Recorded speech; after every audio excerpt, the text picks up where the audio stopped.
It's 8 o'clock on Today. Coming up, cross-country conditions. No way! The Midwest hit by tornadoes as the West takes cover from scorching heat.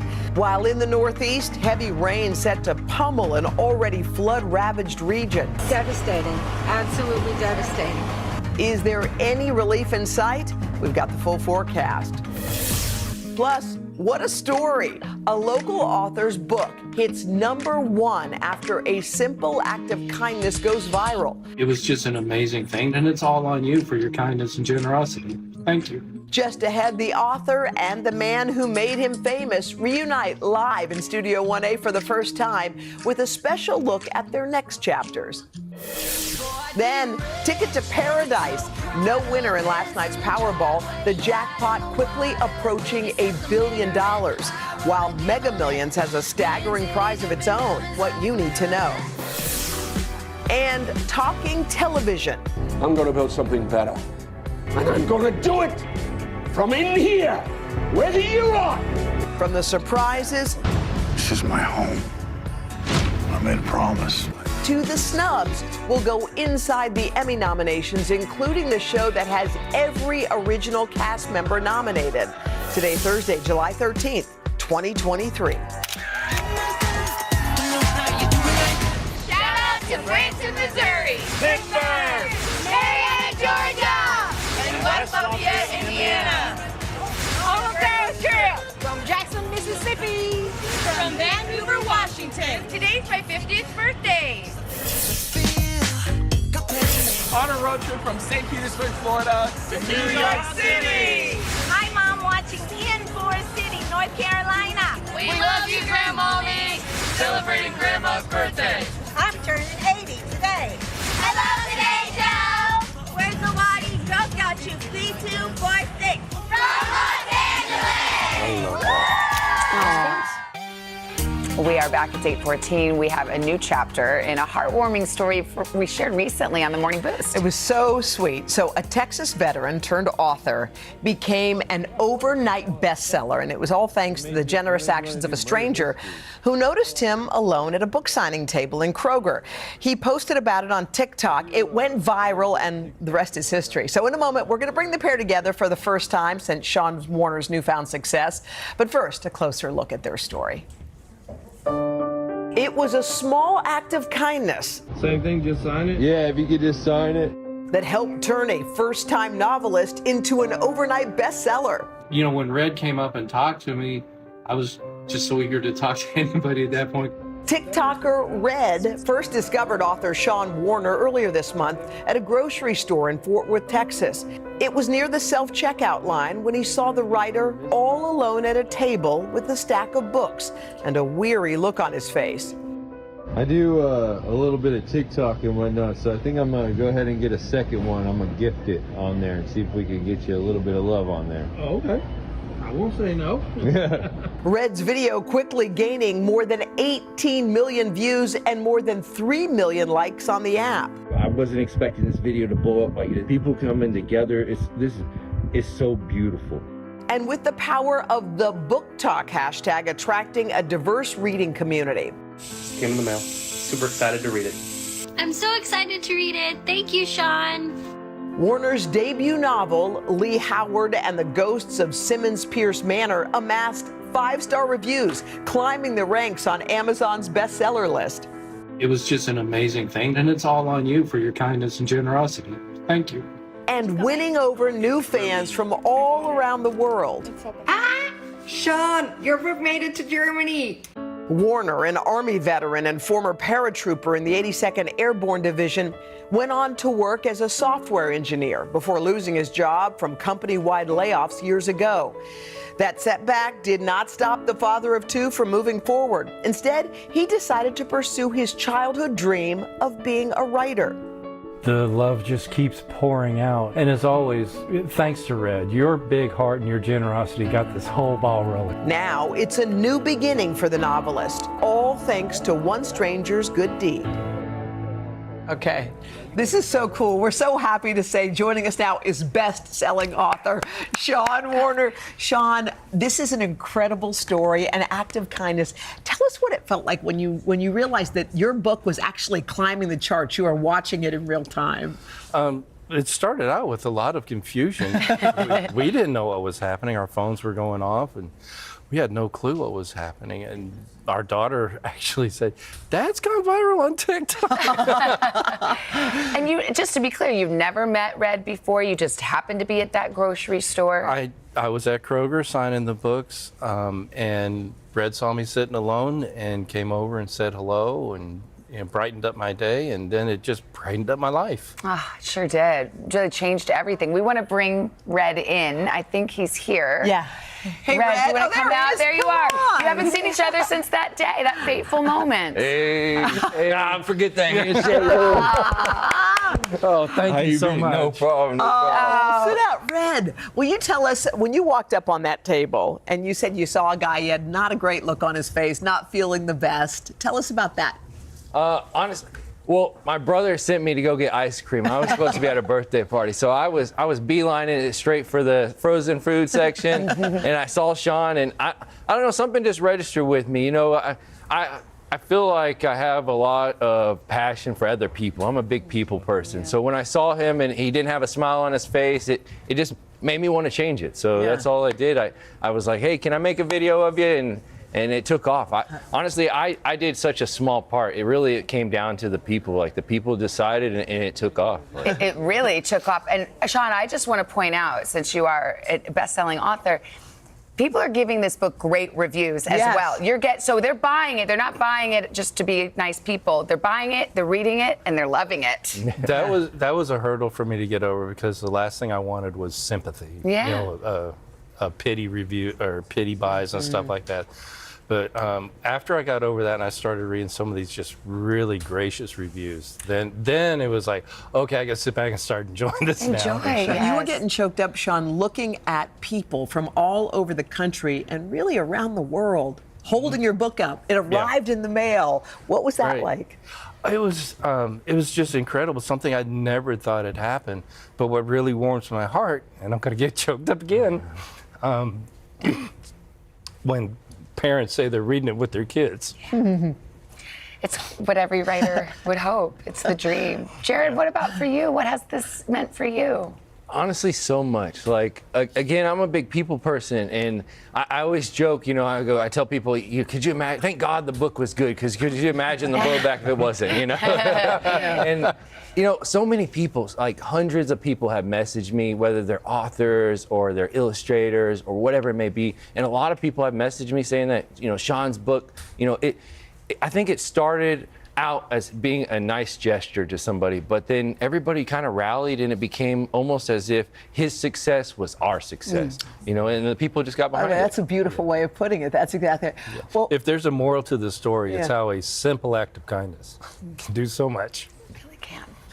You're such a great guy. I know. We love you. We adore you. Two great guys. Yes, great guys. I hope Friends for Life. Craig has a little something for our best-selling author. Here he is, just to commemorate this moment. We want to mark your moment. This is, by the way, love meeting you. Yeah. Love meeting you as well. This is a great story.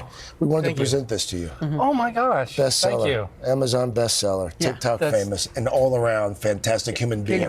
We should have show everybody. Great. That's the which camera guys? There we go. And you're signing that, by the way. Oh, yeah. Love it. All right. Well, the book is a great one. Again, it's called Lee Howard and the Ghosts of Simmons Pierce Manor. Are you going to write more books? I've a book that I'm polishing up to get out pretty soon. I'm working on the sequel to that, and I'm working on a movie script featuring a DC character. Oh my gosh, that's incredible. Your beautiful wife is here beaming. We're just happy that you're And Red's beautiful wife. Your wife's over here, too. Oh, is your wife here? Yeah. The gang Y'all should go out for coffee. Have a breakfast. Charge the Today Show. Thanks, guys. Thank you so much. Thank you. Appreciate it. Great job. Thanks for showing us the way. We Kindness counts for sure.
We're back. Willie Geist is dishing. He's telling us interesting things.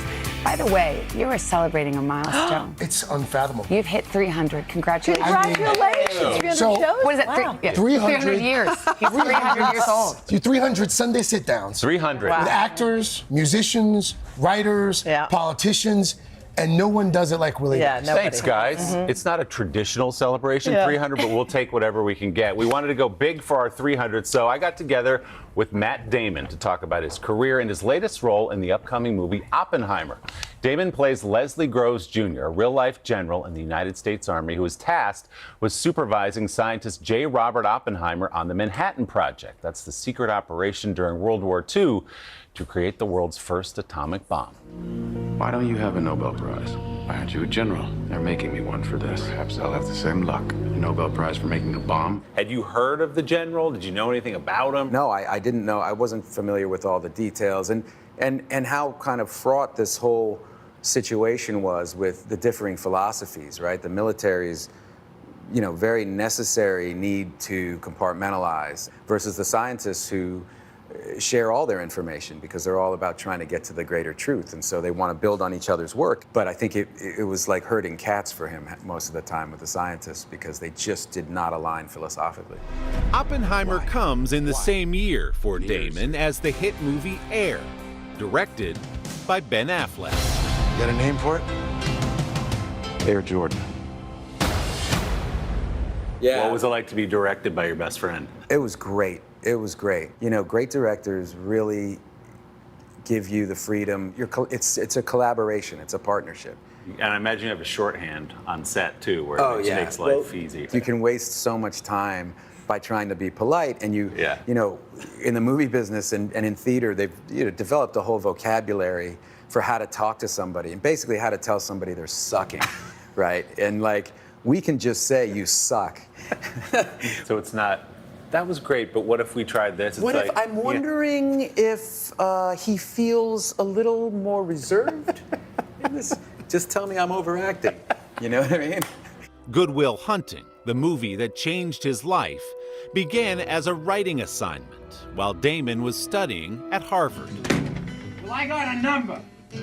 How do you like them apples? I started it in a playwriting class, and I handed it to Ben, and I was like, what do you think of this? And he goes, I don't know what happens next, but we should do this together. Thank you so much, the city of Boston, and God, I know we're forgetting somebody. Whoever we forgot, we love you and we love you. Thank you so much. What was it like the next day after the Oscars? Was it literally an overnight thing, walking outside and people go, you're Matt Damon in a way they'd never done before? We had a really funny thing happen, actually, because we were shooting Dogma. We were in Pittsburgh. So Ben and I had to fly. The night after the Oscars, we had to fly a red-eye to Pittsburgh from LA. And we come off the plane, and there are 30 people in the jetway at the gate waiting for us, cheering. And there was this kind of momentary hysteria. We're like, can I have a picture? But Ben and I just sat and talked to everybody, for 15 minutes or so. And then the way the Pittsburgh airport is, there's a tram that you have to take. So we go and get on the tram, and by the time we're on the tram with these 30 people. They've all completely lost interest in us. And we're holding the thing, and we're sitting there, and Ben goes, can you believe this? He goes, that was it. Oh, we got 15 minutes. A little look behind the curtain. You were just asking me what kind of guy. You've spent some time around Matt Damon. He is who he appears to be. A genuinely good guy, a thoughtful guy, sat with us for a long time, shared stories from his past, talked about in depth about this movie Oppenheimer, which is so extraordinary. He's just a great guy. For a star that big to feel so down to earth is really and be refreshing. so comfortable in his skin and carry it. So it seems effortless. It's not effortless to be that way. Pretty cool. Cool. Congratulations, by the way. Thanks, guys. What's your favorite of your 300s? Don't do that. Come My on, favorite child. let's do it. The first one we had was Leslie Odom, and that was at the height of Hamilton mania in the summer of 2016. He will always be special to me. Driving around around in a car with Al Pacino. That picture hangs upstairs. Yeah. That was pretty really special. cool. Fly fishing with David Letterman wasn't too bad. Oh my gosh. Riding around a pedicab through Central Park a couple of months ago with Melissa McCarthy was a lot of fun. She said, let's just take a lap around Central Park. I love it. There we were for an hour. So I feel very lucky, and I have to give great credit to our team, our producers, our bookers, our editors who put all this stuff together every week and do such a great job and work so hard to put that show on the air. It's Congrats so on fun. what you built. Thank you, guys. Willie. Thanks for all your support always. Truly. We will be watching on Sunday for sure.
Oh, look at that cutie. We are back with a look at the sweet ways some single mothers are expanding the definition of family. Yeah, the vast majority of single-parent homes in the U.S. are headed by women. Women much more likely, of course, to experience poverty, stress. Just one of the reasons that moms, some of them are deciding, well, what if we join forces? And our dear friend Maria Shriver's back with us with more on this. Hey, Maria. Morning. Good morning to everybody. Well, millions of women in this country find themselves alone with children after divorce, the death of a spouse, or another number of other circumstances, and it can be a lonely and challenging time. But as the moms we spoke to have discovered, it doesn't have to be. The number of single mothers in this country is on a steady rise. And while the U.S. has the highest rate of children living in single-parent households, Americans are also much less likely to live in extended families than anywhere else in the world. A reality that has some parents and their children looking for other options. We knew that we would be happier no matter what happened if we all combined. It just was such a good opportunity that there was no reason not to. It was 4 years ago that Kim Neff came to her kids, Samantha and Jackson, with an idea, the same one that Crystal Terry presented to her son, Shane. I remember the day my mom told me. I was instantly excited. The two moms met when their boys were in the same first grade class, and years later went through separations and divorces around the same time. In 2019, they decided they would be better off living together.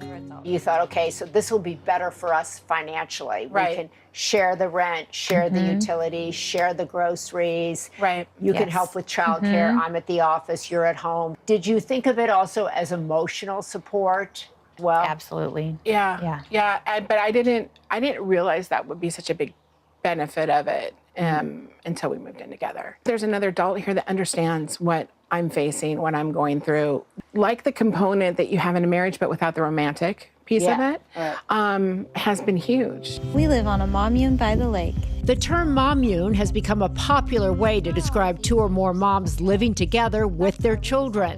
A newer hashtag, but not a new concept. After I divorced out of a 17-year marriage, okay, I was suddenly raising my son on my own. And it didn't feel right. Like, you know, where's my tribe? 22 years ago, Carmel Boss decided to interview other single mothers with the hope of finding another family to share her home. I found somebody with my own, you know, priorities and philosophy, and but then these other 17 all wanted to do the same thing, you know? And I had this list, and I thought, one's got a 3-year-old, one's got a 4-year-old, they live in the same neighborhood. I'm just gonna call them back and introduce them to each other. Once you found your own match, you started matching other people you'd interviewed with one another. Soon after, Carmel founded Co-Abode, an organization that matches single mothers who want to share a home or support each other in other ways. And she says traffic to the website is skyrocketing. So this is, in a way, an old-fashioned village concept, really, from the back of time. But it seems to be taking on more urgency or more popularity right now. Why do you think that is? I think the two pain points that it resolves, the economic struggles that people are having, and then just the emotional, the disconnection that occurred in the last 3 years in particular. According to the U.S. Census Bureau, 80% of single-parent families in the U.S. are headed by single mothers, and 23% of them live below the poverty line. Without this living arrangement, Kim and Crystal say their lives would look very different. I wouldn't be building for any kind of future if I was trying to pull this off on my own. It would be a paycheck-to-paycheck circumstance. How do you implement boundaries, or do you? Do you say, like, okay, this is my family, and this is my family, and this is my space, and my space? We talk about that all the time, that this is our space. Yeah. It's not your space, it's our space. Yeah. And it works for us. I love it. A shared space and a true village. We're a family of 5, and like that is so cool.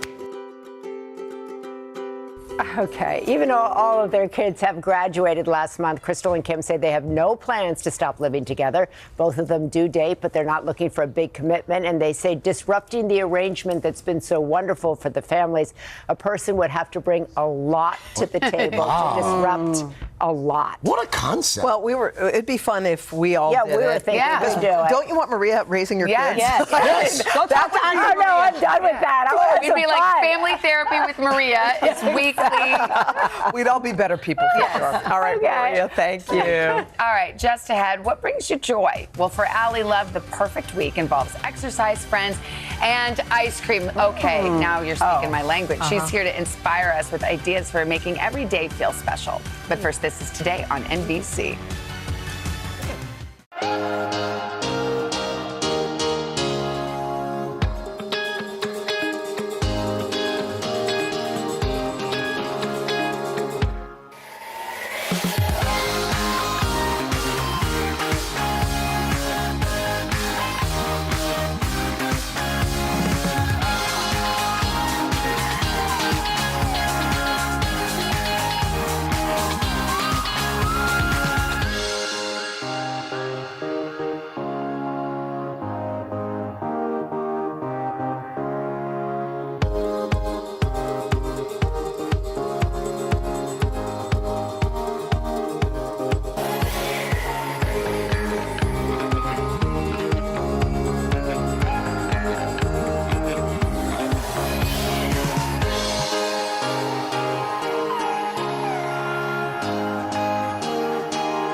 We are back and we are ready to help you love your mornings, every single one of them throughout the week. Today, contributor and our pal, Ali Love, is here with daily ideas to help you decompress, reconnect, and get moving, get creative. So you've branded the days of the week so that you can have something to focus on. So Hoda, we make 35,000 decisions a day. That's 250,000 decisions a week. Oh, geez. Why not just make it easier so we have something that's stable each day? Like on Mondays, we call it Motivational Mondays. Yes. Every Monday, you just write a little Post-it note, you put it on a wall in your house, your family can do this. It can be the one big hairy thing you need to do that week, or the words you need to hear, or something that's going to anchor you. So something new each day. I know you do this and you post it, and it's inspiring for other people. You could post it too if you want. Yes, I do it on social, but I put it on my on my wall in my house so I can see it every day. What's happening on Tuesdays, girl? Tuesdays are my favorite. It's Takeout Tuesdays. My husband and I, what we do is we'll take one theme, right? Burgers. And for the month, every Tuesday, we'll try a different burger place. And at the end of the month, we decide which one was the best. So for the rest of the year, when we want burgers, guess what? What? Less decisions. You just go to the favorite burger place, call it a day. Okay, call so it a day. do you have your favorite, or you can't tell us? I You can't- don't I know. can't- I can't What is tell this? you. Is this Shake Shack? This is also breakfast. What's by the way. happening? All right. Not good. I love a burger. Okay, so Me that's, too. Me that's too. Tuesdays. Now we're off to Work In Wednesdays. Work In Wednesday. We're going to work it. Here's the deal. On Wednesdays, your workout is non-negotiable. Your work in is non-negotiable. At the top of the hour, maybe you take some squats, some parallel plies at your job. We take some lateral flexions. You have to do something at the top of the hour on Wednesday. Now, you talk about that's work in. I know you do a lot of inner work too. So Yeah. it's not just making sure you're healthy and you're eating right. It's like mind, body, spirit for you, right? Exactly. So these days are your reminders. It's just like, have a little fun, take out Tuesday, work in Wednesday. Take care of yourself. Let's get thirsty on Thursdays. Thirsty Thursdays, darling. I love it. We love Thursday's a new Friday. We love to have a good time. Okay, I often encourage folks, alternate your cocktails with your mocktails. Okay. So we have a gin and tonic. I love a good gin and tonic, G&T here. This is a blueberry elderflower mocktail. Okay. So when you're out social, we get a little social anxiety. I do sometimes. So you have your first cocktail, then you'll have the next drink will be a mocktail. It gets you ready for that Friday, because you still have to work on Friday, even if it's working from home. Okay, so you do a mocktail. Oh, look at you handing me the G&T. Okay. I mean, it is Thursday. Oh my God, it really is. Wow. Okay, I like that. Do you limit your drinks on the weekends? No. Okay. All right. I just want to know if you were how normal. do I answer that? I Okay. do not The limit answer my is no. drinks. I do not. Okay. What happens on Fridays? Friend group Friday. This is Friend one of my group. favorite days. It's the day that you're with your friend groups. We alternate going to each other's homes, and we make our favorite dishes. My favorite dish is a curry chicken. I'm a one-pot wonder, honey. I cannot cook multiple things at multiple times. Put it all in one pot. Wait, you do a curry chicken? I do a curry chicken. Okay. This is my favorite food. A way to my heart is right here. Oh my God, that's so yummy. But I love that you plan every Friday a different friend, so you know that's already mapped out. And you're rotating. You know what I mean? It's not all on you. This is a big one of your favorites. Tell us. This is beautiful. Snail Mail Saturday. I know most folks get emails all the time. You get text messages from your loved ones. You might get a WhatsApp. Right. But when's the last time you sent a postcard? That postcard that's going to take forever, and you just get it on a random day from someone that you enjoy. So I wrote Savannah, you, and Al a post-it note, a postcard. It's a Snail Mail Saturday, just to say how much I appreciate all of you. Oh my God, by the way, what a great thing to receive. You're right in the mail. Take us to Sundays, girl. And Sunday, we're going to either end the week or start the week with fun, however you look at it. Sundays. Let's put it on the nose here. You can do this with your family, do it with yourself. Take out some ice cream, decorate it, and just have a good time. You can have this for breakfast like we're doing right now, or you can have it for a snack or for dessert. By the way, if you are on Peloton, look up Sundays with Love. Sundays with Love is an inspirational, incredible class with Ali. I do them and redo them. They don't need to be current, they need to be, but they need to be done. They're beautiful and wonderful, and so are you. By the way, Ali's back. She's in the next hour. She's got energy boosting tips. And to join our Saturday Today community, or Start Today community, we have more than 500,000 strong. Just scan the QR code, get the newsletter, and you'll be set. We're back after your local news and weather. Have a good one, guys. Sundays with Love is the best.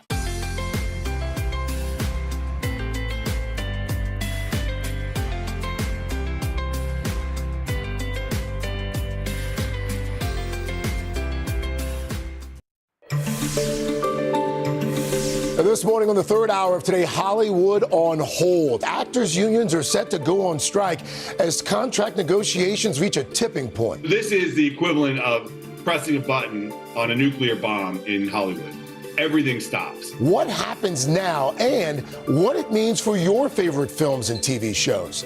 Then, Today contributor and Peloton instructor Allie Love is here with some simple ways to boost your mind, body, and help you love your mornings.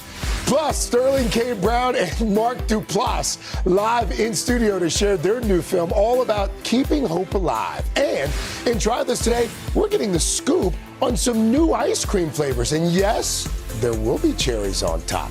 That's all ahead today, Thursday, July 13th, 2023.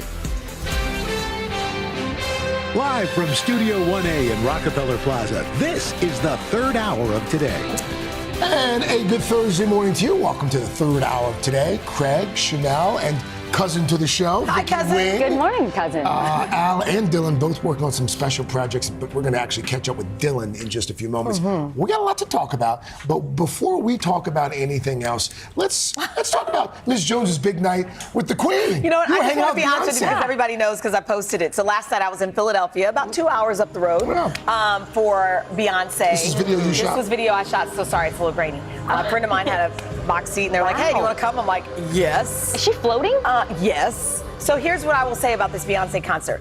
If you're a fan of Beyonce, obviously she doesn't disappoint. But here's my thing. Not only am I a fan of Beyonce now, obviously, but I'm a fan of all the names of of people who I will never know who created this experience. Yes. Concerts these days are so much more than just the artist singing. There are technical things that will amaze you. I mean, they're flying, the pyrotechnics, the creativity is amazing. And then, of course, Philly is near and dear to my heart. So, and these are some of my friends. Okay. We all, you know, my Dressed to the nines, ladies. It was so much fun. So we got in around 1:30 this morning. Okay. My Have you train even left slept? at 5 a.m. So I set my alarm for 4. So you're working on 4 hours sleep? Yeah, fumes. 3 hours? Yeah. So it's like you're back in college. You're back in college. But I can't do it like I used to, Craig. That's not true. And anyway. and you're going to see her again in 3 weeks. Really? That's fine. Double Beyonce. Well, because then I can be on the floor. So, you know, you get both experiences. Were you dancing?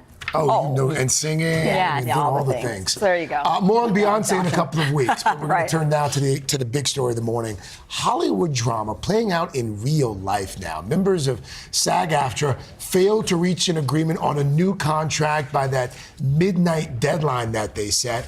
That means they could go on strike as early as today. Yeah, overnight, the Actors Union released a statement saying the Alliance of Motion Picture and Television Producers, quote, remain unwilling to offer a fair deal. Now, while the association representing the studio says it is deeply disappointed, adding, this is the union's choice, not ours. So this could have far-reaching implications. So here to break down everything we need to know is NBC News entertainment contributor Chris Witherspoon. Chris, good morning to you. Good morning. All right, so let's dig in here. We now know the two sides couldn't reach an agreement. So what happens now? What are the immediate effects if the strike is voted on a little later today, if it goes through? Yeah, so if it goes through, there'll be an immediate halt to all production. Yeah. So all the films being made right now will be halted, all the TV shows, Hollywood will go dark. And we're also going to see some of the biggest names in Hollywood going to the picket lines. All these major A-list stars, these names known all around the world, will be joining the writers at the picket lines. Of course, the Writers Guild of America has been on strike for some time now, past 2 months, if I'm not mistaken. There's some overlap between the unions. For folks who have not been following the story as closely as we have, SAG-AFTRA, what are the major issues that they're fighting for? Yeah, so a few things. Higher wages per season for streaming, and then also better benefits for the actors and also the writers, but increased streaming residuals, which is very different when you're doing it for Netflix or Hulu. Then also protection from AI. We talked about this last month on the show Harrison Ford. They actually used AI for the new Indiana Jones film for the first half hour of the movie. Then also self-tape audition regulations. What are those? A lot of actors are tired of self-taping. They used to go to casting directors or casting agencies. That's all stopped lately. So they want to have regulations around self-taping. Really interesting about the residuals, too, because you think of a season now, it's much shorter than it used to be, and so you're getting paid less. So that makes sense. Let's talk about viewers, Chris. What does this mean eventually for the shows and movies that we're all accustomed to seeing, the new ones coming out? So we've seen so much great content, almost too much content to keep up with. But we'll now probably see like a famine of content. Lesser shows, lesser films coming to Netflix, to Hulu, to all the streamers. And then also we'll probably see more reality, like Love is Blind, The Ultimatum, all those shows that did really well for some of the Netflix of the world. Yeah, they'll need writers. The reality shows, reality competitions, more of those for sure. And what about the the Emmy Awards. Nominations were just announced yesterday. Succession, Ted Lasso. So many shows. Would this impact, I think it's the 75th ceremony. Yeah, they're scheduled for September 18th, but they'll probably likely have to cancel those Really? and push them back a few months. Actors can't do any press or promo. That's part of the actors' strike, and really the campaigning up to the Emmys is such a huge part of getting that Emmy Award, so they'll probably push them back a few months. I think for a lot of folks who are watching or listening right now on the radio, they're like, oh, Tom Cruise, Harrison Ford, why would these guys be striped? They make so much money. But the reality is, most actors are not making millions of dollars. Exactly. And most writers aren't making millions of dollars. A lot of the streamers right now are making billions of dollars, and these actors and the writers, they're not getting their fair cut. Yeah. Network TV, they were able to get a lot more. It was clearly defined how the shows were doing. The ratings and those residuals were so much better. Sure. Right now, they are not good for the actors or the writers. We'll have to see what happens if the vote goes through. Thank you, Chris, as always. And we should mention NBC Universal's parent company, Comcast, is part of the Alliance of Motion Picture and Television Producers, and some members of the news division are members of the SAG-AFTRA union. All right, let's head out west right now because Dylan Dreyer has managed to score yet another junket. She has made her way to that an annual tradition, the American Century Championship Celebrity Golf Tournament this weekend. A beautiful backdrop, could be a green screen. I heard that you had your practice round yesterday. How did it go, Dee? Yeah, you know what? It took a while to get going, but it finally got going. But I mean, just being here in beautiful Lake Tahoe is just the best thing in the world. I like to call this adult summer camp. The American Century Championship is the longest running celebrity golf tournament. They've raised more than $7 million in charities that have been given to local nonprofits, also to the Stowers Institute for Medical Research. And this year they are expecting, or it's going to have the largest number of players at 93. And we're not just talking regular golfers here. I mean, we are talking the best of the best in the NBA, NHL, the NBA, also the MLB. We've got TV and movie stars. We've got musicians. So let's just name a few. We've got Steph Curry. We've got Tony Romo, who won it last year. Travis Kelce. We've got Justin Timberlake. Don Cheadle is playing this year. I'm playing this year. And it's not just about the golf. We are expecting almost 80,000 fans to come out and watch everyone play. So it's like a big giant Today Show Plaza here where we get to meet people and take pictures too. And we had an interesting fan following my group around yesterday. Baseball great Roger Clemens just hanging out watching us play all day. I did happen to be playing with his wife in the practice round, so that certainly helped. Not intimidating at all. Last night I got to hang out with Larry the Cable Guy, also our friend of the show John O'Hurley, and I also got a chance to chat with Jake Owen. I don't play a lot, which is probably a good thing. I tell people the more I play, I probably would overthink it a little bit, but I've got a great caddy. My dad, he's 73, he's carrying my bag, and he's like always been my biggest fan, so I'm pretty lucky to have him, and he shaves a few shots off my game just by keeping my head right. Yeah, Jake says he doesn't play that much. He came in 12th place last year, so he's doing just fine. And it's good to have family as caddies. I've got, of course, reprising his role, Brian Fischera, as my caddy this year. So I should be in good hands, guys. Oh, the fish. Your adorable husband. Dylan, so good to see you. Best of luck, okay? Best of luck. We're rooting for you. And by the way, folks, you can catch live coverage of the American Century Championship starting tomorrow on Peacock, Golf Channel, and on NBC this weekend. That is such a fun weekend in Tahoe. I used to live in California. We would go out there just to hang out in the restaurants and the clubs, and you would see everybody, and they're so relaxed, and it's really neat to see them up close and personal. Oh, that's cool. Yeah. Well, we may not be in Tahoe, but we have a consolation prize. Vicky, around here we call today Friday Eve. I observe. Okay. Today is actually National Friday. Like, we're not even making that up. Thank you, Mike. So we are celebrating with a variety of French fries. Look at waffle We have a lot of chains here. We have, Burger King, McDonald's, Wendy's. They're all offering, by the way, free fries today. Look at Stephanie Would you Rule. like a fry, Stephanie Rule? But these are not from the chains, we should point out. No, these are not from any of the chains, actually. They look like Five Guys, but I don't know. After the night you had, you should probably get some grease. You know You should have a little grease. When we come back, our friend Stephanie Rule is here to tell us about the 4 money personalities. It's a real thing. What's your money personality? She just may change the way you spend your money once you learn. And then later, Allie Love is here this morning, helping start our mornings with a burst of energy and why the color of your outfit in the morning could even change your mood. I feel like Allie Love is judging me while I eat this fries. I believe that. Now, do you eat fries, Allie? No. We'll be right back.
In today's money, you may not know it, but we all have different money personalities, the way that we feel and think about money, and that can have a big impact on your money. So here to tell us more, we have NBC News senior business analyst Stephanie Rule. Good morning to you. Good morning. Full disclosure, Good we have morning. never heard of money personalities, so let's just take them a step at a time. A big problem for our audience. I already know Chanel's Do you? money person. Because we know each other. I have some inside information. I know her. Well, I wonder what mine is. I don't even know. Okay, so here's the first one. Okay, we're going to start because there are four kind of extremes. this so you isn't might mine. have some. A money ignorer is somebody who's like, you know what? I don't like money. I don't understand it. I'm going to avoid it. Right. This is Chanel. This is Chanel. That's Right? true. I'm going to deal with it later. You're I don't right. want to pay attention to it. Yeah. But here's the thing. I just want it to work. Yes, but we have to. Yeah. Right? Whether you have a lot of money or a little money, She's giving me you that. cannot ignore it. Yeah. Right? What you need to do, first of all, is budget. Start to do this. People go, I don't want to. I don't get it. You need to. You earned the money. I want you to understand the money. And if you're just saying, I don't want to look at it, you need to start automating. Automate everything. Do automatic pay for your bills, right? If you're trying You know to what save. it is? It feels like then I can't control. You know what I mean? You have to make sure it's there and you're Yes, fine. but when you set it up the first time, but if you just don't look at it, guess what you're going to hit with? Yeah. Late fees, You're right. Fines, because You're you're right. not checking your mail. Set up automatic pay. You're right. If you're trying to save for something special, create an account from your paycheck directly to And a it just savings goes right account. there. That's what you need to do. Automate it all. That's good. All right, so almost on the opposite end, if you're constantly worrying about money, what does that mean? Okay, this is a money stressor. Okay. This is someone, no matter how much money they have, always feels like, I don't have any, I can't make rent, I got tuition to pay for. And that's really taxing on us emotionally. The positive for the person who's the money stressor, they're a very good saver. saving. They are frugal. They don't want to spend anything. So let's talk about what do you do if you're in that position. Okay. If you've saved a lot, this is time you might want to start investing a little bit, right? Just a high yield savings account. You want to invest in the markets, maybe a mutual fund, an ETF. That means you're not buying one certain stock and betting it all. It's a pool of stocks you're investing in so you can start to make money over time. And this one sounds crazy, but honestly, give a little bit to charity. You think like, I can't afford it. Once you start doing a little, you're like, wait a minute, I can afford this. And I want you to have that emotional freedom and financial freedom. I love that. She's nodding because guess what? You are both of these I was just people. about to I'm just say, I saying. don't stress, but I do this, and I definitely. Steph, tell us about this next Well, this group. is you, my friend. This is Guess not what? me. This is you. These are. This is That's Craig, actually- it's right? not You live large, you spend big. I do not. When you talk about keeping up with the Joneses, you're the Joneses. You're literally the Joneses. Why are you stealing my name? So for this person, they have this mindset, you could always make more. Sure you can, but I don't want you to lose it all. Just track your spending. Amen. Right? Just track it, right? You don't always have to pick up the tab. You don't always have to throw the party. Think about it. Okay. There you go. What does get back on track? That's it. Once you start tracking your spending, that's what's going to get you back in a great place. You shouldn't live your life like, oh, what if I lose it all? I'll make more. Let's just not lose it all. I don't think I'm the high roller. Yeah, Craig is generous. I wouldn't say you're a high He's an roller, emotional but I He's do a want to generous ask high you about roller. this. Steph, what is a money adorer? And also, you mentioned you could be more than one. You could have a multiple money personality. This one kind of breaks my heart because we all have a little bit, especially lots of our girlfriends do. This is the person who thinks money will give me happiness. Yes. If only I made more money, I could get a new apartment, I could buy a new blouse, I could do X, Y, or Z. What you really need to do is start thinking about what you're spending on because the worst thing ever is if you're spending and now you're in credit card debt. Right. So for Don't do that. person, before you click and buy, give yourself 24 hours. Or actually think about that big ticket item and say, how long is it going to take me to pay that off? And then you'll start to think, will this really give me happiness? And wait when you're purchasing. Just wait it out, right? And if a few weeks pass, you know you really want that thing, well, then maybe you're going to go for it. But this idea, if only I had this thing, I'd be happy. No. Don't compare. No, Don't just go with the high roller. Thank you, Stephanie. Just hang with Craig. The high roller with the heart. The money ignorer over here. Thank you, Stephanie. For more money tips, just go to today.com/onthemoney. Up next, Allie Love is here to help you love your mornings, including her energy-boosting recipe to start your day off on the right foot. And then a little bit later, Sterling K. Brown, one of our favorites, Mark Duplass. We're also going to talk about what happened to Sterling's forehead. You got to see the other He's guy. got a boxing You got roll to see he's the other working guy. They're here to tell us about playing the last two people on Earth. Oh, so cool. Seriously. Third hour today. Right back after this.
We are back, and once again, we are helping you love your morning. Summers, of course, can be a bit draining for a lot of folks, and we could use some perking up.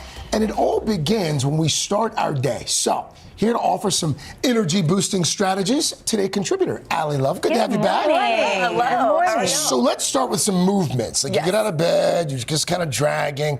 You maintain there are a few movements that can help us start the day. Absolutely. You want to get some blood to your head. Simple as that. Okay. A forward fold, a downward dog. As soon as you come up out of bed, just forward fold, downward dog in your space. Get some blood to the head because it boosts your immunity. It definitely revitalize your body. Oh, there we go. That's me right there. It actually brings like just that energy to your core, to your head, to your entire body. Wakes you up, gets you there. From there, you want to pop into the shower, which is important. We often talk about a cold splash from there. You know what? This cold plunge that you mentioned. Oh, God. Carson Daly has been swearing He swears by it. For 2 years. You're a big cold plunger? You do too? I've never done a cold plunge. I don't think I have the courage. But what I do is a baby cold plunge, a cold splash. In the a warm shower. Yes, at the very end, you turn it to cold water. You get splash. It's the same thing. It's kind of getting that blood pumping. So you just turn it cold right before you get out? Right before you get out. I know it's terrifying, but it's like you're inching your way into that cold plunge. But again, it boosts your immunity. It really gets the blood going in your body. You start feeling tingly. It wakes you up, honey. Yeah, I do it every once in a while in the summer when you're gonna step out into hot air anyway. Yeah, when it hits your scalp. Inflammation as well. And circulation. It's really beautiful, but it doesn't feel good at the time, I will say. Right. But if it works, it works. All right, It works. So we leave our room. Yes. And we go downstairs to have breakfast. Okay. We do. Okay. This is a protein packed plate. I know this looks weird, but it's eggs. Disgusting. You said yes, it looks weird. Chanel, don't hold back. Eggs with cottage cheese. Cottage cheese has the highest amount of protein that you can eat for breakfast. Has eggs, and then here you just add a little cayenne pepper. Sometimes that's not a little. That's a lot of cayenne pepper. I'm like, is that what we do? Okay. Do you do this, Allie? I do, but you know what? I do a little different. Well, see, you look so good, so I'm like, well, if you do it, then I'll do it. I do. That's actually really good. Cayenne pepper, Craig. I'm a man. Okay, all right. I do not eat cottage cheese, but that's actually quite delicious. And plus, Katie makes everything Actually, there's a lot of cayenne Good protein in the morning. Oh, that is good. It does taste Why good. is it so important Sometimes looks can be deceiving. You know what I mean? But taste is better. And does it jumpstart your metabolism when you do that? So cayenne pepper, ginger, as well as mustard, like a little mustard seed, does get your metabolism going in the morning. So it starts the day off with energy. Why not a sweet breakfast? Why savory instead? Because actually what ends up happening is drops your glycemic index. So it raises your glycemic index. So like pancakes, I love pancakes on Saturday. Shoots that glycemic index through the roof, but it goes down very Makes you feel shortly sluggish. past the base, and that's your crash. So what you want to do is to sustain that energy, you have protein in the morning. Start with protein. Something really good. So this next one I actually believe about wearing a bright color. I do think so. Some mornings, if I'm feeling blah, I'll put on a bright color. And then it lifts your mood? I think so, don't you? This is what a power suit came from this. If you want to feel energized, you want to feel good about your day, you wear a bright color. Yeah. And for most times, I get it. It's easier to put on black, but on the mornings, you need a little boost. Absolutely. You have to go and do that big presentation. You know what I mean? From the workplace to the workout, you want to just tap into bright colors once in a while when you feel I say yes. Yeah. You yes say to yes. that. Yes to the dress, honey. Yes to the dress. And then moving right along. This is one of my favorites. What is this? Your playlist. Oh, Why? yeah. So important. How many of you get dressed to music in the morning? I don't, Or do but your I should. family? You know what our family Yes. does? How? When everybody's sleeping. Well, upstairs when I change for the show. got it. That's great. Oh, yeah. You listen to music in the morning. I have a That's great. summer playlist that I'm going to send it to you. I have actually seen Craig walk into 30 Rock with the headphones, Headphones, he does. Yeah, because it boosts your energy. It does. changes your mood. Yes. You get, again, it's one of those things where you forget. If you put on, and maybe you put on your AirPods, maybe you have your headphones if your kids are sleeping, but it's something that wakes you up in the morning, makes you feel good. It taps into the nostalgia. So I made a playlist. What do on the you Today listen Show. to? I listen Is this, to no, seriously, is this your actual playlist? It is. Or is this your Today Show playlist? This is my actual playlist. There's a bit of Rihanna, Ed Sheeran, nice. definitely some Katy Perry. Oh, there it is. Taylor Wait, Swift. so we can subscribe to this, you right? can subscribe to this. This Oh, is that's on the fun. Today That's Show very cool. Spotify playlist. I have some Lizzo's Okay. on there. Yeah, I love gotta have that. I Lizzo. mean, you might find some Meek Mill on there. Because I see come on some now. explicit Come lyrics. through. There are some explicit lyrics sometimes. I we love try to keep that. it clean. But the point is, it kind of gives you a boost. Exactly. Yeah. And it makes you happy. Yeah. Yeah. I mean, come on now. Music And then the transports last you. thing- yes. And the last thing is write down how you want to feel. I often, and we talked about this before, I often ask myself, what do I want to feel today? Write it down. You can take a screenshot, put it on your phone for today as the background, and let that carry you through the day. What are some examples of what you write down? Oh, sometimes I say I want to feel like a boss. Yeah. Or I'm coming in and I want to feel joy. Small moments of joy. You know, I like that. Manifest I it. love that. Allie, love. Awesome. It's good to have you. Thank you. Thank you, Ali. By the way, you can listen to this aforementioned playlist, Ali's energy boosting playlist. It's on our website, today.com/start today. You can also just scan that QR code that's below Vicky Wynn there. By the way, there's a connection between Ali and our next guest. All Sterling K. right, Brown. this is true. Let's talk about it. Up next, two talented actors share their touching new movie. Mark Duplass and Sterling K. Brown join us live. Then later in Shop All Day, solutions to common summer problems like a quick fix for stinky shoes. We will be right back. I need those. Is The boys. Is the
We are back now with a true dynamic duo. Mark Duplass has starred in dozens of films and shows, including the Apple TV Plus series The Morning Show. And for 6 seasons, Sterling K. Brown had us glued to our televisions in NBC's hit drama This Is Us. Well, now that duo's teaming up in this new film. It's called Biosphere. They play best friends Billy and Ray, who just so happen to be the last people on Earth, and they live under a dome. With their food supply dwindling, the future not looking so bright, and that is not all they have to worry about. Listen to this. Ray? Get out here, please. What the f is that? Oh, I know. I mean, I don't know, but yeah. You know? I mean, it looks like the whole world is ending again. No, we don't know anything. Might not be a bad thing. You think this could be good? Dude, it could be a lot of things, right? We got time to figure that out. What's going on with you? There's something else. So good. There's so much to dig into. There's so much. Mark, Sterling, good morning to both Good of you. morning, guys. How's it Welcome going? back. Good to have you. So, before we dig into the film, we'll spend some time talking about that. Obviously, we have to talk about the news of the day, and of course, it's this potential strike. SAG-AFTRA, you're both members. Deadline passed. The vote's going to happen. Strike could happen as early as this afternoon. What are you hearing about a possible deal? What are you hearing about the looming strike? We're waiting to see. Yeah. We don't know. We stand in solidarity with our union. We hope everything plays itself out as best as possible so everybody can get back to work. Absolutely. That's what I got. What you got? That's it, man. That's that. Yeah. Let's talk about the film. Yeah, let's talk about the film. Okay, so we had a chance to take a little sneak preview. This is kind of that scenario, end of the world. I like these movies because it makes you think, what would you do? But Mark, let me start with you. Before you even got Sterling on board, you knew that you wanted him for the part. What was it about your dynamic that you thought would be so successful? Well, look, I've been a big fan of Sterling's, and I've seen him on my television. I love him like we all do. Yeah. But it was really when I watched him in interviews and I saw that goofiness and that little twinkle in his eye, and I was like, I was like, he's my kind of guy. Yeah. We're gonna be able to do the serious stuff and the fart jokes. This is one of my people. You know? But the thing you're not supposed to do is I fell in love with the idea of Sterling before we had offered it to him. You're not supposed to do that because I was a co-writer on the script. Oh man. So I sent it to his agents and I was like, all right, we'll just wait like 4 months, because when you're doing a small movie, you never know. Yeah. And then he said yes the next morning. He said yes. Yeah, he said yes. You know what? I think you're right about the emotional roller coaster because there are some funny moments, but then you guys go there. We get some vegetables too. I mean, you talk about, deeper themes surrounding masculinity. You guys have some intimate moments, if you will. How was that for you to go there? That was great.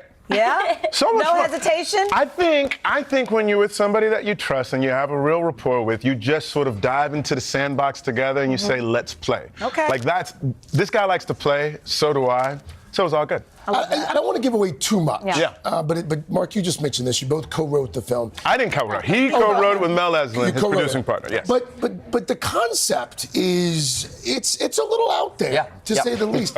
How did the idea itself come about? Yeah. So I started writing this script with this idea that it's two guys arguing fiercely about Super Mario Brothers, and we're thinking these guys have a lot of time on their hands. That's how it goes. Yeah, Super Mario.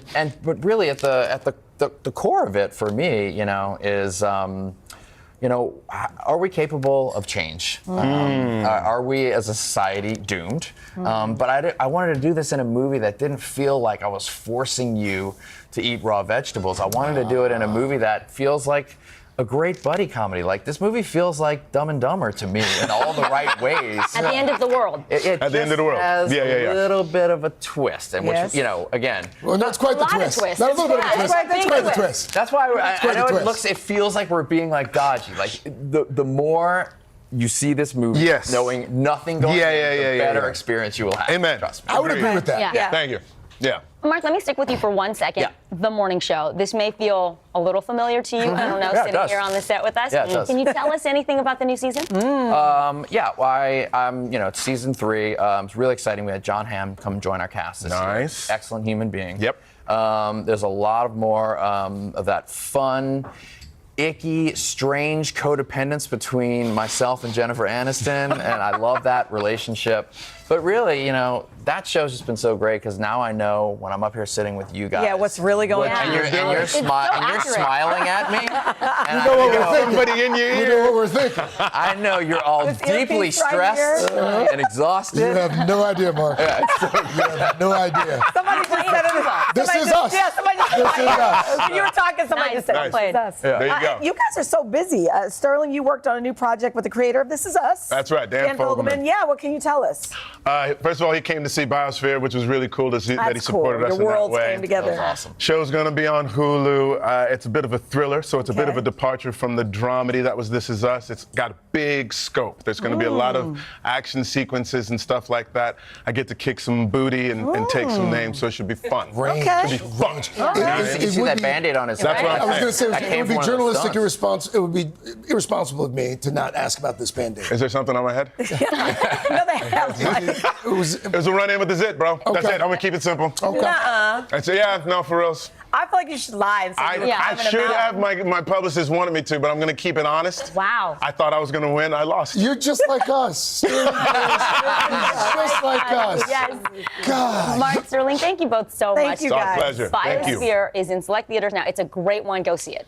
Pleasant. I love that. All right, when we come back, summer solutions for these hot, sticky days, including some short answers for a common problem. And then nothing beats a cold treat on a hot day. We are sampling some ice cream innovations and try this today. Things you haven't tried before.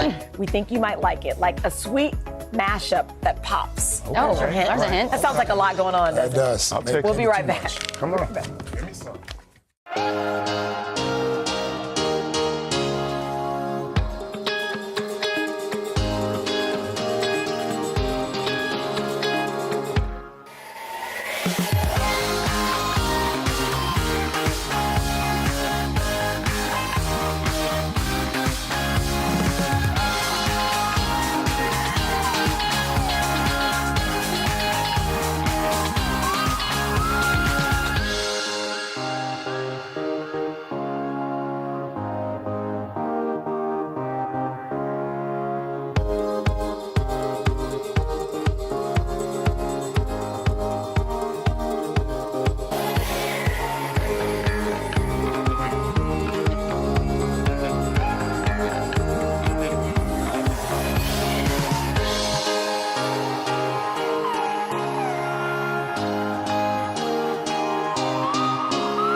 for another edition of Shop All Day. The hot summer days can create some challenges. So Shop All Day contributor Chassie Post is here with products to solve common summer problems. So remember, you can scan that QR code to see all of these picks. Good morning to you. Chassie. Good morning. So these look cute, but they also serve a purpose. Yeah. Right? Let's start with this.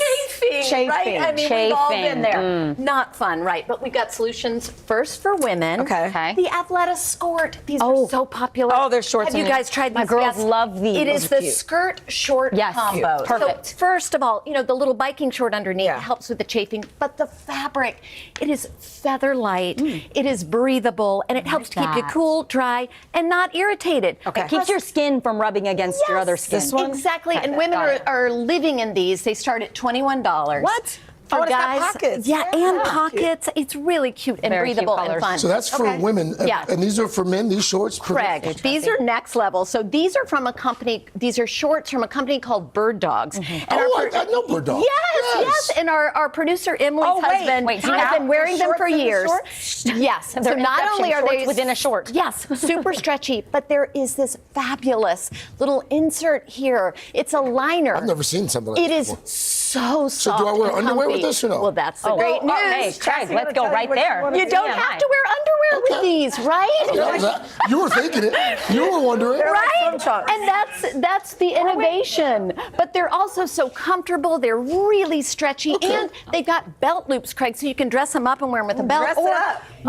Wear it to the gym. I mean, the belt loop so seems now- like that might be a little too much. Well, that's it's a bridge great. too far. Well, Craig knows about his undergarment situation. Now let's talk about deodorant underarms. Oh my gosh. All right. This is a new launch. this It's from the smells brand good. Mega Babe, and shoppers are obsessed with that brand, right? And this is called the Glow Deo. And I think of it as like a skincare meets deodorant because it's designed not only Smells to help great. against Minty. sweat and odor, but also it has a skin brightening ingredient to try to help brighten underarms, which can sometimes get discolored, which is something women deal with. So this is nice. Yeah, smells amazing. Lavender and mint. We So got less great. than 2 minutes. We don't want to forget okay. about our feet.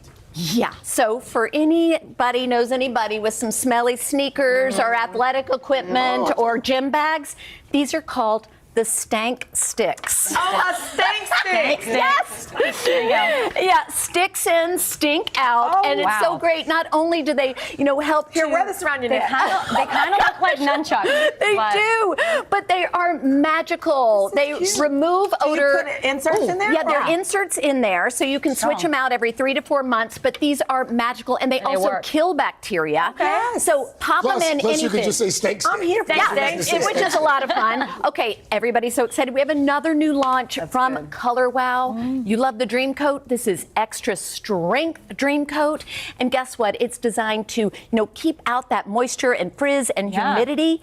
And it makes your hair really shiny. Yeah, It works. up to I've used it. 3, but with the extra strength, up to 3 or 4 shampoos. Whoa. It will keep its efficacy. So no frizz, 3 or 4 shampoos. Otis swears by it too. A little bit goes a long way. This is incredible, and normally it's $32, but they're offering Today Show viewers 30% off, so that is a great deal. All right. And last but not least, don't forget about our lips. I mean, they can get sunburned too. So this Burt's is Bees. I love Burt's that brand. Bees. Love a This good comes in a 3-pack.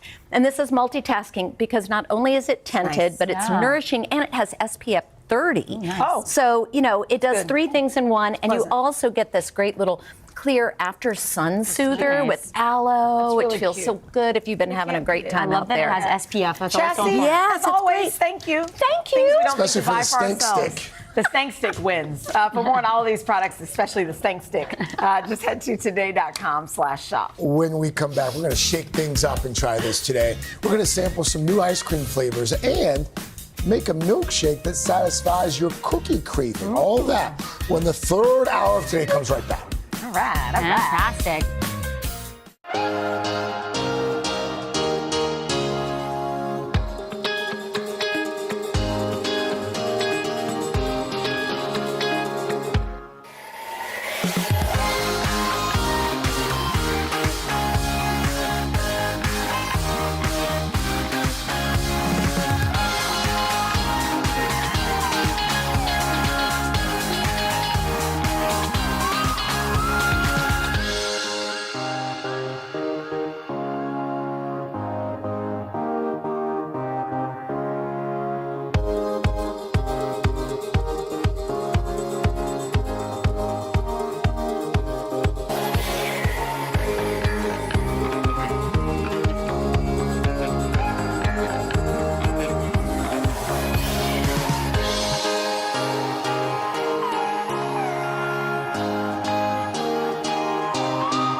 this morning, it's a summertime edition of Try This Today, National Ice Cream Day, this Sunday. But we're going to celebrate a little bit early, and this isn't your typical vanilla or chocolate. No. No. We brought in Mackenzie Chung-Fagan, contributor, Bon Appetit, Epicurious. She's got some new ice creams that you are going to want to scoop up. Every time you come, you introduce our palates to something new. Oh, it's my pleasure. Thank you. Good morning. Most of the time we like what you introduce us to. Well, let's see. Let's see how it goes today. All right. How can you not like ice cream, though? Yeah. And Pop-Tart ice cream. Exactly. Yeah. So this is the Oh. summer collaboration you didn't know that you were missing. Okay. This is Jenny's and Pop-Tarts. It's their frosted brown sugar cinnamon flavor, which I think we can Brown agree sugar. is objectively That was the Chanel's best nickname in Pop-Tart. high school. Did you know that, Mackenzie? I did not know that. This is so good. What do you think of this one? This brown sugar says yes. Wow. Brown sugar cinnamon. There's a caramel cinnamon roll. This swirl. is really good. This I is love all this pastry. This might be my favorite so far. Well, that is the first one that we Okay. tried, to be fair. Okay, Let's so up talk next, about non-dairy, right? Yes, There's we have a such- vegan flavor. okay. So this is another collaboration. Craig. This is You Salt said and it. Straw out of Portland You said and it. Gonanas, which is a vegan and allergen-free banana bread baking mix. Oh. So this has a coconut milk base, so the ice cream Oh. itself is vegan, and a blueberry jam swirl with a little bit of blueberry banana bread That's too. interesting. I think it's a great Yeah, option. no, that's good. It's vegan. The Absolutely. coconut definitely comes Oh, through. it's very creamy. That's yeah. really good. That's really good. All right, what's this next one? So we have two flavors from a brand called Malai that we love at Bon Appetit. They use South Asian ingredients. So we've got a masala chai flavor over here and a mangoes and cream, which is my personal favorite. Okay, where do you get these, by the way? You can buy all of these online. They ship nationwide. But if you are in Brooklyn, you can also go to one of their scoop shops. This is my new favorite. Wow. Are you trying the chai or the mangoes? This is the chai. That's right. I remember This you is liked chai delicious. the I last love time chai. too. And what about that one? What is that one? Mangoes and cream. It is mango season. This is your It's favorite, almost right? like a mango sorbet swirled I love that. with creamy. That is ice cream. delicious. You really do do you introduce think? us to new flavors. I mean, these are like flavors I've never even experienced. You know, it's like, yeah. I don't even know what to compare it to. We're trying It's to really good. We have some taste testers here in studio, by the way. Oh, So yeah. Thank you for bringing the crew. My sorority sister from college, my roommate, these are her kids, and my Aw, son hi, on the guys. left from Dallas and his friend from Brooklyn. They How's picked the the ice best How does cream? it taste? Wow, they It picked a tastes great really good. Great. It's really good. They picked a good day to visit. My son, the future journalist. Did you there. pay them to say that in unison? All right, so now we have some options if you want to do a little bit more than just opening a pint of ice cream. So first up, we're going to make a milkshake. This is a salted speculoos malt. You can find the recipe on What was that second word you used? Speculoos. So those are those buttery spice biscuits that you may get on airplanes. Oh. Like a Biscoff cookies? Like a Biscoff cookie, Okay, exactly. And try they it. make cookie butter, which is a spreadable version of that. So you can get this recipe on the Didn't know it. Epicurious app or taste that. epicurious.com. Taste this. Vanilla ice cream, Oh, you're going to make it for us? milk, Thank you. Yeah. a little bit of malted milk powder. You have to pick it up. Oh, no. There we go. Oh, that is good. Healthy pinch of salt. Oh. And then the cookie butter. Well, you use real whole milk, didn't you? Right? is- Oh, definitely. cookie butter If is you're super gonna yummy. make a milkshake, you This know? is Wow. That's, yeah, I It's can't- like a can't mess with that. Biscoff meets This vanilla is like shake. Exactly. 9,000 calories a sip. Don't you know what? Don't worth even it. think about it. Don't think about it. Think about that. And then What you're gonna about these? smear some of it on the inside too for a beautiful presentation. Oh, yeah. There's a little bit of controversy about the maraschino cherry. Tell That's us. right. So if you don't want to use the jarred neon maraschino Yeah. cherries, you can make your own, and it's Okay. really simple. Again, this recipe is Healthier. on epicurious.com or the Controversy Epicurious about the app. cherry? Well, some people don't like it because Red it's so, dye. I yeah, like it. Oh. You know, processed. this doesn't occur in nature, that color. Oh, that's a good point. But what you can do is you're just going to make a syrup. This is water. We're going to add some sugar, lemon juice. That's cool. Vanilla extract. Ooh, lemon juice. And then the secret ingredient here is almond extract. Oh, So that's going to give you a little bit of that maraschino cherry je ne sais quoi. Je ne sais quoi. She's got You're going great to vocab. bring this to a simmer, pour it over pitted cherries. You can use fresh or frozen. Okay. Oh, Leave them thank you. overnight. Thank you. And then in the is- morning, wow. you have your own homemade candied cherries. Your future Bambino's so lucky. He's going to have all Thank these you. yummy things. Thank you. This is We'll see if he's a delicious. picky eater. Where do you get those cherry pitters? Tell people about that because it is like a revolutionary thing. When you have kids that want to eat cherries but they're too little, you get this cherry pitter. That's and right. It's, There are all these hacks where it's like use a paper clip, but just get the cherry pitter. Right. It's so much It's like the easier. best investment, right? So good. Mackenzie, thank you so much. End of August, right? That's End of August. Do end of August. Yay! Yes. Your Next time we see you, Me maybe too. you may be a mom. I think that's Yay! true. On her Thank way. you, Your mom Mackenzie. already. Thank Third you hour for today. having me. Right back after this. Guys, you have to try this one. This one.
Vicky, we always enjoy it when you're I here. know. Thank you for having me. We love our cousins. Swing by tomorrow. Third hour today here. Country star Brad Paisley will be live. He'll be performing that's a good on the day. Plaza as well. So come back. So exciting. And coming up on Hoda and Jenna, supermodel Ashley Graham on a real-life Barbie Dreamhouse challenge. I love that. We are going to see you tomorrow. I'm going to go take a nap. Yeah.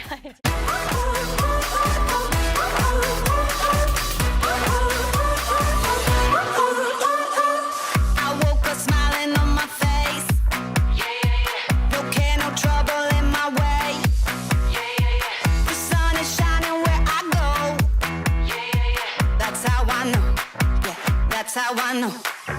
Today's gonna be great, gonna be great, gonna be a good day. Today's gonna be great, gonna be a good day. Welcome to today. So happy to see you guys. Would you like my boost? Yes. Back, here we go. Sometimes we just do things to help. That's our Hoda. Happy birthday. We got an awesome crowd, y'all.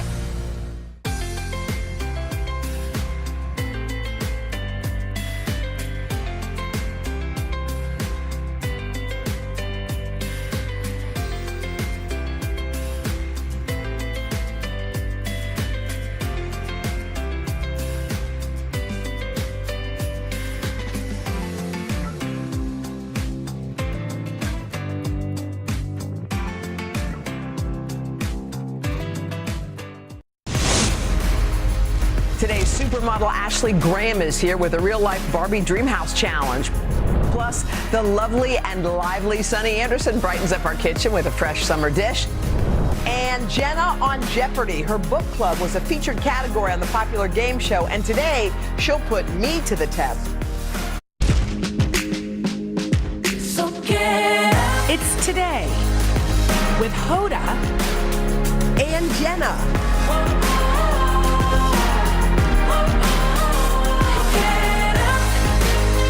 It all starts right now.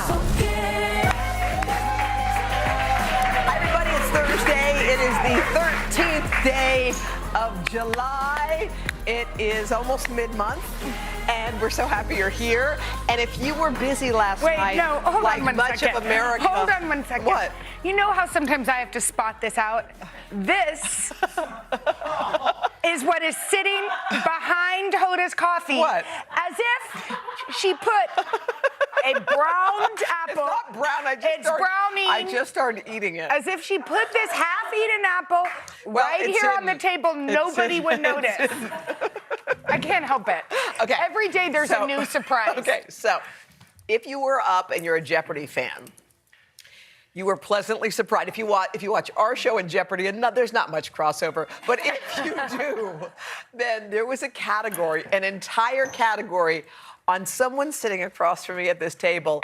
Here it is. Take a look. Reading with Jenna Bush Hager. Jenna Bush Hager for 800, please. Here's Jenna Bush Hager. One book that I have read multiple times and chose for my book club is The Bluest Eye by this woman, my all-time favorite author. Justin. Who is Toni Morrison? Right. Let's do reading for 6. Here's Jenna Bush Hager again. The perfect vacation read, and one my sister Barbara and I still talk about, is Summer Sisters, a novel for adults by this woman who is beloved for her young adult fiction. Itai. Who is Judy Blume?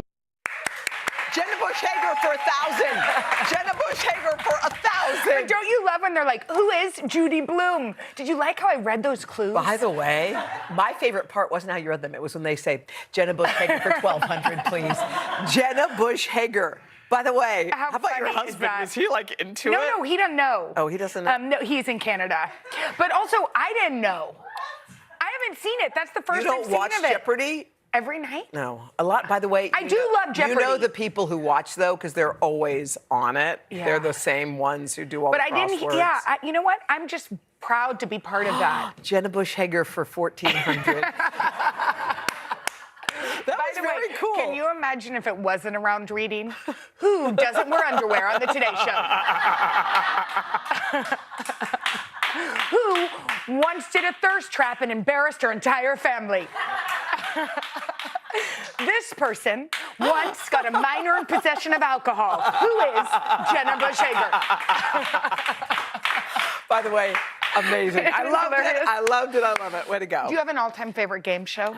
Well, at my mom's, when we go to my mom's house, Still she always, now? to this day, we have The Price is Right is hers. Yes. She loves to guess the showcase $1. showdown. Uh-huh. And $1. That's one of her favorites. And we like the wheel because the wheel's for everybody. Yeah, totally. Jeopardy's for smart people and the wheel's for everybody. That's true. You were on The Price is Right. No, I just Yes, went and no. met Bob Barker, and No, we talked no. about neutering animals. And Spay or neuter. You were there. Is that your crew? that was my, yes. Who Some are of my those best friends people? to this day. Those were my college besties. And we they were- wore college shirts because you know you're supposed to do that. Yes. Do they still do that? Yeah, they all wear matching things. But you didn't get called down for the showcase? No. Oh. No, but it was fun to be Okay. part of it. Some of the other classics, by the way, people love Hollywood Squares. Love it. The $25,000 pyramid. Classic. Supermarket sweep. Okay, Hoda, Let's it do- may be on air, but if not, should you and I do supermarket We would be sweep? so good at it. Wouldn't it be fun to be in a grocery store? Running the aisles with a cart. I love supermarket sweep. Whoever owns the rights to that, if you're interested. And did you remember Shop Till You Drop? You know what? These are At the all, mall. These are all Remember so at the good. mall? Remember when people went to malls? I That was still- good. I still go sometimes too. I love Claire's. Earrings? I got my ears pierced at Claire's. Which I ear think it was my pierce? second with Natalie Morales in Key West. How many do you have piercings? 3, And 2, 2, 5. I had my belly button for a brief period. You took too. it out? And when It was in hip. high school, Everyone was doing I it. did it. Unfortunately, it got infected. Oh God! Well, you know what? This is what happens. We're on a normal conversation. Well, now we're talking about infections. Well, it's just did. Well, it happens. Can I just tell the truth? Oh God! All right. All right. Can we talk about this hot new trailer? By the way, Willy Wonka.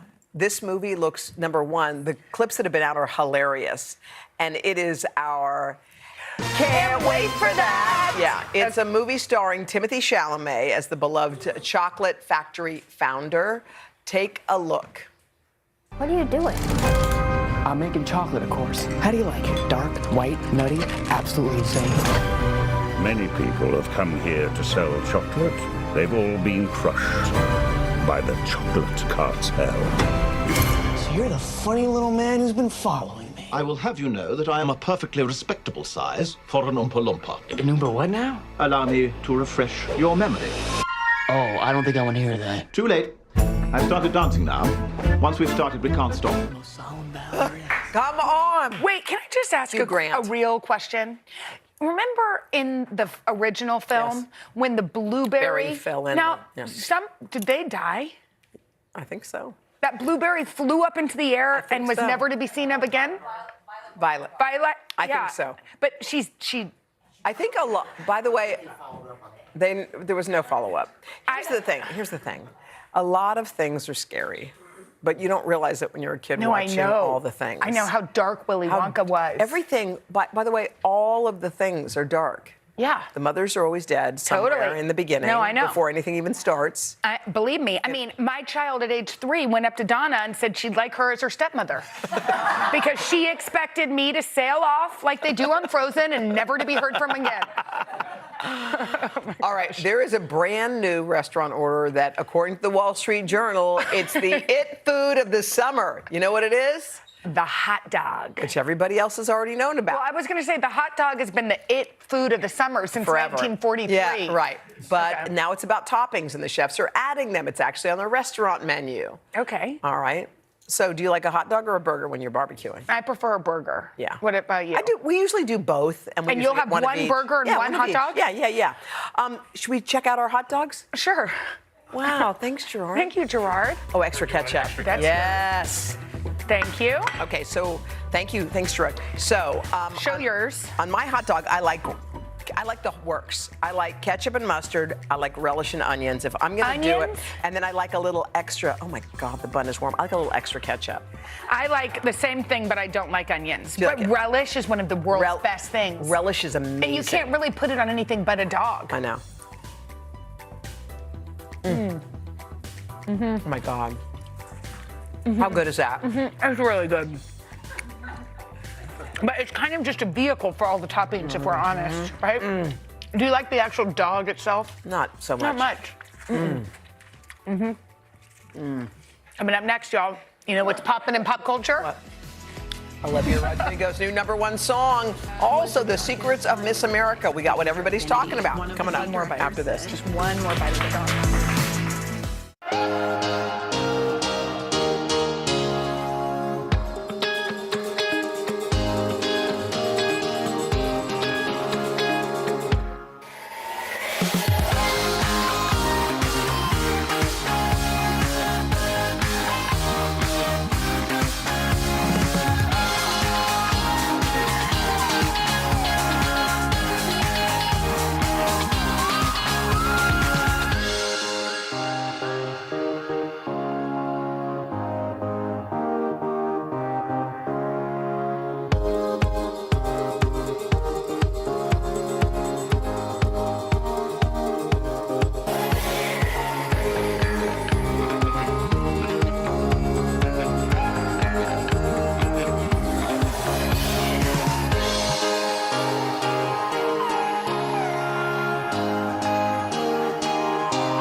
Now with our pop culture expert, Bravo personality, and our friend, Darren Karp. She's bringing us her top 5 hottest picks in pop culture right now. It's a series we're calling What's Poppin'?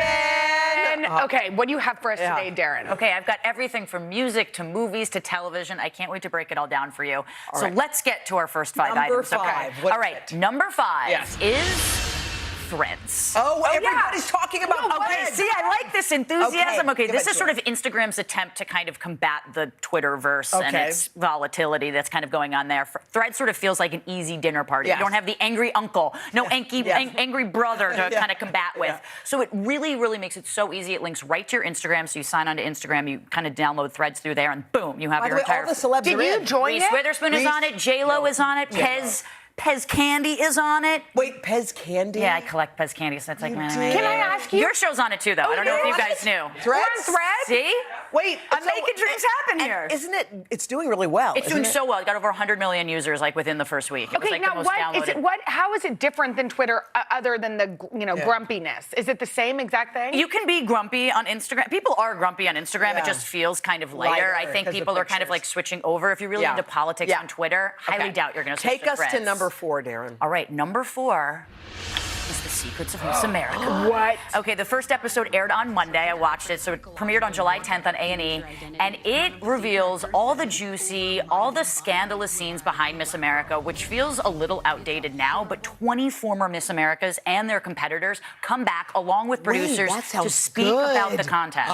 So what's all the scandal. controversy? Like, what's the scandal? A lot of stuff was happening with the CEO and how he was treating the women. Even after you get Miss America, it's like one of the worst years of your life. You're just go, go, go. The expectations, what is really required of you. Do you remember Miss Congeniality? Oh my God! Well, behind the scenes, yeah. of Miss America. That was Wait, so... do we have a thing? Do we have a little thing? A look at it? we got a little shot. Can we take a look? Being Miss America was the darkest time in my life. I was not prepared for the psychological warfare. You lose your identity. One of the state directors said, "Over my dead body will I crown a black girl."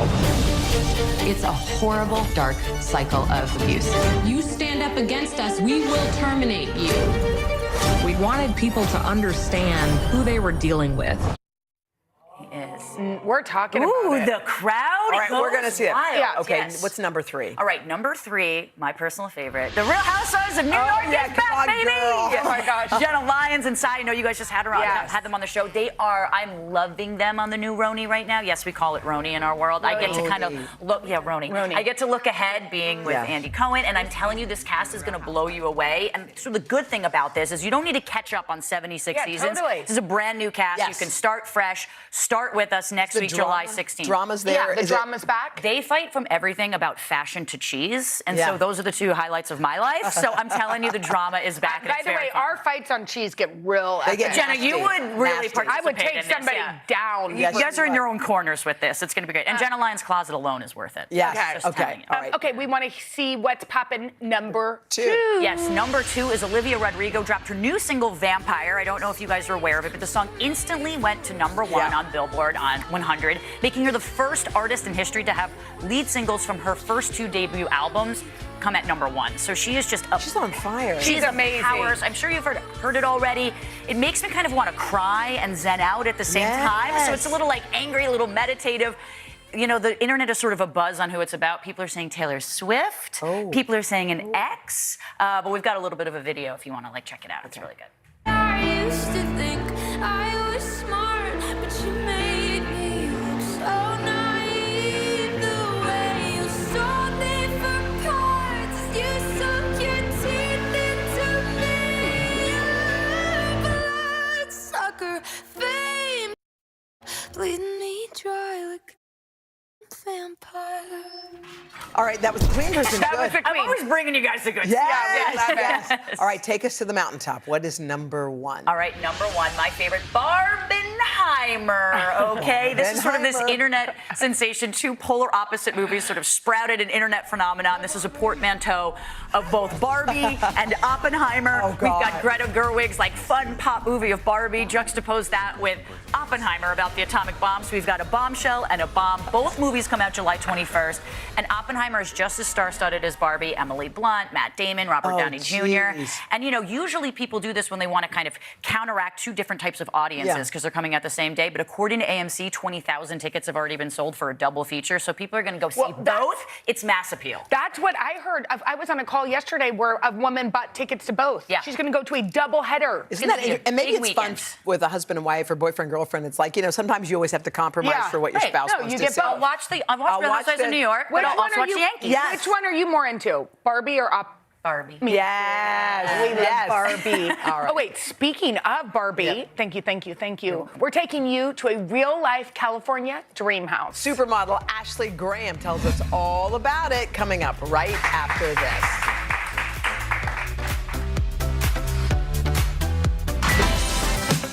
Coming up tomorrow. It's non-stop laughs when the hilarious Michelle Buteau stops by. Plus, hot summer looks inspired by the new Barbie movie. And relationship advice from matchmaker Devin Simone. That is all Friday on Hoda and Jenna.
Ashley Graham landed on the cover of Sports Illustrated back in 2016 and has not slowed down since. The supermodel and busy Mama 3 has been rocking fashion's biggest runways from Milan to Paris. But most recently, she's been walking the pink carpet as host of HGTV's new competition series. It's called Barbie Dream House Challenge. 8 teams transform a Southern California home into a real-life Barbie dream house.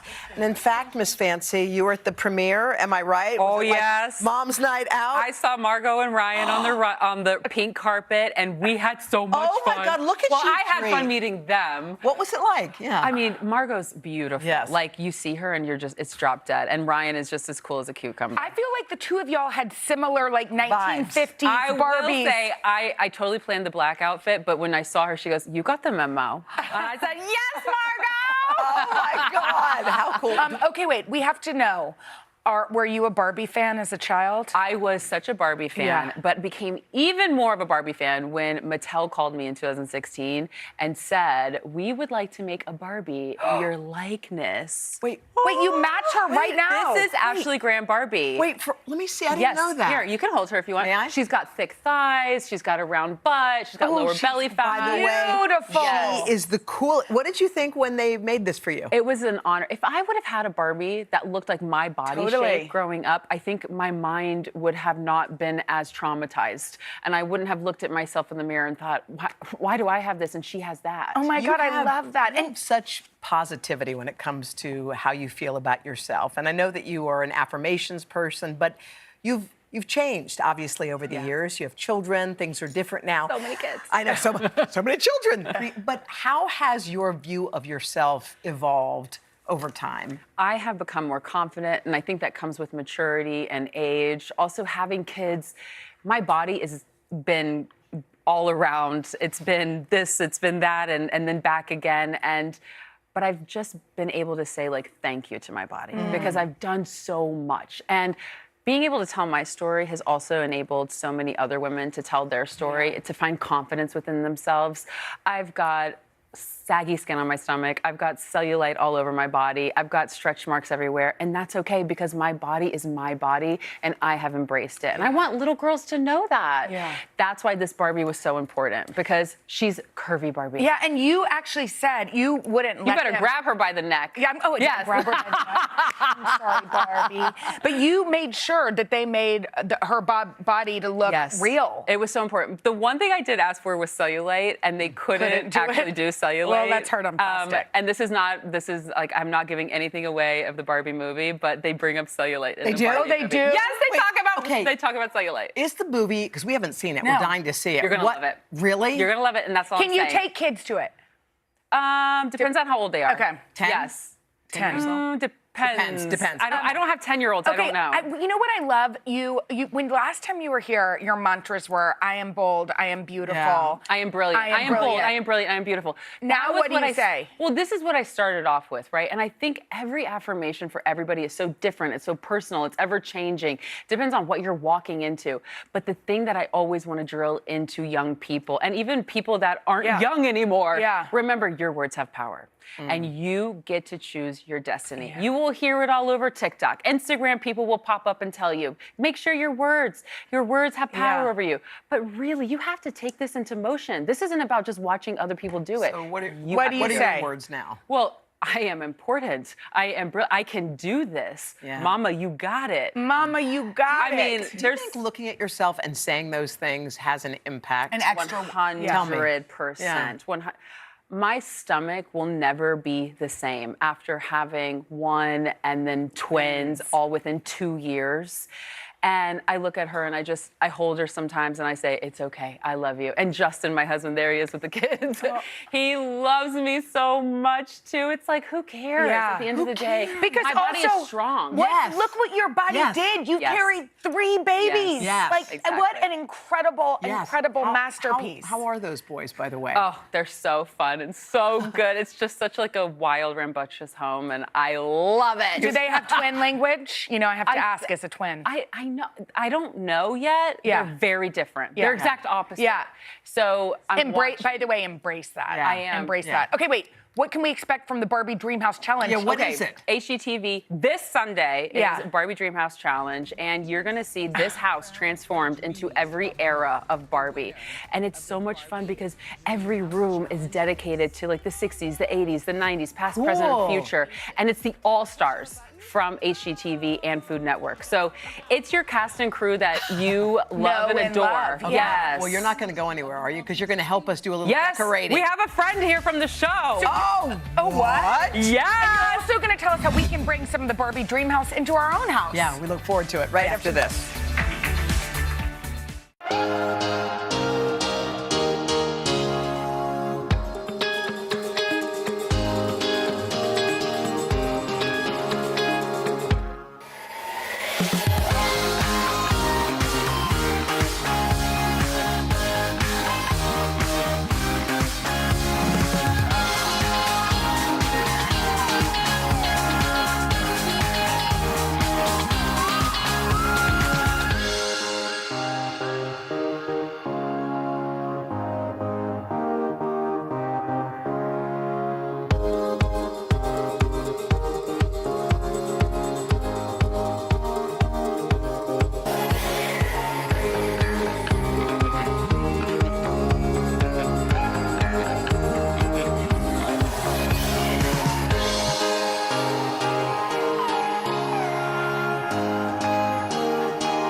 back with the host of HGTV's Barbie Dreamhouse Challenge, Ashley Graham. Also with us, one of the judges and resident Barbie expert, designer Tiffany Brooks. Okay, and just like the designers on the show, they are going to show you how to create some Barbie-inspired spaces in your own home. We feel so far away in this Barbie living room. But guess, well, Tiffany, you're a huge Barbie you have 9 fan. She is a huge Barbie No, how fan. big? No, you I'm see. obsessed. Okay, tell me what you have in your own house. Do you have I have a Barbie town in my house. A Barbie town? Do we have pictures of this Barbie town? I don't know if you have pictures, but I have a hot pink library. I lacquered the ceiling, the walls, all the shelving hot pink, and there's a pink day bed in it, and it's a swing, and it's my room. Oh, wait, And I'm so happy about it. Oh my God, amazing. you're like the perfect fit for this Right? show, by the way. Yes. All right, what's the key? Because some people want to have some of the flavor, but not all of the flavor. Yeah, I went with all of the flavor because I have hot pink walls, but you can add Barbie glam in just about anywhere. There are some key moments here. First of all, I'm going to suggest like the textiles. Like you're going to see the velvets and the Sherpas and the fur. All of that suggests like that Hollywood Regency feel that Barbie gives us so much of. And then you're going to see some nods to Barbie and her original roots and with the black and white. Well, yeah, the black, you know, Ashley, I think sometimes we think only pink, but Barbie is, you wore black. I wore black on the pink carpet to the movie premiere, and I'm so glad I did because it was a little bit of that contrast always helps, right? Yes. And black and white is sort of the original 1950s vibe, OG right? Barbie. Yeah, she landed here. Remember that portion? That went crazy. We're not going to tell them too much. No. But anyway, yes, so the black and white definitely is a staple. And then also the neon. The neon, that Definitely a nod to the 90s. Right. I like the wall that you have here. I thought that was cool. You did a little black and white. It's subtle. It's definitely subtle. All right. So there's a staircase. You know that signature staircase, that paint roll? The spiral staircase. Yes. Yes. So in the house, this was Egypt in Mike's room, I believe. Yes. They killed it. Oh, Egypt and Mike. But yeah, they did this amazing installation with the palm tree. They kind of taped it up, painted it black and white, and had some real fun with the leaves of it. And this is something that can be easily duplicated in your home, especially. Is this a real tree? It's a real faux tree. Oh, got it. A real faux tree. It started off as a faux tree, but that's why it will last. Real faux tree. It's a real faux. Yeah. It's a real faux tree.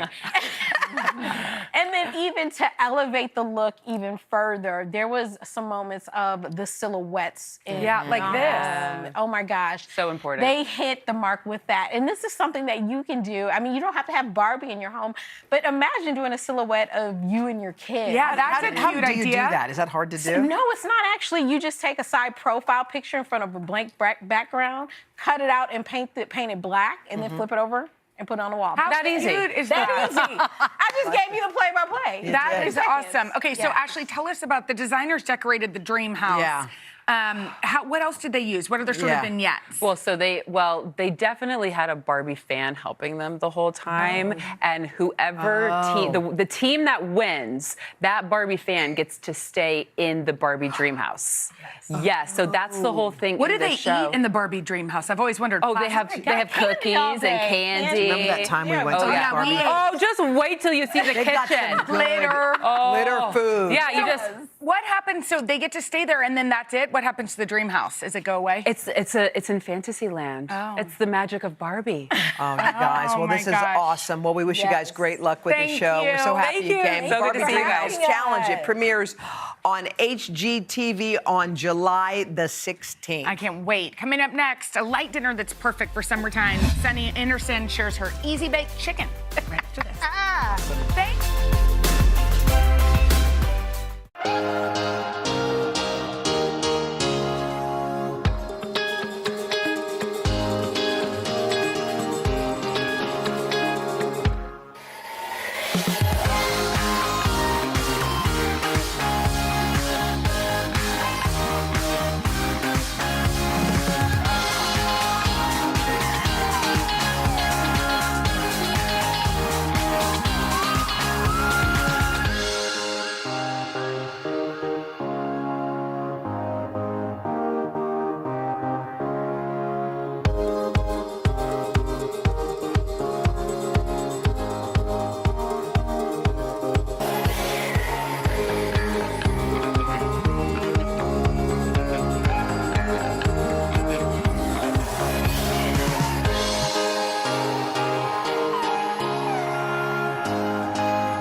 we are feeling the sunshine this morning because our pal Sunny Anderson is cooking.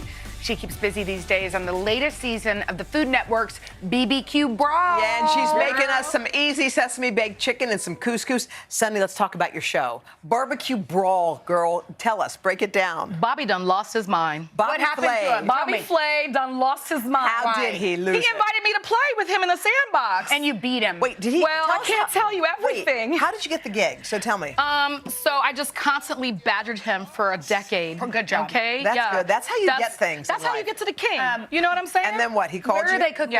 I mean, where did they shoot this? So in we Texas? shot this in North California. Oh. So all the other seasons were in Texas. You know, I was ready for that. Because we always talk about our Texas connection. I was ready to go Me with the brisket. I was ready to puffy taco them. I was ready to really just 100%. You don't know about the puffy taco in San Antonio? I don't know. What's up, San Antonio? What happened? Puffy tacos are everything.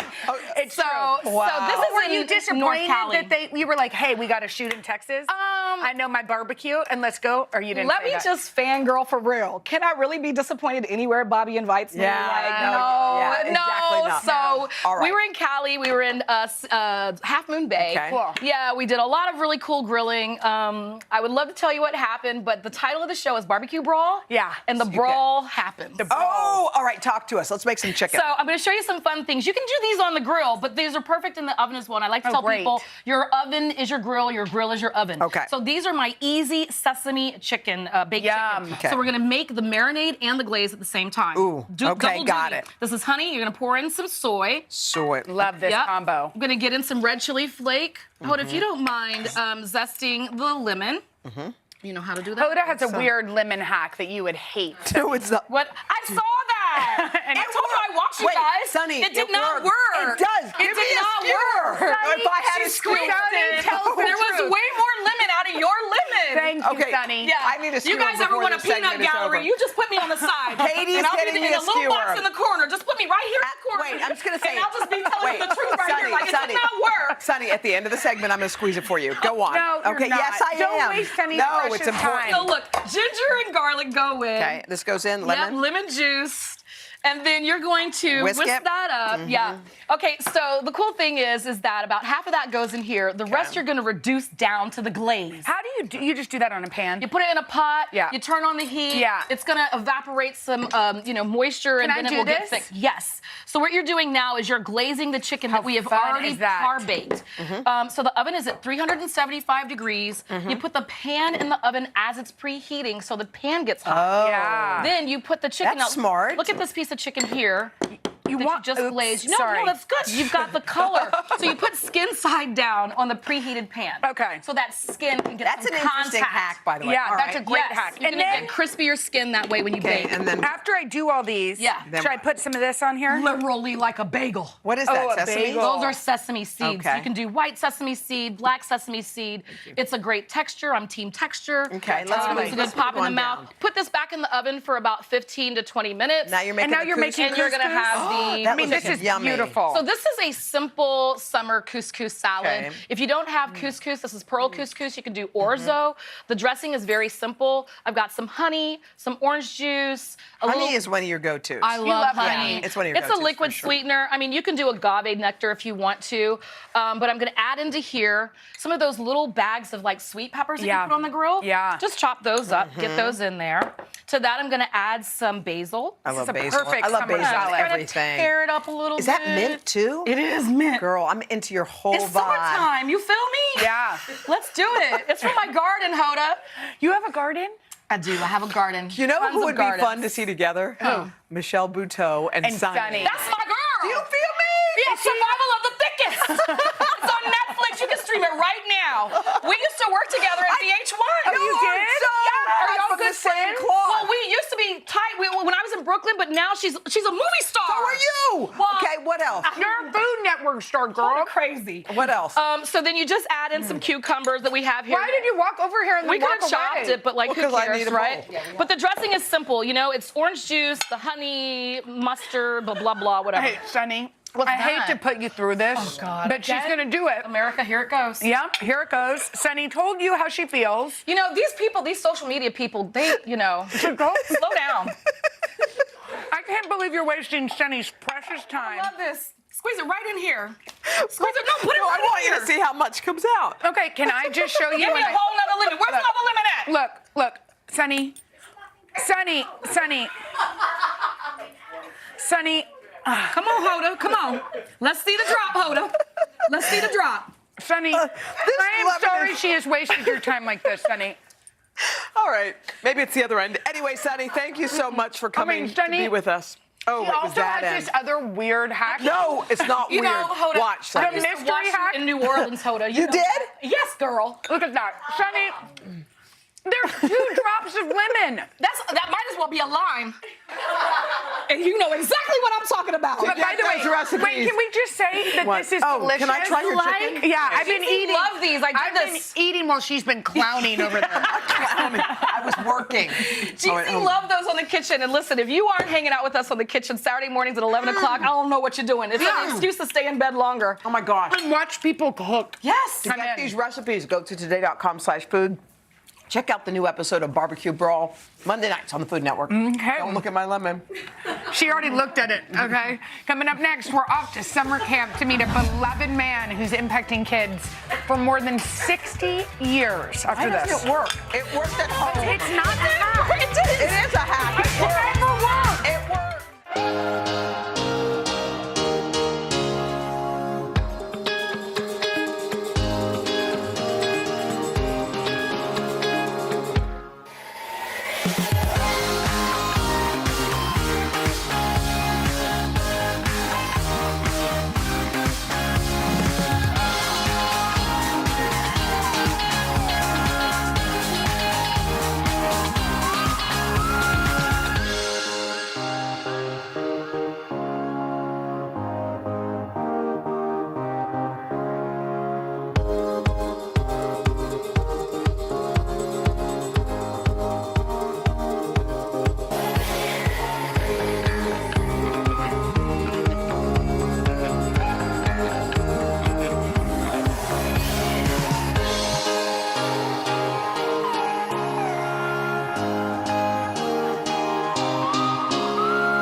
Every summer, thousands of kids and counselors around the country head off to camp. And while they may only spend a few weeks together, those bonds can last a lifetime. And there's one man who knows that all too well. At 83 years old, he has been at Trails End Camp in Beach Lake, Pennsylvania for more than 60 years, impacting the lives of generations of kids.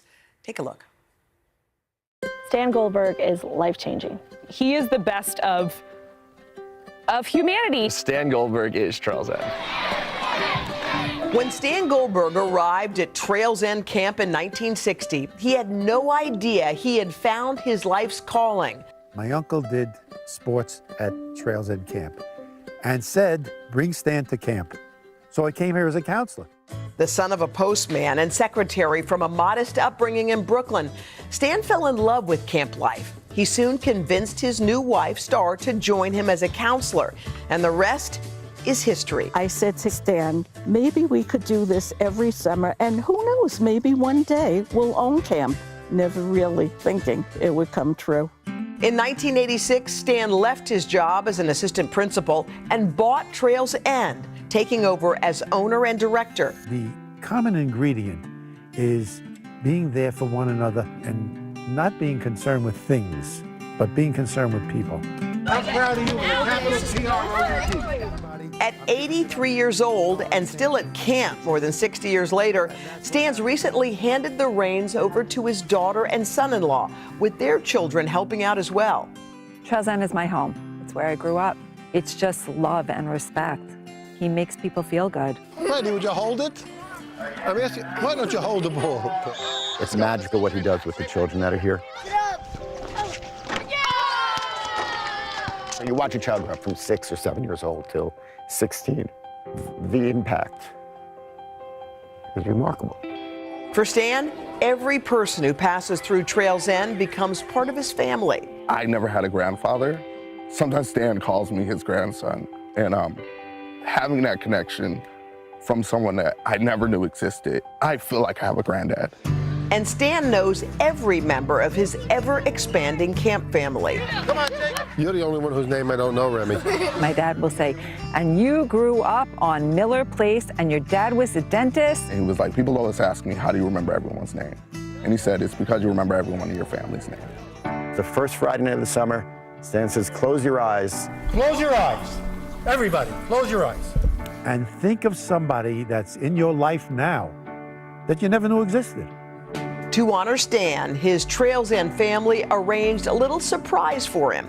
We figured today we would have Stan close his eyes. Close your eyes, Stan.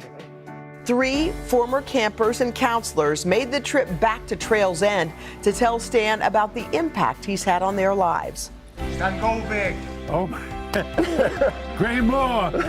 I first met Stan in 1985 as a 21-year-old counsellor from Liverpool, England. Stan already knew my name. I started as a camper at Trails End in 1977. My dad was a camper in the 50s. I was lucky enough to be a camper when Stan became our boys' head counselor in 1968. Stan pulled me aside and said, you've got to work with kids. That little chat we had changed my entire destiny. I'm now a camp director up in New Hampshire, and we run the camp the Stan Goldberg way. In 1982, I met a camper waiter, Kenny, who I decided to marry. Our 4 children grew up at Trails End. Now our 2 daughters help run the camp. I'm so grateful to you for creating a place that 3 generations of my family call home. I truly believe that we're all better for having known Stan Goldberg. So I am fulfilled. I've written a good ticket, and I'm happy about it. What you can accomplish here in the summer is endless. That's it. Happiness. Oh, how beautiful. The place is magic. We should mention, by the way, we learned about this story. Our associate producer, Ben, grew up going to Trails End. Got to go back, there he is back in the day, got to go back and interview Stan for this piece. Come in, Ben. Special. Come on in, Ben. Ben, you said he was amazing. He's pretty great, isn't he? Oh, my God. What a guy. I mean, this was just the most special thing to be able to tell this story, so thank you guys for it was helping us tell it. Oh, my God. Ben, wow. What a lucky guy Let's you are to sing have gone camp there. songs later, okay? I would love to. All right, we Thank love you, you, Ben, and we'll be back right after this. Way to go, Ben.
Coming up tomorrow, we got relationship advice from dating expert Devin Simone. Plus, our pal, comedian Michelle Buteau will stop by. We love us some Buteau. All right, guys. Here's the great news. What is it? Today is Thursday. She's dressed in Barbie core. Okay. Tomorrow's Friday. She'll be in Barbie core. Yes, again and again.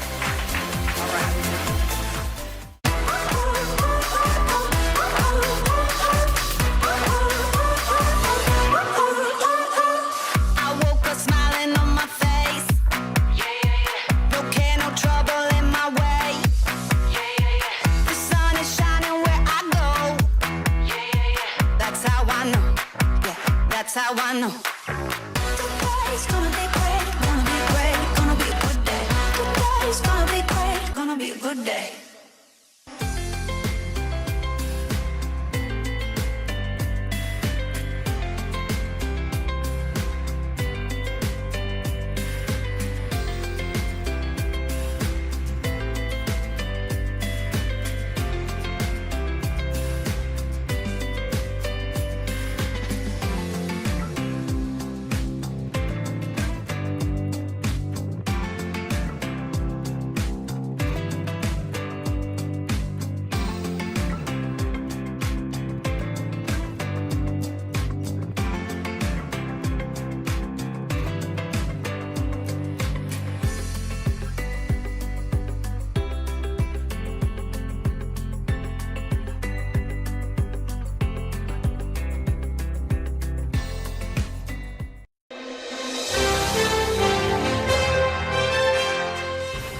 You get stuff done.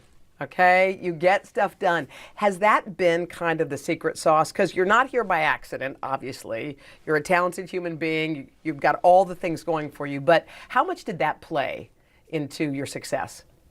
I am goal-oriented. I am solution-oriented. I don't get stuck in a problem. I like to, figure it out. And I feel like when you can figure it out, then you move a lot faster than people who kind of get stuck. And I used to, when I was younger, I would definitely get stuck. But I think being in the industry kind of teaches you that, survival of the fittest, and the only way you kind of survive is by actually doing the work and getting stuff done. But it means you got to be confident in your voice. When did that come to you? I think I didn't know any different when I started working first, because I was 17 or 18. I was a teenager. And to me, it didn't matter when I got paid. I was just happy to get the job. I was really happy to be in the mix. I was really happy to get, I was learning the craft. I'd never been to school, acting school or anything. So, my observations were just, what is everyone else doing around me? How can I learn? And I think that's something I still have. I'm a student of life. I don't expect that I know everything.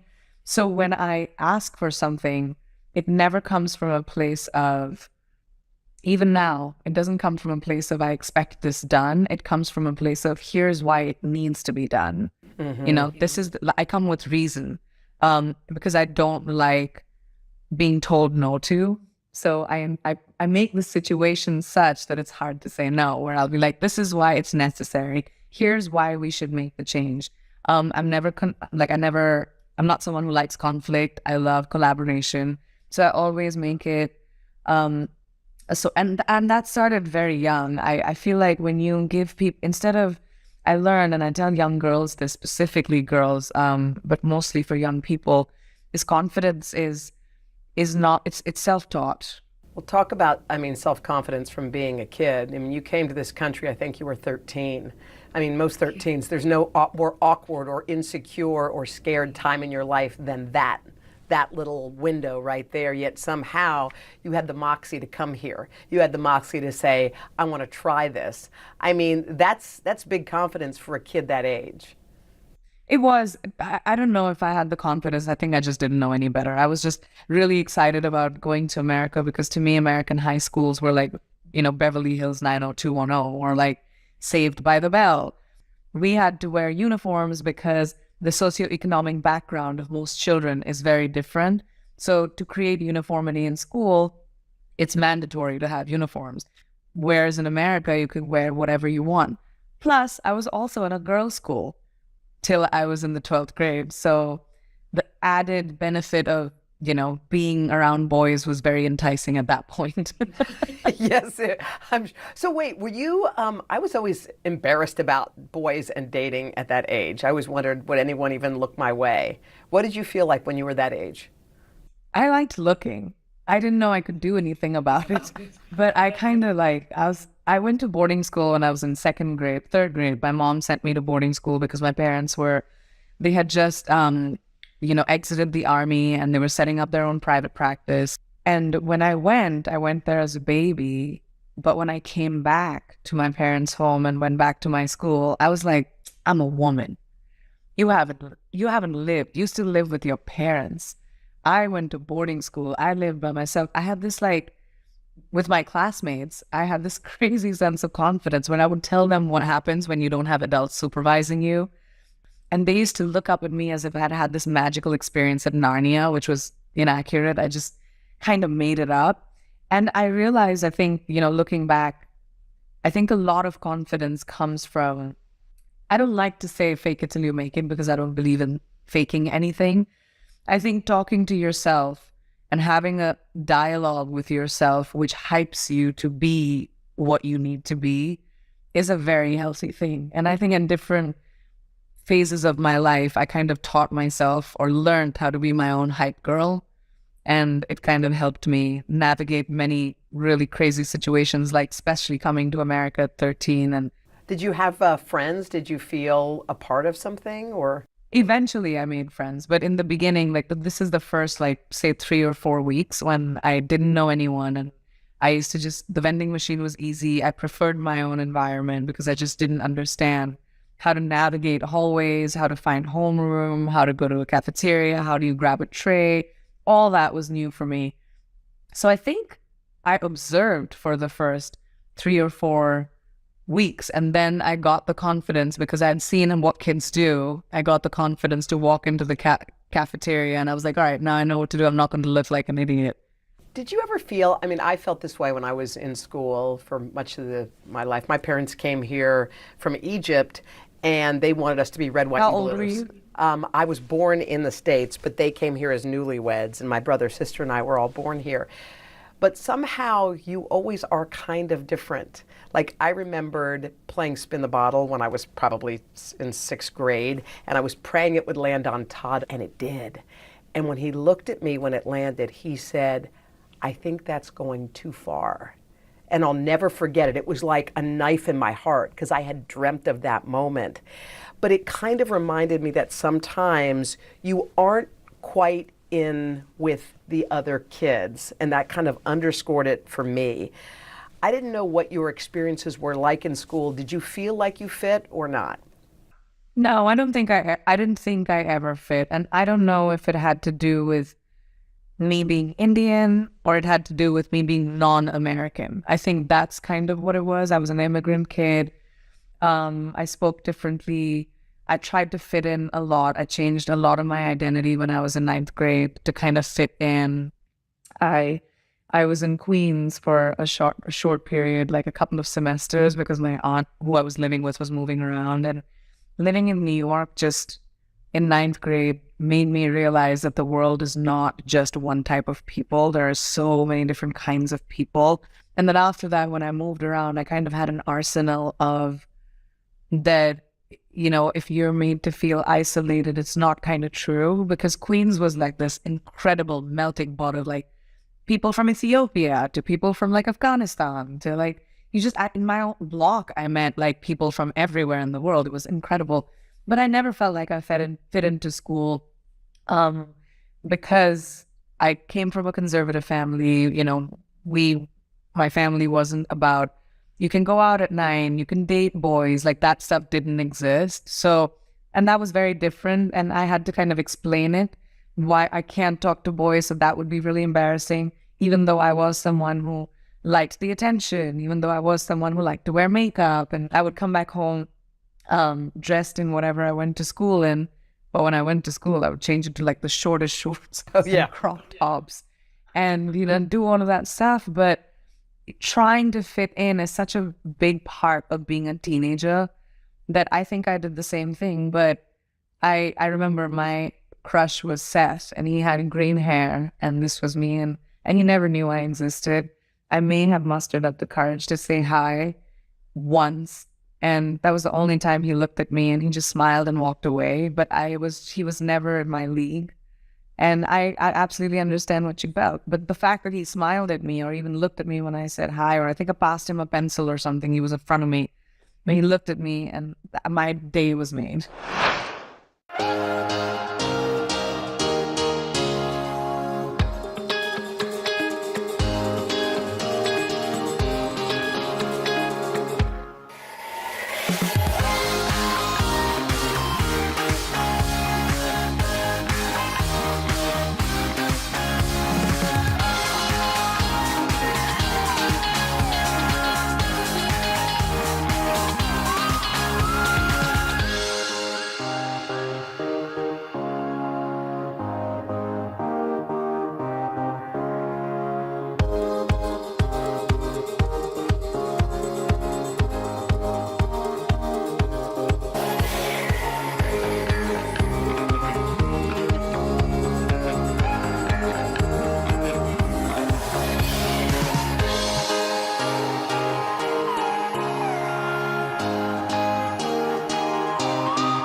There's so many things that shaped you and formed who you are. As you're talking, you're someone who uses your hands, and I love that. And of course, you've got a tattoo I see that says, Daddy's little girl. And I was thinking about you and that moment and what an impact your father has had on you in your lifetime. And we have a lot in common. My dad passed away too. I was in college when it happened to me, but I remembered thinking like, thank you. I remembered wondering one day, and I asked myself this question too, what did you lose that day? So what did you lose the day your father passed? I think I lost my greatest cheerleader. I felt like that for the longest time. And don't get me wrong, my mom was cheering me all the way. And, you know, she handles my whole life when I'm out to work. Like she's with the baby right now while I'm talking to you, you know, and makes my life completely amazing and has been my mentor from when I was a kid. But my dad was my cheerleader. He used to get so excited if I ever won an award, if I signed a new movie. He was my hype guy. He would love just standing and watching me be, you know, on set, just being me. He just loved that. He would just want to be around to watch me do what I do. And that was a very isolating feeling when he left. I kind of was very disoriented.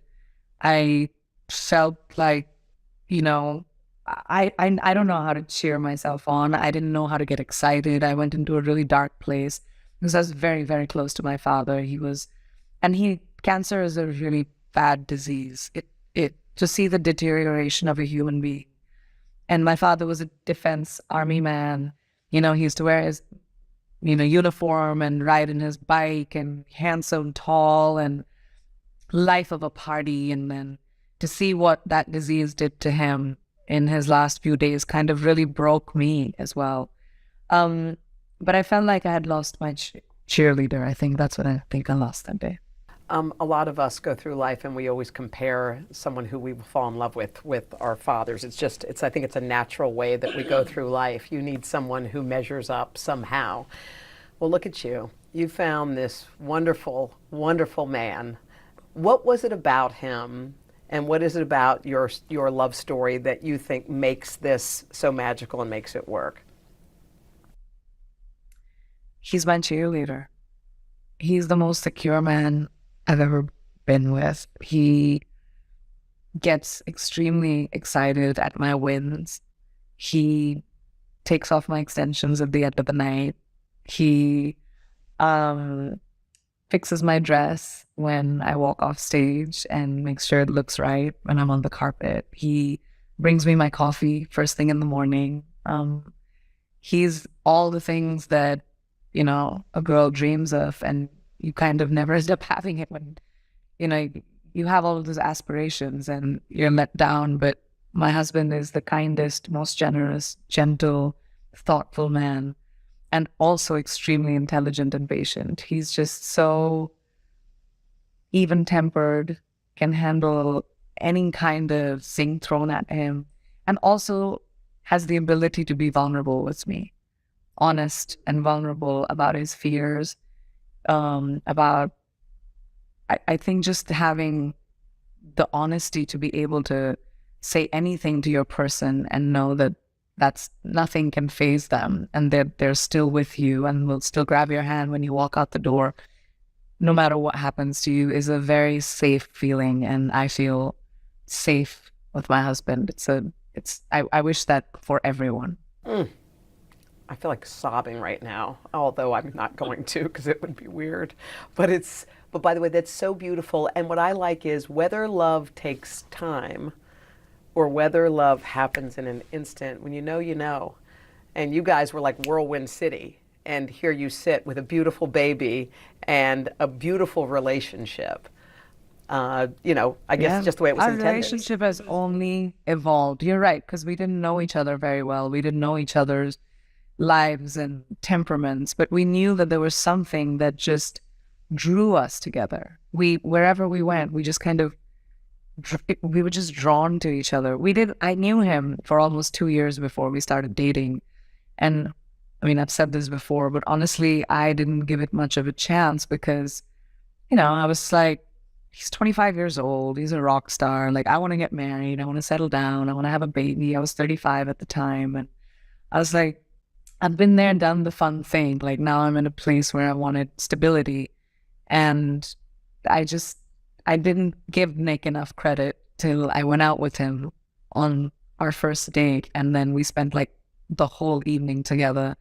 And I realized my husband is just like an old soul. He's stability in human form.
Baby Malti, which is like, I don't know how you can improve upon what is it looks like a beautiful, perfect life, but that's how you do it right there.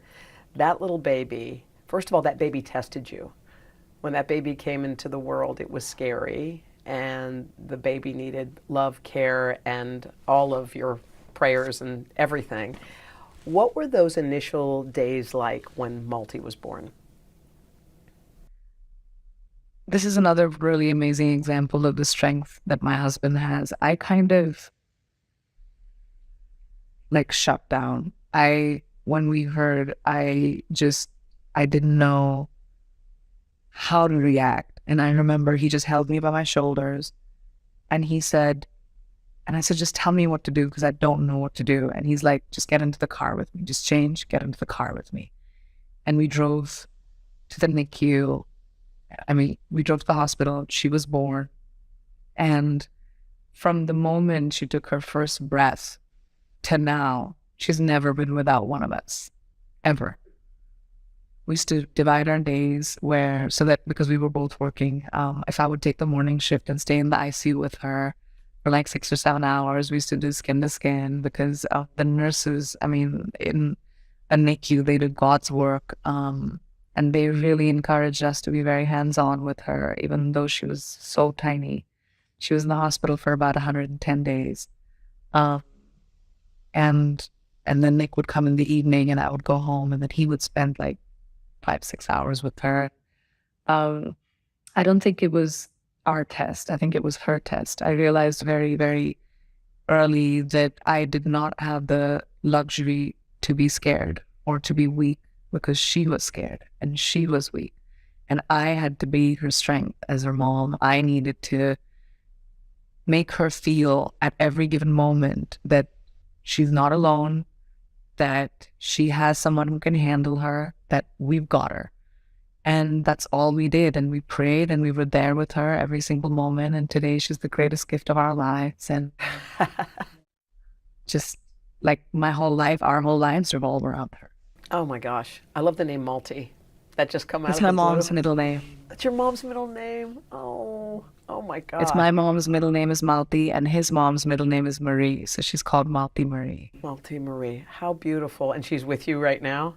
Yeah, she's asleep with my mom, actually. Of course. I love the idea that she's never been without you. When you finally were able to bring Malti home, out of the NICU, into your house, and you were finally a family in a, in your home, in a normal setting, what was that like for you? Oh, it was terrifying because being a NICU parent, you really get used to the monitor. And NICU parents watching this will understand that. Like, your child is alive because you can see their heartbeat. I couldn't sleep for days because now suddenly she was home without a monitor. I used to put my ear on her chest. I would wake up every couple of, minutes to just see if she's okay. For weeks this went on. Till I found a camera that could do it. And then I was like, I can sleep better because I can see her heartbeat. Wow, I love it. You know what? It's so crazy when I think about your life because it has all the facets. You are a beautiful mom and a loving wife. And then in the show Citadel, you're like kicking ass. Like every woman is like, yes, like I want to have that kind of moxie.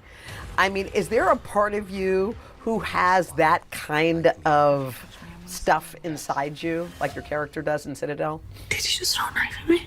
I think so. I'm from the land of India, I'm from the land of Gandhi. I believe in nonviolence, but I could take someone on. I'm pretty sure of that. I mean, you're I don't want strong. to. Girl, you're strong too. I mean, how do you have seriously the time to do all of the different things? How do you parse that out? I used to burn the candle on both ends. I won't lie. When I first started in my 20s, I'd never even taken a vacation for 10 years because, I was greedy. I was like, I want to do everything. I don't want someone else to have this part. If I would schedule my days in a way where I could do 4 movies a year because I wanted to do everything. I was just hungry. And then slowly I realized that just chipped away at my soul. I didn't know who I was. I didn't have preferences, likes, dislikes.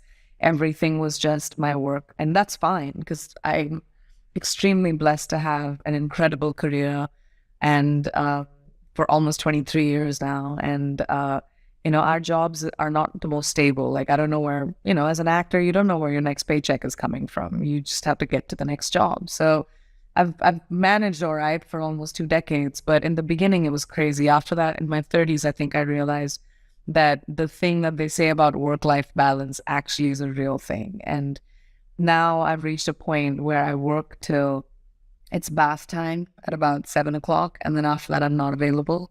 That's my time with my family. We do bath time, story time, bedtime, and then it's Nick and my time, whether we go out, whether we have friends over, whether we just sit together and watch a movie. Like, having family time it just makes me want to do and conquer the world when I wake up and do a million things, and I can do them really well because I know that I come back home to my family. And that's such a priority to me now.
fulfill your spirit? I love reading. I love traveling. When I travel, I love observing. I love culture. They say when in Rome, I really am a believer of that. Wherever in the world I go, I eat local food in every country I go to.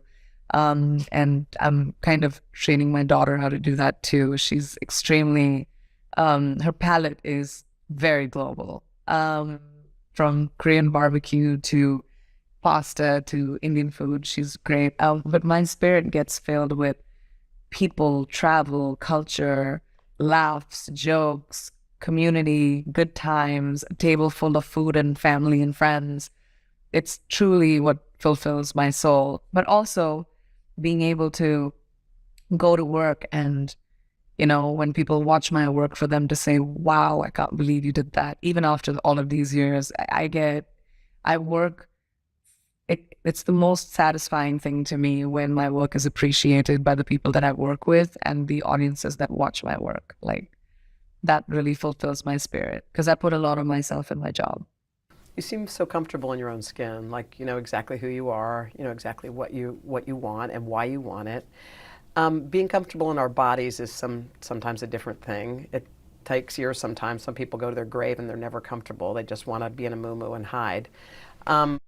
When was your most difficult challenges with your body and how you perceived it, and how do you feel now in your own skin? I mean, I think the 30s were kind of tumultuous for me when it came to my body, because as you grow, your body's changing. I was going from this 20s like body, which is, metabolism is at its highest, and then you reach your mid-30s and you're like, oh, I can't skip a meal and it'll just look great. Like, you can't do that. You can't just work out for 4 days and come back to your, pre-vacation body. But I think that, the standards of beauty in the industry are, especially for women, extremely skewed. And I've spoken about this tremendously. But my dad passed away. I had moved countries. I'd come to America. I was filming Quantico at that time. I didn't have many friends. I was in New York. I felt a lack of community. I would emotionally eat. I would just emotionally drink. I wasn't taking care of myself in the best possible way. And it had nothing to do with how people perceived me, but I perceived myself as not the best version of myself. And it was a really tough time for me to be able to say, all right, I'm going to, do what's good for my body, because emotionally I wasn't there. And I think that's okay. I've thought about that phase in my life a lot, and my body needed to mourn. My heart needed to mourn. And yeah, I needed pizzas to do it. So I allowed myself to do that. Pizza and a bottle of wine and a movie. My heart needed it. I did it for a while. And then I reached a point where I knew that, bottom had been hit. And now the only way was up. And I started taking one step and another step. Maybe going to the gym 2 times, or maybe even walking for breakfast, or starting to find my health again, my mental and physical health, trying to reach out to friends. Friends had stopped inviting me to things because I would never go. I just wanted to go home and just hide. And then slowly I would say yes, or I would reach out to someone. I started choosing myself instead of the darkness that is seductive and that kind of reaches out for you sometimes. And that can happen to anyone, anytime. As soon as you choose what's good for you and stop waiting for somebody else to be, that hand to pull you out of it, it's a very powerful thing. You're unbelievable. I swear, that was so awesome. We're crying over here, okay? We're crying over here. We have people in our room crying. Priyanka, thank you so much. Thanks for the time. Thanks for staying up late. Thanks for being amazing. Just thank you.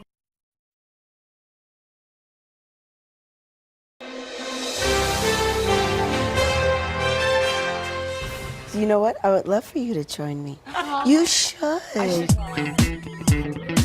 4 months ago, to the day, Janet Jackson invited this girl from Wichita, Kansas, to be her backup dancer on tour. Well, you didn't have to ask me twice. I am hours away from hitting that stage and living my best life. That's right. I am on center stage at the Hard Rock Live in Hollywood, Florida. Hey, baby, it's Janet. For Janet's opening weekend of her Together Again tour, her first major tour in 4 years. When fans from all over the country and different cities come to see the show, what do you want them to feel? Joy, just complete bliss, excitement. I want them to reminisce about great times in their lives when this song comes on, that song comes on. Just happiness. And not to be corny, but it's been such a long time since I've been with the fans. So this is for them. On that note, how do you feel, especially with a tour like this? Is it exciting? Is it challenging? Is it exhilarating? Maybe all of it? It's all of that. It really is, especially getting the show together. I love production rehearsals when the stage is up and we get to do the wardrobe changes and really dig into it. And I didn't get as many days as I would have loved to have, so we did like one full dress rehearsal, literally the day before the show. And they worked out fine, and then they went to finish for last night's show. I was just about to ask you, Janet, what is it about being on stage and performing that you love? I enjoy it. I enjoy dancing. I enjoy performing for the fans. I enjoy just sharing what I've created. I love putting a show together, creating it with Gil Dual-DeLao, and it just gives me so much joy, and to say, look at what we've created, and I hope that they enjoy it, knowing that I like it and I love performing it. Hope they enjoy it, watching it.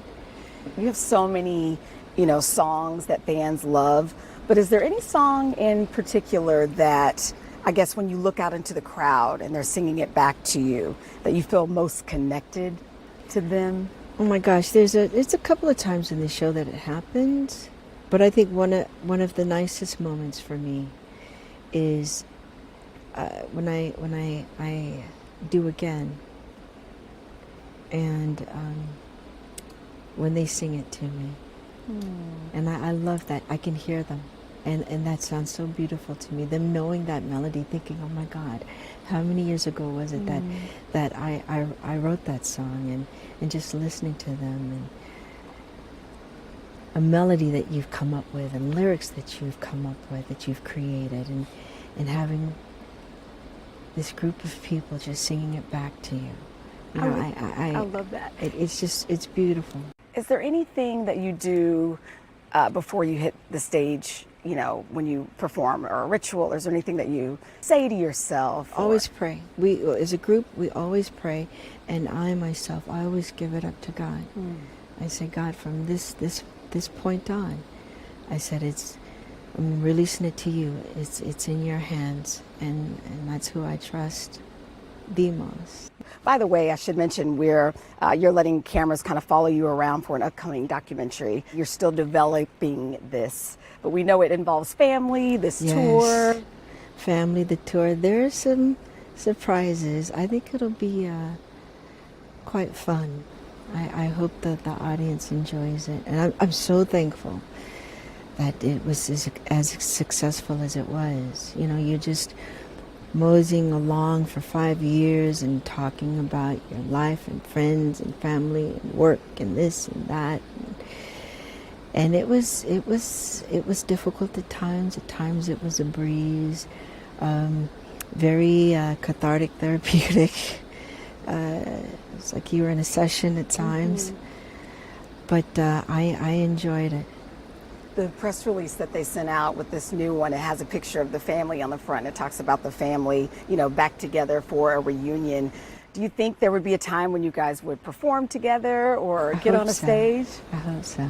Why do you think now is the time, in the season that you're in your life now, to share a little bit more of you, or to share some of those things? I don't know. Maybe it's because I'm not as shy as I used to be, so I'm a little bit more open and just sharing more in my life than I ever did before, and having my own family now, and allowing people to see and understand how we came up and what really was, what really happened, and how it came about, and maybe to help others who want to follow along in that path. That's the key. I mean, even though it's a different time now, but still you can take and learn and this and that and apply what might work today with what happened then.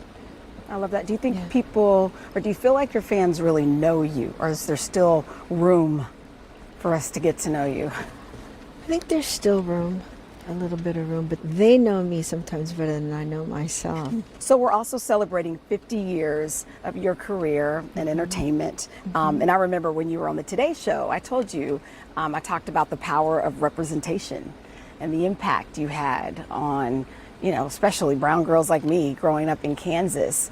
And I was thinking about it. I mean, from acting, you know, we saw Penny, you know, on Good Times, Different Strokes. And New then, Kind of Family that I did with Eileen Brennan and Rob Lowe and Thelma Hawkins. And then even obviously on the singing side, you were cranking out hit after hit after hit. At the time, did you have any idea the impact you were having? No, I was just doing what I loved and just thankful to God that I was able to do it. No, not thinking of that at all. I was just going and being excited about, okay, what I'm going to do next, what excites me to do next, what influences me, what moves me to do next. I wasn't really thinking about that. You can be called many things: a singer, Grammy winner, actor, producer, fashion icon, philanthropist, mom. Is there any title that you hold at the top of the list, or do they all have a place in there? I think they all have a place, but the one that gives me the biggest gratification is mama. That goes without saying. I said, mama. Janet's son, Issa, just turned 6 in January. What is it about being a mom that just completes you? Everything. Every when you're tired, when you need a break, I just love it all. I love it all. When you're in that moment, you see something special happens, it's like, oh my God. And I know I'm going to remember this for the rest of my life. Sorry, I'm getting emotional because I'm thinking of one thing in particular. And I'll never forget it. And it was just so beautiful. And I just thought, that's my baby. That's you're making me emotional. Because I get it. I have 3 little ones. It puts everything in perspective. That's the highest for me, being a mama. Okay, so finally, let's talk about tonight. But me being here all started with good old-fashioned Today Show Halloween. Can I tell you what I was thinking, Janet? Tell me. Okay, the whole time I was like, I mean, I don't think Janet Jackson would actually be watching the Today Show, but if she is watching the Today Show, I just don't want her to be like, ooh, would that girl please sit down? No, you know I saw this. No way. Yeah, I saw this and I loved it. I saw this and I absolutely loved it. I thought you did a wonderful job. Okay, so Miss Jackson thinks I did a good job, but I had a month to rehearse that. I now had to learn a new routine in just hours. To help me loosen up, Janet took me to look at her tour wardrobe. These are the costumes for the show. Wow. Is it heavy? No, this is light. Valentino did this for me. This is light. This is my opening cat suit. They did this cape. Pia Paolo did. This is heavy. It makes me feel very, very, very powerful. Mm-hmm. Yeah, I mean, it's beautiful. And he also did, how gorgeous is this? I would wear this. Can I wear this? Yeah, once I finish with Okay, it, sure. good. There you go. I need it until Seriously, then. like this shoulder, like the cut of it. It's beautiful. Oh my gosh. It's beautiful with Gorgeous. this skirt. Ooh. Look at that. And then it's so it's beautiful, and it's got weight That's to what I was it. about to say. It feels kind of Yeah. heavy. And then Christian did this. Christian Soriano did this for me. Ooh. This is the more little lighter part of the show. And it's he did it so quickly, and it fits so nicely. It just hugs your body, and easy to dance into. And Christian, he's been a friend of mine for a good while. Christian Louboutin, and I just called him up and I said, "Mama needs some new shoes." I mean, if Mama needs new shoes, these aren't bad. Do you ever want to keep some things? Like some of these, I would want to keep, like this, or the boots, It's or beautiful. Or do you let it go? Well, when I did the auction, I let everything go, but there was one thing I didn't let go. What was that? And that was my original. I had 2 original Rhythm Nation costumes. And one of them that I wore, I let go. And the other original, I kept. from my baby. That's worth it. From Oh, my baby. that's sweet. And if he wants to throw it out, He's then not gonna he throw it can. out.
Once Janet had calmed my nerves from an 11 to about a 10.5, it was time for her to take me to meet my fellow dancers. This is our path. You see all this glow tape in there. Is it Crew at least a little guys. lighter than this when you're doing this? No, it's darker than this. Oh, my God. All you see are silhouettes. So I'm gonna sit out. Okay. I'm gonna, as you say, release you Yeah, into the release wild. Give it up to God the way I do every night. It's in His hands. You'll be fine. Thank you, Janet. I'm a step out. Okay, All right. Have fun. All right. But right now, fun was feeling more like fear. But I had to put those nerves aside. 5, 6, 7, 8. Last little bit. Hey. And then I found out Janet wanted me to come out during Together Again, the encore song. Crazy! This was huge. She trusted me. I had to nail it. I'll just go upstairs and practice that little thing. I spent the next 2 hours practicing in my room until it was showtime. All right. You're gonna do well.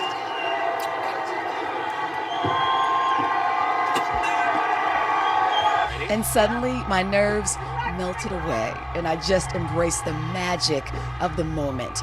And the next thing I knew, I was dancing with Janet Jackson. All my love's for you, always been true. Edge to me, never but I can wait for you to wrap your wings around me, baby. Wrap them around me, baby. Sometimes he'll whisper, bring no more pain, no worries. Will you ever see me, my baby?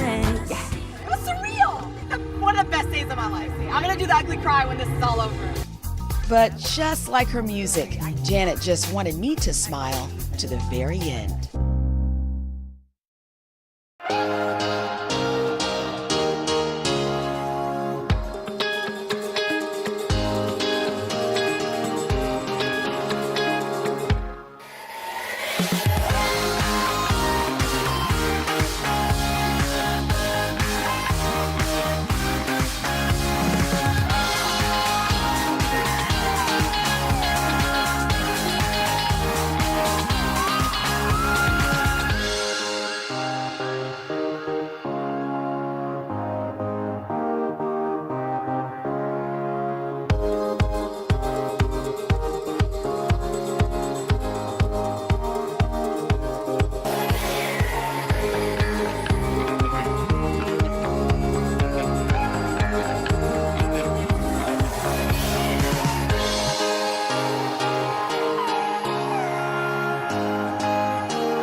For 11 seasons, we, like millions of others, felt like welcome patrons at a downstairs downtown bar in Boston. The Laughter. Coach, What's the expiration date on these? Left leg. The romance. We have sunk as low. That theme song. Sometimes you wanna go where everybody knows your name. Afternoon, everybody. No! Good afternoon, everyone. Harry! How's it going, Harry? I don't know what I'm supposed to do after that, right? Well, we give you a straight line. Sit down and start drinking. While I did not have a quick one-liner, actor George Wendt always did. How's life in the fast lane, Normie? That beats me. I can't find the on-ramp. So, as a device, though, in the show, was it a blessing or a curse? You know, it was just easy as pie for me because I just went, oh, awesome joke, awesome joke, awesome joke. John Ratzenberger often perched next to Wendt as Cliff. The Romans had an elaborate system of aqueducts there, Sammy. The postman, a character of his own making, created after he tanked his audition. I've never been a good auditioner. I don't even understand why they have auditions. See, I always think, look, he's the right height, right weight. He's worked before. Give him the job. and anyway, it was horrible. And I was walking out the door, and I could see my 8x10 already wafting into the wastebasket. Like, this guy's gone. I mean, and I remember saying, do you have a bar know-it-all? A couple of days later, yeah, they said they want to try the character out for 7 episodes. And then the 7th episode, I went to Jimmy. I said, hey, thanks. I had a great time because I was living overseas at the time. I said, well, I'm heading back, you know. And he said, what are you talking about? I said, well, this is the 7th episode. So I just contacted. He said, we'll see you Monday. We'll write something for you. And 11 years later, I was still there. You didn't say goodbye to me. No, I thought, why might I say goodbye to him? I'll never see him again. Wendt and Ratzenberg were part of a crew of jesters, along with Kelsey Grammer, Rhea Perlman, and Woody Harrelson, who made merry while lascivious retired relief pitcher Ted Danson and would-be poet Shelley Long fell in and out of love. You disgust me. I hate you. Are you as turned on as I am? More. You credited her with keeping the show alive, especially in the first year. I did think that she was unlike any character since, Lucille Ball. I think she was outstanding. I know that I got Sam in large degree because I worked well with Shelley, and Shelley was just, dazzling, I think, as that character. So there's some truth to that. Yeah. Sam was not anything like you, and I think we saw so much of you over so much time in Cheers.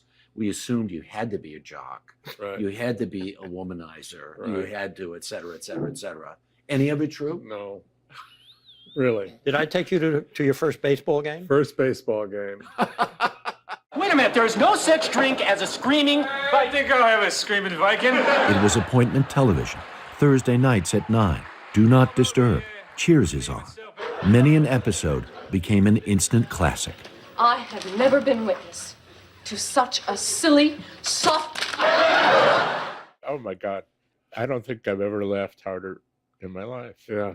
That Thanksgiving. There were some food fight. personal grudges that were acted out in that. I literally had beans in my ears. Still. Yeah. Changes to the cast broke our hearts. The sudden death of the beloved coach, Nick Colasanto. Shelley Long leaving the show after 5 seasons.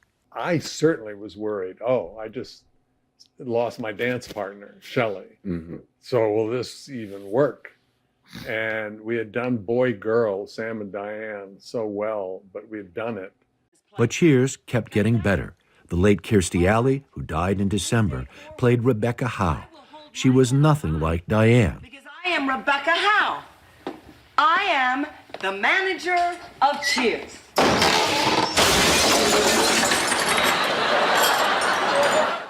She brought the wild, as she called herself, biker chick from hell, woman on the verge of a nervous breakdown. She was the funniest person living on the edge of just total dissolving into tears and desperate, So she brought this a whole new energy to the show. But I think that's like a reflection, once again, of the writers, because we lost Coach. We lost Nick Colasanto, died after the 3rd year.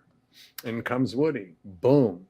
You know, the character becomes beloved. The same thing happened with Kirstie Alley. Right. One interesting thing is they, I think, pretty much immediately realized that Kirstie and I were kind of cut from the same cloth, whereas Shelley and I were complete opposites, which worked. And so they never put us in a boy-girl alone. It was always a triangle. Cheers was smarter than most sitcoms. We did, you know, surefire jokes about Schopenhauer and Kierkegaard and Pomme de Terre. And I remember, you know, John Donne. John Donne, yeah, Right. yeah. Well, it's done. I really hope so. And besides the words, though, you know, you guys were, and everyone involved was smart enough to keep it on 35 millimeter film, right? And you know, the set, you know, by Richard Silbert, and oh my gosh, you know, it was really the A team putting the, you know, the look of the show together, and so, you know, even if the jokes were good, if it looked cheesy today, you know, it would be weird. But it doesn't. It looks kind of sharp today. And was never topical. The audience approved. A loyal legion. First season, did you think this could work, or did you think we're doomed? I don't think we thought along those lines. No. I just remember looking forward to going to work every day. How funny it was. I thought, We were protected, though. We were protected by Les, Glenn, Jimmy, and just telling us, don't worry about it. You're doing great. It's Don't worry great. about the ratings. Don't worry about it. You're doing great. Just keep doing the work. And we really did live in that little bubble. When did you realize the show was really connecting with the audience? Because as a fan of the show, and as I'm going back and looking at shows over the last couple of days, I honestly almost had tears in my eyes a couple of times, because it had an emotional resonance that, I mean, it was deeply felt. As we were fans of the show, we loved it. We loved all you guys. It really took a couple, 3 years before we realized that we, you know, were really, you know, more or less, you know, that it was going very well. Was there ever a point in the show where you felt like, this is a no-hitter, massive hit, Emmy voters love it, audience loves it, you know it's funny? You know, it didn't really hit me until we went to Boston. Like the 5th year?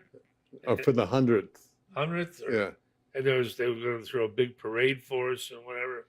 And I'm thinking, great, who's going to show up on a Wednesday afternoon? It was a sea of faces and heads as far as you could see across Boston Common. And that's when I was really speechless. A motorcycle cop got injured or something because of the crowd. So many or people. something. Yeah, apparently we drew bigger crowd than the Pope, the Red Sox, and the Celtics. And that's when it flattened me. Like, that's because numbers, ratings, they're numbers. So you don't really attach faces and people to it. But that was the day. Yeah. Yeah, wow. In later years, there was less rehearsal and more on-set silliness. When you would have an important sort of monologue or soliloquy, if it were, a moment that you had an important dialogue to deliver, or you. And what did you do to each would other? be struggling with it during rehearsal. Yes. And the rest of us would look at each other going, we're there for you, pal. Don't worry. And then we'd get our bar straws and spitballs. And you could hide behind pillars if you knew where the cameras were. And so in the middle of that person trying to do their monologue, you'd see spitballs. Oh, I can see it on camera to this day. If I see those episodes, especially one where Woody was at the end of our end of the bar, and he was talking to somebody, and I spitballs go whoop. And during his monologue, he's going like this. So one time it became a sport too. I hit Ted right in the uvula. It was like I zenned it from across the bar. Ting, and I just saw it, and he was wow. It was so perfect you a couldn't great be moment. upset. It was like, You have to keep in mind, we were being paid lots of money to be idiots. So we were rehearsing.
Almost half of America tuned into the finale in 1993.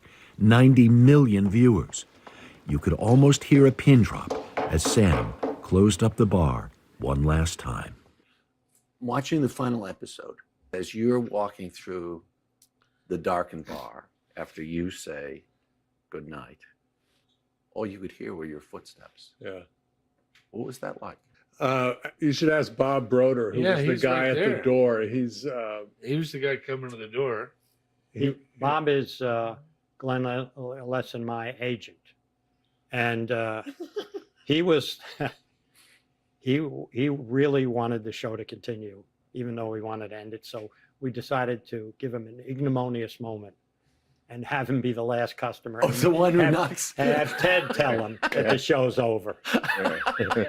We're close. So if you see this, you see the side of Bob's face there, and it's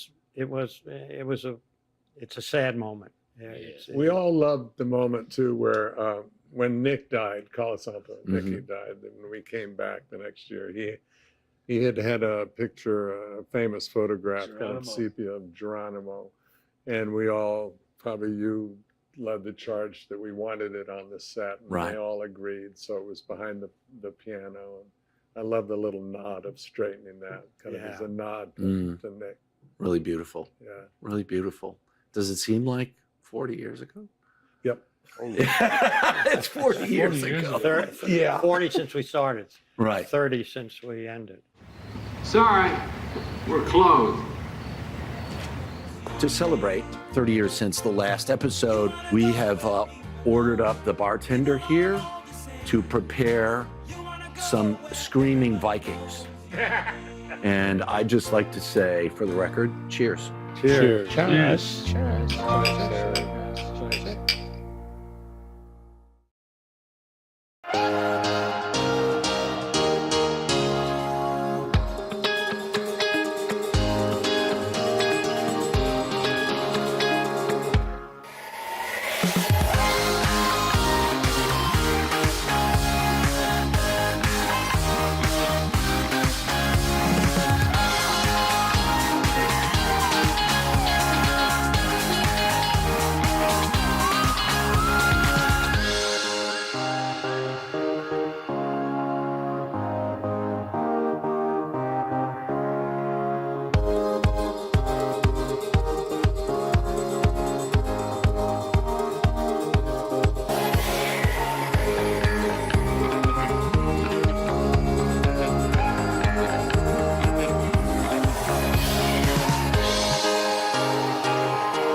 First of all, I just want to cheers you guys because you chose a life in wine country. Yeah. And thank you. We're so grateful to have you here and to join our club. Thanks, yes. Our Start Today event. And this is such a lovely crowd. And just like, we've been having such great conversations and learning and just like chilling and getting away from the crazy world that we're in. So what made you say, we're going to wine country? So it's actually, so we moved here 2020, and I feel like everyone during 2020 in the pandemic, it was a time where you just stood still and you really thought about life and where you're at and what makes you happy. And Nikki and I we were living next door to each other in Arizona, but we were just like, is this our happy place? Like, is this where we want to live and raise our kids? And we're like, no, our happy place is in wine country. And so her and I, this is so crazy, but we're crazy. If we go on Zillow and there's 2 houses next door to each other, that means the stars aligned and we're supposed to move. Sure enough, 2 houses, one being my style, one being her style, next door to each other. So it just made sense, and we wanted to be more hands-on in the wine industry, which is what we've been doing the last couple years, and we've had a wine for 6 years. So Bonita, bonita. Yes, Yeah. bonita, bonita. So yeah, so I mean, And to take a few steps back, Bree and I, we used to film our reality shows in wine country a lot, and then we would always do our vacations here. And when we were working full-time with WWE, we rarely got vacations because we were on the road over 300 days a year, worldwide wrestling. So any chance we had a vacation, which usually would be like 2.5 days, we always came to Napa Valley or Sonoma County. And we never wanted to leave. We were so happy. So that's when 2020 hit, and we were like, well, if we're stuck inside forever, might as well go be by a vineyard. Right, and at the time, like, we didn't know. Everyone didn't know. Right. We're like, we're going to be stuck forever. No one's ever going to do this again. Yeah. Totally. You know, I remember thinking that. So you're like, I'll be stuck here. Yeah, and being pregnant on top of it, I mean, for us moms out there, when the hormones kick in and all the pregnancy stuff, we're like, we're out of here. Yeah. So for people who aren't familiar, you have had quite a journey in your almost 40 years, right? Yes. So just a month ago, it's about a month on the 14th, you announced that you are now not the Bella twins, the Garcia twins. Right. And so what prompted that shift? Wow. So it's interesting because we were the Bella twins for almost 17 years. And it was about a year ago. How did that come about, first of all? So our grandfather, full-blooded Italian from South Philly, always calling us Bella, Bella. And so, yeah, so some Italians in here, either Philly or Italian. Oh, nice. There you go. And so when when it came to us thinking of a stage name for WWE, it only made sense Bella for him. So that's how we came up with Brie Bella, Nikki Bella. But it was about a year ago that Nikki and we were in a meeting, and we walked away from that meeting. We got in our car, actually, we were over in New York. We were in Connecticut. We were making our way back into the city, and her and I looked at each other, and we're like, whoa, we're done. Like this, we just both knew. Is that a twins thing, or was it like, we're done, like throwing, I mean. Well, and I think because you are very into like believe in energy and all that, it was like we both, without even speaking words, we could look at each other. We felt energy in the room, everything, and we just knew that the relationship was over. We knew it was time for us to expand.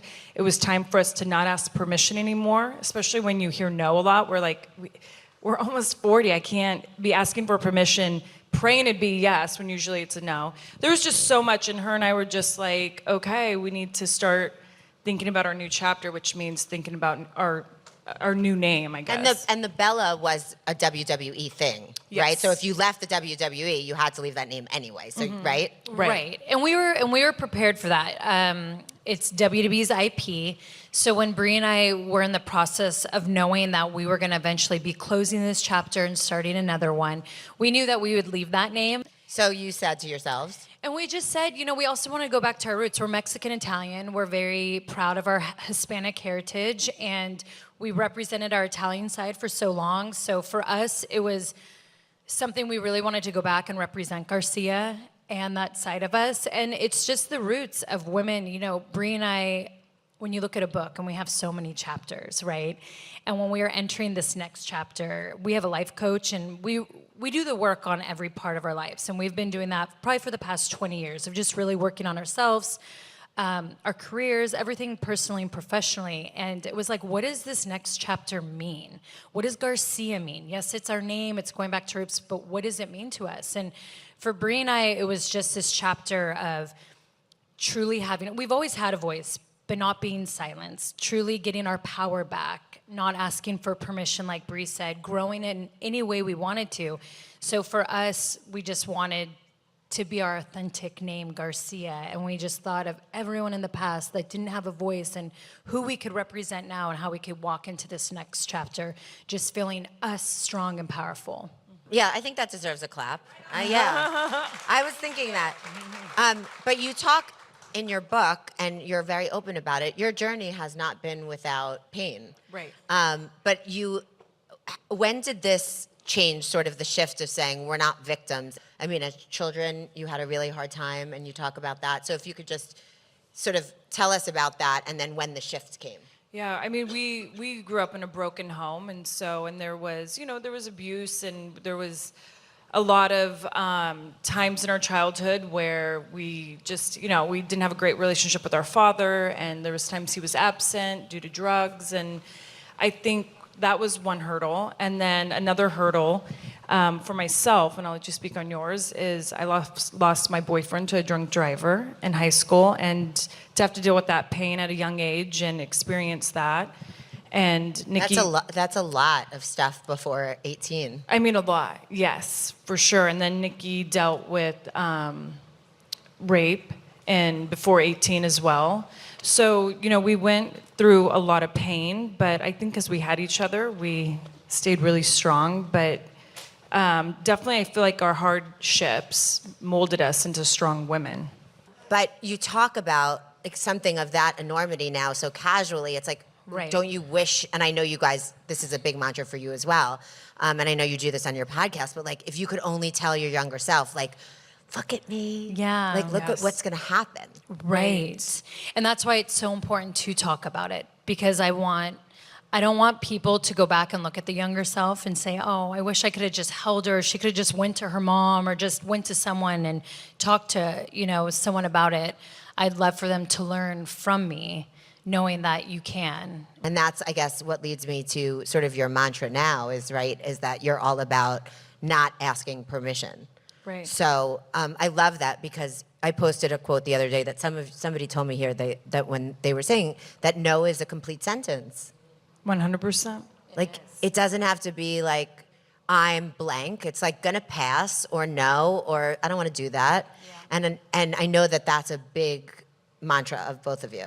Oh, for sure. I mean, well, and it's interesting because Nikki always said when we were in, that more than just wrestling and business and everything, when we hear a no, we actually, now it's dependent. If you're saying no to someone to tell them not to do something, yes, no's that. But also when we'd hear no, when it came to asking for permission, we were like, how are we going to turn that into yes? We were always about that. How are we going to turn a negative into a positive? And I feel like as women, it's been a big habit for us to ask for permission. We had to ask permission to vote. We had to ask permission to work hard, to have a job. And I feel like it was embedded from our great-grandmothers, our grandmothers, and even from our mothers. We're at the point in our lives where her and I are like, no, we're not. We're not going to ask for permission to do anything. And if we do some stuff that's like, okay, well, that wasn't good. Oh, well, we're human. Right. You're like, we not make great. mistakes. I love that you said that, because I feel like we have to give the grace to ourselves. Yeah. Do you care what other people think? Like, if you read an article. I've opened up my mouth a lot this past year, and, may have got me in trouble with some people, but I actually was the first time ever. I think I didn't care because I was speaking the truth. And I believed every word I said, and every word that I said was honesty. Yeah. But it was the first time ever that it didn't bother me, because I was just like, well, that's what I believe. Right. Yeah. I love that. Right. Because if you really believe it, right, then it's like, okay, you're wrong, or you have another opinion and you do you, but that's not what I think.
So thank you so much for being a part of this. Thank you. And Thank for you all for joining having us. Yeah, thank you.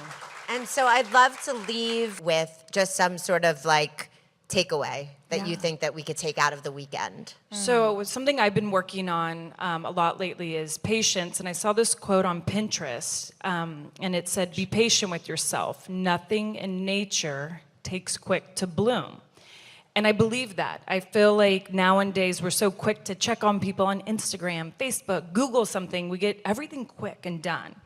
And I think we get impatient now, and I feel like in my next chapter, I need to allow myself to be patient to see what's to come. Not expect it all now. And sometimes when it doesn't happen now, I kind of get antsy and I think everything's failing, nothing's working out for me. But just like nature, the seasons, like we all get excited when the wildflowers bloom. They just bloomed last week, and it's like, I'm that wildflower. Allow myself to have a couple seasons of getting that rainfall, you know, getting the sunshine, and then I'm gonna bloom. So that's for me right now. It's like a good vintage of wine, Brie. You're right. Yes. And for me, I'm someone who I have a lot of goals and I have a vision board, and it's like I like to hit certain things, whether it's yearly or just in my life, have my own milestones that I create. And sometimes I can have a tough time staying motivated, or I can be extremely motivated. But one of the quotes that I love is, "We cannot become what we want by remaining what we are."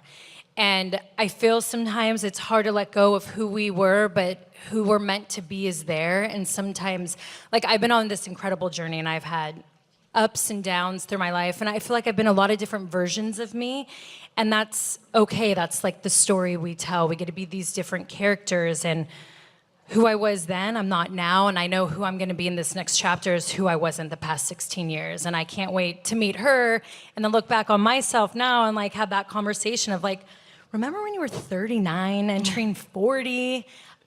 So yeah, it's, you know, where we wanna go, we just know that what are we doing today, what are we doing in the next 10 minutes to be that person.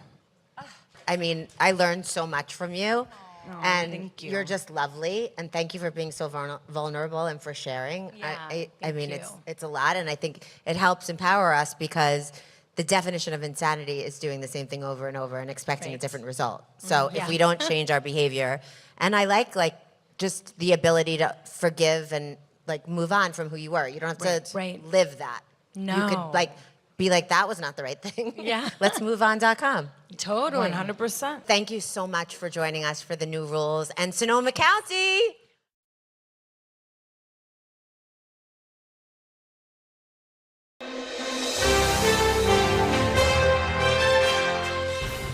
So you guys all know Allison Felix, obviously. One of the most...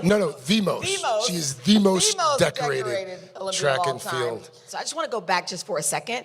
When did you start running? I mean, were you like, hey, do you want to race me at like 7 and just running down the street, or? I actually wasn't, and Really? I had a different start than most Olympians. I kind of stumbled into it. I literally did not find track and field until I was in high school. And the only reason that I found it was because I was at a new school and I didn't know anybody. And my dad and my brother were like, well, you should go out for the track team to like make friends. I'm like, okay, all right. Wow. And so I did, and I fell in love with the sport. I found those friends, but then Did you find out you were faster than the kids who've been running since they were 7?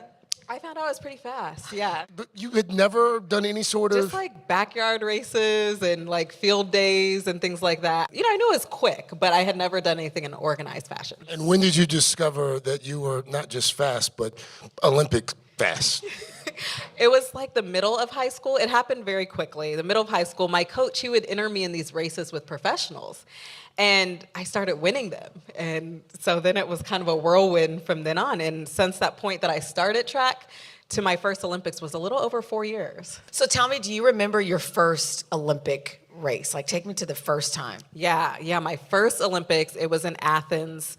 Everything was new. I was 18 years old. I didn't know what to expect. It was fun. And the thing I remember most, I ran my heart out. I got a silver medal. And as an 18-year-old, I was very disappointed because, you know, I came for gold. Wow. And I remember that, you know, we got the flags and everyone was doing the victory laps. And my mom met me on the other side and she was like, so disappointed. She was like, you didn't do your victory lap. And I had never been to the Olympics before. I did not know that all top 3 get to do a victory lap. Yeah. So she was not happy with me. But you didn't miss a victory lap after that. No. I was always on that lap. Of all of the high moments of your career, all the highlights, and there are many, is there one that sort of stands out? Definitely. I would have to say Tokyo, my last Olympics. And it's surprising because for me, it wasn't my most successful, but it was the most meaningful. I overcame a lot of adversity to get there. And for the first time, I stood on that line, and it wasn't about the medal. It wasn't about the time. It was about being a representation for women and mothers. And I got to do it in my own shoes also. So it's pretty cool. So for people who may not know your journey specifically, talk to me about the steps. So your first Olympics, you were 18. Yeah, I think as time went on, when you're 18 and there are no expectations, there's not that much pressure. That shifts very quickly. My next Olympics, I was the favorite. I was expected to win. I was navigating life as a college student at USC and also a professional athlete traveling the world. And so I think it got heavy, and I got another silver medal at my second Olympics, and I was not happy. So I think just navigating disappointment and defeat and coming back from that. And then I kept going, and just life kept happening. And then I started a family, and I went through that whole ordeal, not really being supported through that, and fighting through that hardship. And so that last and final Olympics was really about overcoming and saying that women deserve better. We deserve better support. And so it just, I don't know, I think each games taught me a new lesson. When you said not being supported when you were pregnant, what do you mean by that? I went through a whole ordeal, a fight over maternity protections. I had been sponsored by Nike for almost a decade. And when I decided to start a family, something that had been happening in our sport for so long is that women, their contracts were being paused. A lot of women hid their pregnancies out of fear that they would not secure a new contract. And so I found myself in that same position. I hid my pregnancy. I trained at 4 o'clock in the morning when it was still dark. And eventually, my fight really turned towards asking for protection around maternity. And what that means is for track and field, our contracts are performance-based. So you go to the Olympics or World Championships, you get a bonus. You don't go, you get a reduction. But if you're pregnant during that time, or if you just had a baby, there was nothing in place to protect you. And so what was happening is women were being reduced and pushed out of the sport. And so I didn't think that was okay, and I spoke up and shared my truth. I ended up walking away from the company because of that. But 3 weeks later, after I came out with an op-ed in the New York Times, they changed their policy. And so,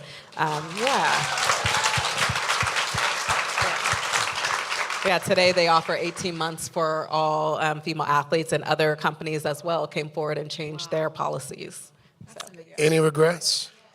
I wish it didn't take such a fight to make that happen, but I think, it led me to where I'm supposed to be. I parted ways. I decided to make my own shoes, and I got to run in them in the Olympics. And I think the thing that means the most to me is I get to tell my daughter about this, and I get to share with her that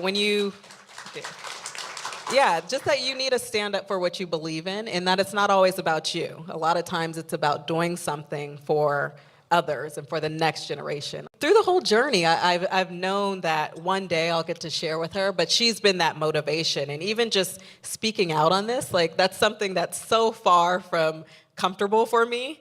But I think just looking at her and thinking about the world that she's gonna grow up in, that's what gave me that courage. That's amazing. Let's talk about this retirement that you announced last fall. What's the retirement chapter been like so far? Oh, it's been interesting. It's been really challenging. I love the work that I'm doing now, and I feel so fulfilled. But I think the reality of waking up and not having the structure of training, I would wake up and I would train for 5 hours a day. Wait, can you pause there? And can you tell us about that? I'm really curious. Yeah.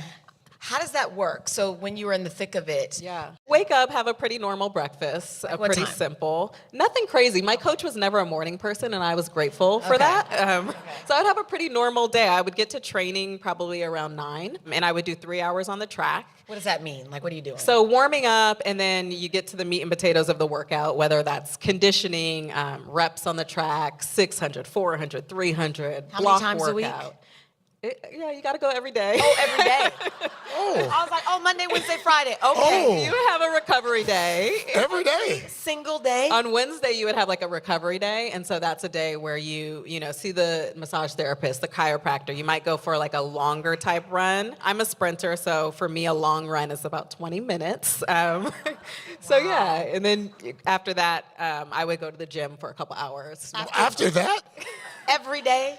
This is why she's the fastest in the world. So you do that. You would go to the gym, and then you come home and what? Yeah, and then recover. So ice bath, stretching, making sure that your body can take on, another day of that. Wow. And then, yeah. And you do that for how many years? Yeah, 20 years. 20 years. No wonder you retired. So then what did it feel like after you announced your retirement to wake up, whatever the morning was, that it was the first morning you didn't have to do that? It felt really good and freeing, and I remember just like also being able to just eat what I wanted and not having any restrictions. I'm a snacker. I just love food in general, so that part was great.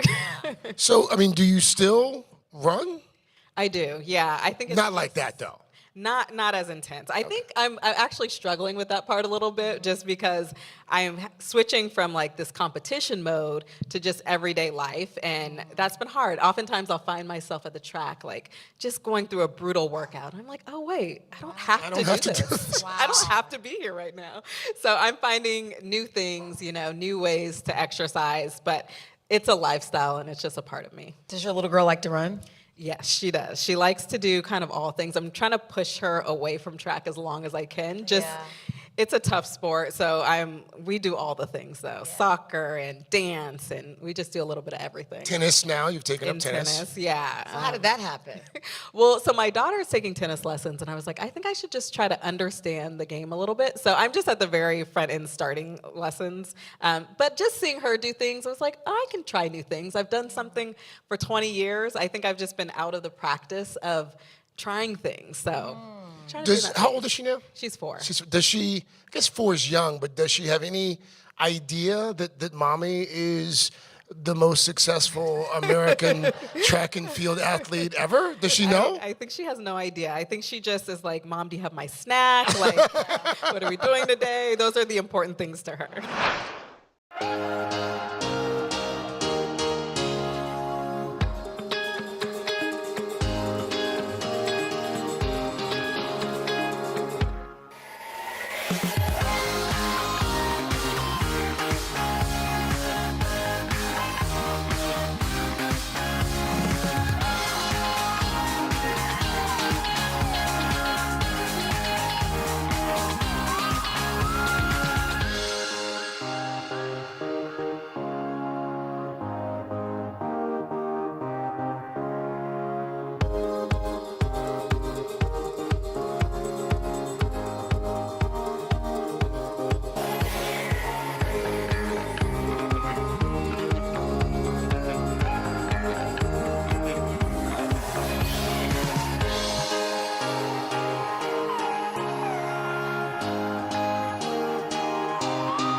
Talk to me a little bit about wellness, what it was like maybe when you were training, but even just now. I think I just have such an appreciation for it, and it's been such a part of my life. I think I have a deeper appreciation for it now, just as a mother, but starting my day with my gratitude notebook and just... You do that? Yeah, tell us the details. Yeah, I actually started during the pandemic just because I felt myself like starting off my day not with the positive vibes that I wanted to. And there's just so much to be grateful for. So I just jot down like 3 things that I'm grateful for, and they can be anything. And it just kind of sets the tone for my day, and I get going from there. You also actually do these verbal affirmations with your little girl. I'm special. I'm special. I'm smart. I'm smart.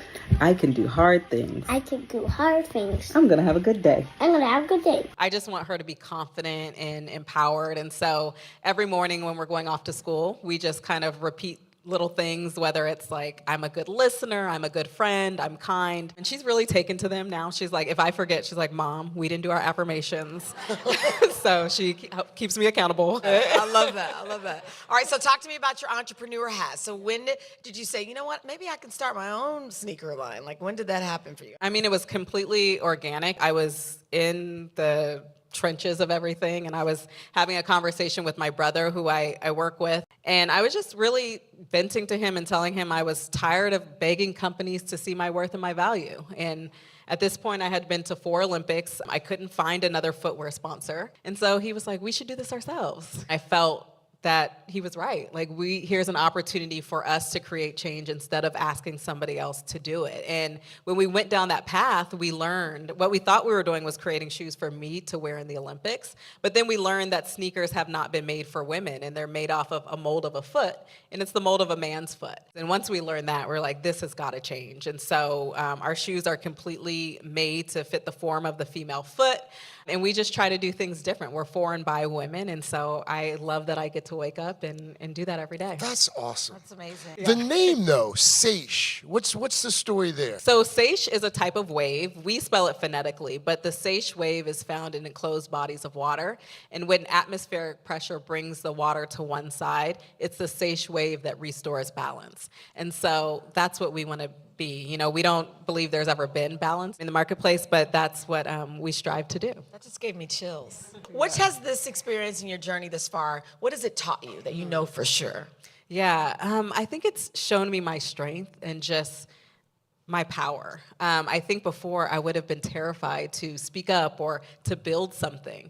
And I think it's just shown me what I can actually do and that I can bring change into this world. And that keeps me motivated and going. And it's been an amazing journey and lessons learned.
Thank you for inviting me to tea. It's nice. This Welcome. is our tea. Are we should do that? Aren't you supposed to lift your pinky? Do you know how to do it properly? Like the no, royal? Neither do no. I. Okay. I end up doing it kind of like America. Oh no, let's do it like we're in England. It's like cold outside, you know. I think this is now just so you could say, you know, Savannah Guthrie appeared at the Carlisle That's Hotel. right. I'm hoping it will enhance my What- reputation. No, look, dump this stuff. Get your own thing. It's just called Savannah at the Carlisle. Joining Savannah at Carlisle. Having tea with Tom. Come on. I know. Listen, I'm signed up. Are you signed up with me? You've already been my co-anchor once. Listen. You and I, we have like a road show that we could do now. We have a shtick. Well, I know we've been to Indianapolis. Yes, we We've have. been to D.C. a couple of times. Many right? times, Where, yes. Where do you want to go? I don't know. Can it be somewhere warm? I don't know. Like Not this time Savannah of and year. Tom tour great spa locations of the world. All right, that's it. Cut to, yeah. How about that? Us laying on just, you know. Yeah. Let's do a shot of us. We're getting massages. And the camera's underneath those holes where you put your Yes, face. it's very and we could just flattering. talk to each other. Oh, it'd be very flattering. We could chat.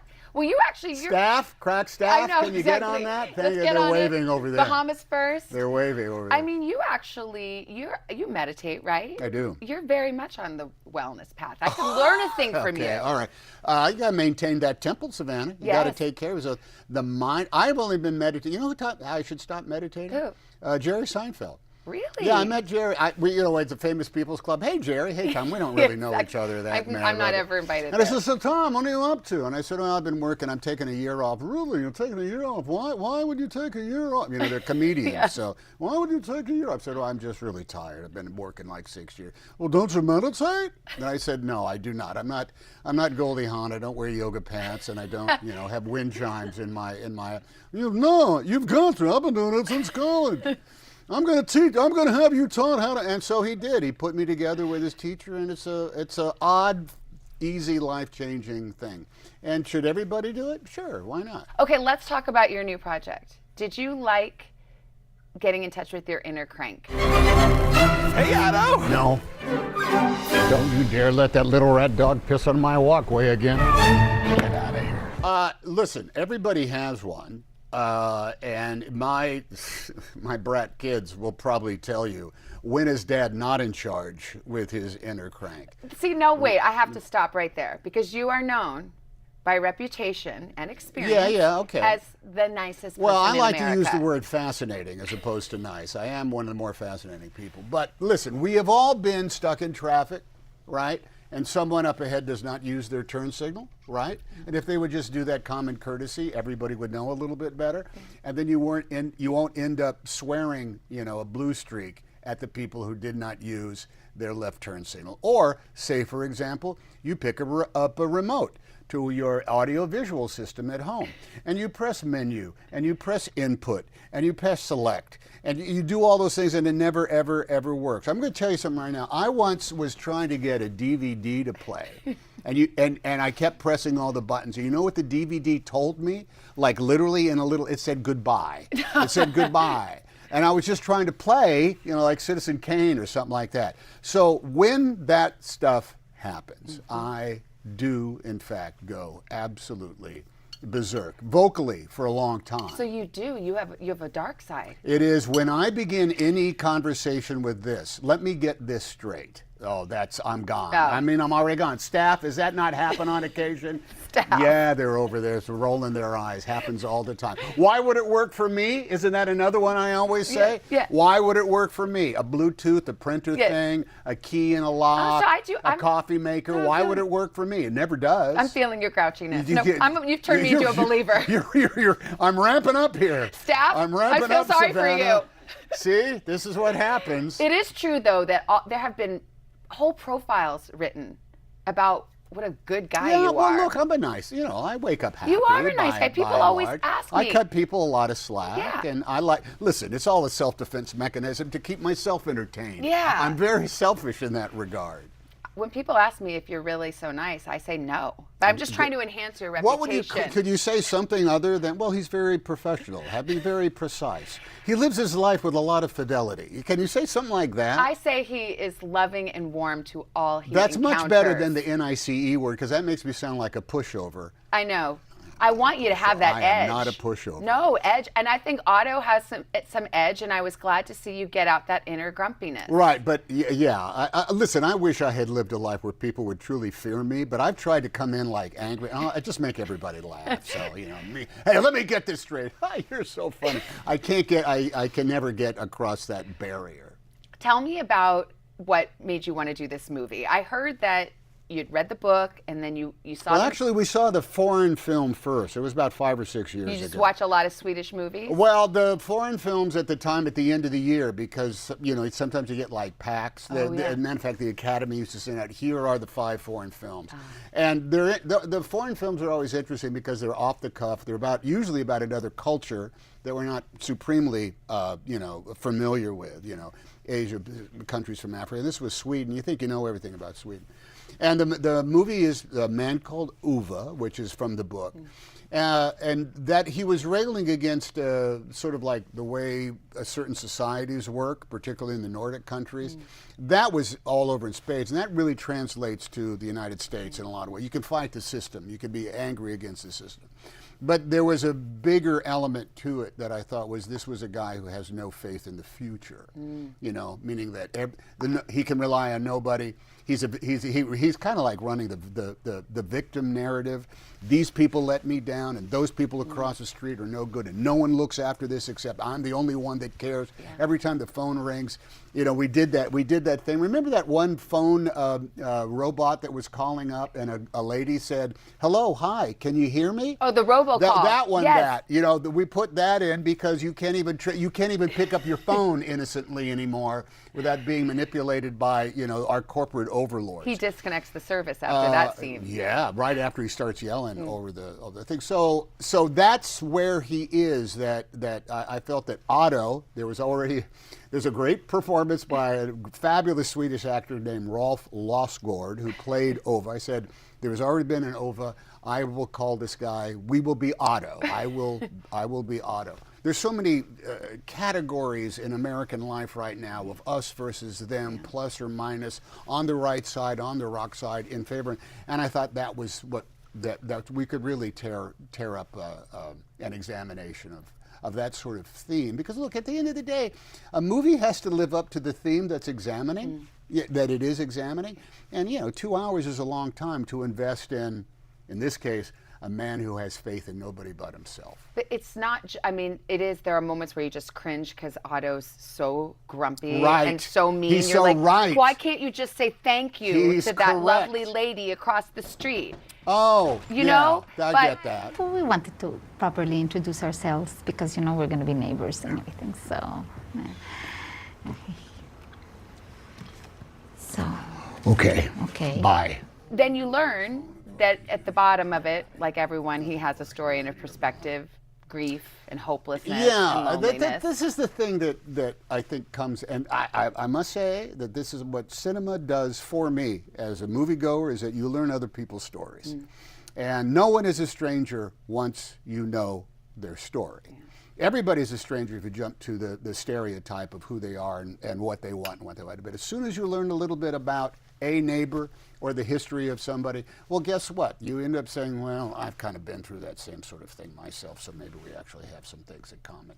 Granted, he has lost a number of common, polite discourse. He does not know how to say thank you. No. He needs how to say, you know, well, I have to go. That's not the same thing. He's not really fit for polite society. No.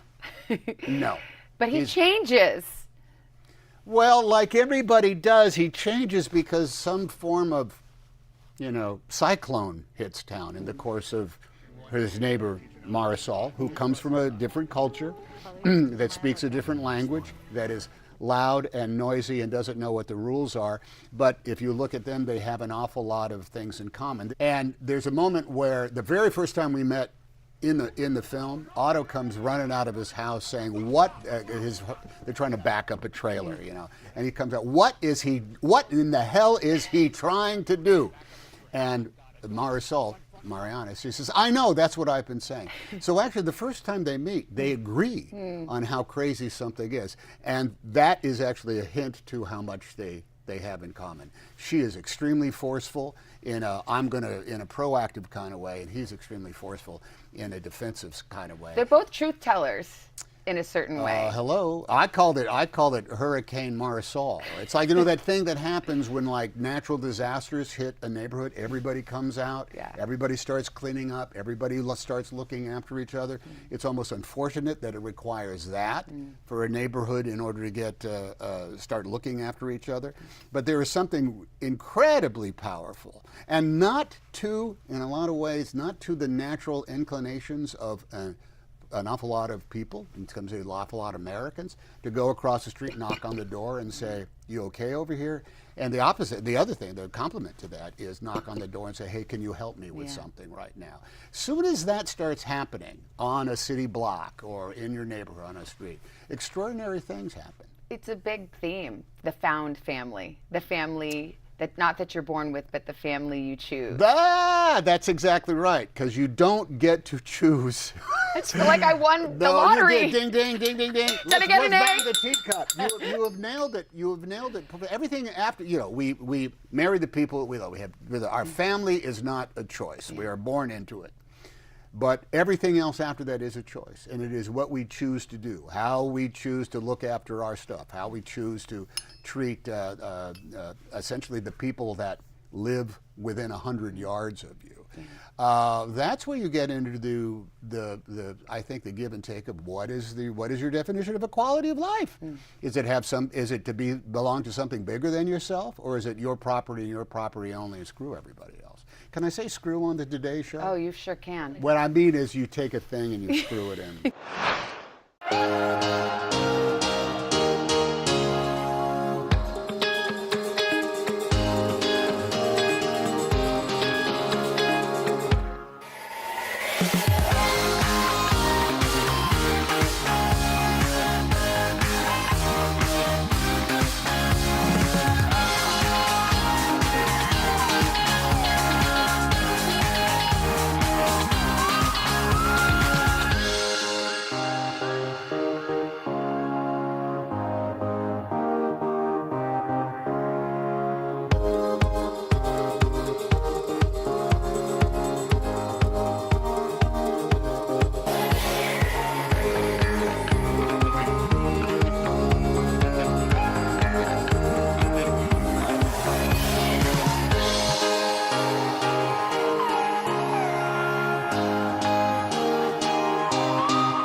Let's talk about your son Truman. This is his first acting role. Were you kind of blown away at how he carried that part? I know you're biased, but I mean, he really carried it. You have two kids, and you have already told me that they're both children of the Renaissance. They can do anything they can possibly imagine, because they're the most brilliant kids on the planet Earth. Is that right? Well, I got news for you. No, they're not. My kids are. They're all four of them are just absolutely. All my kids are artists in these odd, kind of like fascinating ways. And Truman, who is either burdened or blessed by resembling myself at the same age as him. He's 26, and when I was 26, we resembled. We looked an awful lot alike. And Mark Forster, our fabulous director, just says, you know what? It's always so fake in order to get somebody else to come in and play you, because they never like to look at it. Could maybe Truman do this? And we said, Truman has no desire to be an actor. He is behind the camera. He's actually in the union. He's been camera utility. Wants to be has been a cinematographer, and that's what he wants to do. But they met and they talked, and we said, well, I'm going to stand back from this. I'm not going to put any pressure on anybody. And when our son said, I don't know if I want to do this or not. It might be great. We said, well, the experience is incredible. Just understand, this is not autographs and sunglasses, man. This is showing up and hitting the mark and finding the truth and combating the biggest barrier, I think, to being an artist, being an actor, is to combat self-consciousness. And that doesn't come naturally.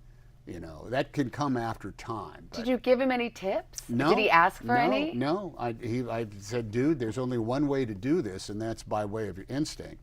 We compared notes on the character, but he's the younger me, so I was watching him. I said one thing: lead with your knuckles. That's the only, and whatever that means. What does that mean? Well, it means when you storm off and you're angry, you just turn your knuckles out to the front. I don't know what that meant. That's very practical. I thought you were going to go deep. I thought that was like a metaphor for something. Well, it alters your body. Yeah. It alters the way you storm off, and actually it is kind of deep. You end up searching for all these things that are just going to turn you into the character. On the days that he shot, would you go and watch? No, I didn't watch a thing. There was one day where he was in the shot before I was, and we said, hey, how's it going? Hey, I got the morning off. That's about all I said. But there was one day when we were on the same set, because he was a reflection in a thing. And two things have to go on. One is I have to be occupied only with what I'm doing as old Otto. But then young Otto was there, and on the periphery, here is, here's our son, going about it. You got to treat him as a regular actor. But at the same time, I remember driving him in carpool when he was 7 years old. Yeah. So that crosses your mind. And it's his first role. I mean, I know how I feel when my daughter does the 5-year-old's Matilda. I'm sitting there like hoping she's gonna hit that line. Yeah. Did you feel nervous for him? Or scared? Yes, but there's only one way to do it, and that is to wrestle the beast. Yeah. I saw him. Look, he played Danny Zuko in Greece in junior high school. I was more nervous for him for that than I was in the movie. Because the good thing about a movie is, hey, if it's no good, it's not going to be in the movie. They will cut around you. Maybe I might have said that too. Oh, that's comforting. Well, no, because don't worry, they'll just cut your part out. No, it's actually said you don't. You are cranky. You don't have to worry, because if it stinks, it won't be in the movie. Oh. They'll only use the good parts, if you're lucky. But that's also kind of like a sentence as well. But it is, hey, let go, just let go, because if it's lousy, the director won't use it. Is that a good thing to say to anybody in a movie? I don't know. When I interview him, I'll ask him. Okay. How was your father's advice? I don't know. I actually, maybe I said this stuff or not. Maybe I was a benevolent presence or not. I have no idea.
It's a family affair because Rita is the executive producer as well. No, she's the on-set producer. Okay. She was there dealing with like budget phone calls. Oh, really? Putting out fires and so I said, I think producing is always, maybe your staff will know this. Producing anything is doing one of two things. You call somebody up and beg them to do something they don't want to do. Please, please, please do this. Please do it. Please do it. Please be on time. Please do it. That's one phone call. The other phone call that says, you know that thing you wanted to do? Well, you don't get to do that. No, I'm not going to no, you can't do it. No, we're not going to do it. It's a horrible job. My wife loves it.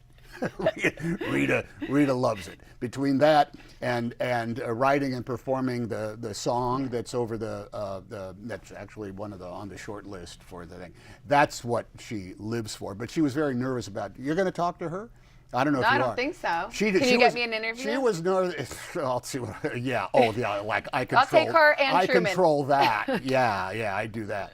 She wasn't sure she wanted to do that because the director makes that final choice, and that could have been a very uncomfortable thing if he didn't like the song.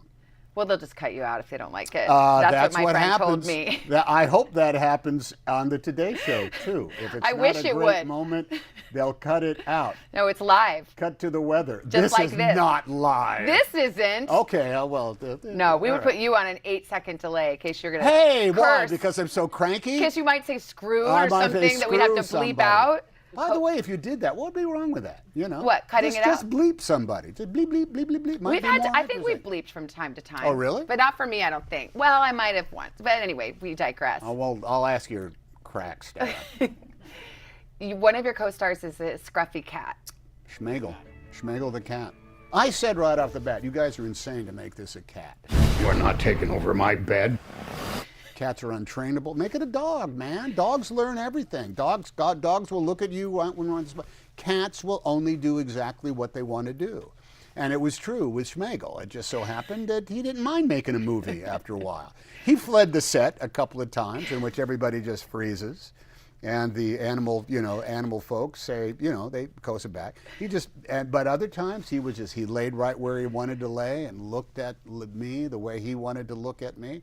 And he's a cat. Diva, I think you've answered my question, which I was afraid would divide America. Tom Hanks, cat person or dog person? Oh, I like him. Well, we had a dog. The only reason we now don't. you're stammering. I know it's a very difficult question. But oh, screw this. Bird. It just so happens I'm married to somebody who is allergic to cats. Okay. So that takes the cat out of my responsibility. Okay. And we do have had plenty of dogs. I happen to enjoy them both, and we would probably lived in enough places we could have kept them separated. But with a lady allergic to cats, that's that. Well, Saved by the bell. Schmegel, and you can see Schmegel Bagel. There are plenty of times where I got to this place where an arm up underneath, and he's hanging there like that. Yeah. He seemed to be very, very comfortable in my hands. Yeah, in my arms, and you which comfortable I with like. Schmegel as well. Oh, I love Schmegel. Yeah. Okay. Good kitty cat.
We've bonded over the years over Hidden Heroes and helping veterans. I hear that you have a coffee. Yes. For veterans. Yes. Hanks. Is Right. Hanks Coffee? H-A-N-X. Yes. H-A-N-X. Is it It is. a shot of... You have. a shot of caffeine, or is it smooth and kind I find like the that real there's Tom nothing. Hanks? Taking my cue from corporate America, I find that there's nothing wrong with trying to get people just to try just once a legal addictive stimulant Yes. that tastes good and that they might want to do it again. It is. I've worked with some really great, fabulous coffee roasters and suppliers down in Little Rock, Arkansas. And it is a coffee. Eventually it will be, right now it's direct to consumers, but every single penny goes to support various veterans organizations. I like that. Why the coffee business? It 'Cause feels like every other celebrity's in some kind of alcohol business. Well, okay, I don't want to be responsible for that. I would like to be responsible for people waking up and enjoying some good conversation with a cup of good fresh Joe. Various flavors, so if you want to get exotic, you can, but then if you just want a good solid blast of Morning Joe. I happen to like a little malt in my coffee. The desire is just, look, you're going to buy coffee, right? Well, sample ours. It's because I'm going to tell you right now, this is what I've always wanted. Hey, that's good coffee. That's what it'll do for you. He never has a second cup at home. Oh, I'm going to tell you right now, Savannah Guthrie. If a doctor said to me, Tom, you have to give up coffee, otherwise it's going to cost you your life, I would say, bye-bye, because I am not living without a good cup of coffee. 100%. I have a friend at work who quit caffeine, and I said, why? Why would you take away one of life's simple pleasures?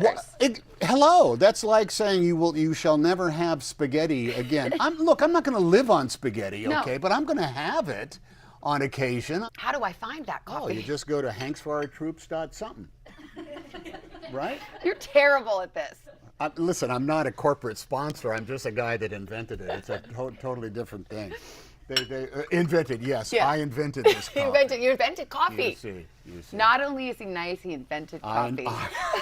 What can't you do? I invented the idea of getting up in the morning and having a cup of coffee. Oh my God, on this shift, I need copyright. Are you the guy that bought the espresso machine for the White House press corps? Yeah, I've been doing that for a few years. Oh, it's so nice. It goes back to my days. Is it still there? We should find. Well, I does haven't it still been there work? in a while. It did, but that was I left in 2011. I think we've done it like 3 times down there so because nice. the way it visited back. Well, now you should send Hank's coffee. Hello. Okay, just saying. It's all done. Hanks for our troops. Thanks for our troops. Yes. I get it, like Hank's like thanks. Yeah, exactly. Okay, sorry. Right. I'm a little slow, but I got it now. Okay. Ooh. Well, you've been up since 4:30 in the morning? 4. When do you first see your children? In the afternoon when I pick them up from school. Oh, my I'm not going to wake them up at that hour. My husband would kill me. Are you not sleeping in the car waiting for him to come out? Yeah, but then I have a whole routine now, and I try to like go home and take a power nap. And then I have another cup of coffee. Yeah. Thank you for doing this. Always a pleasure to see you. Honey, that is great coffee.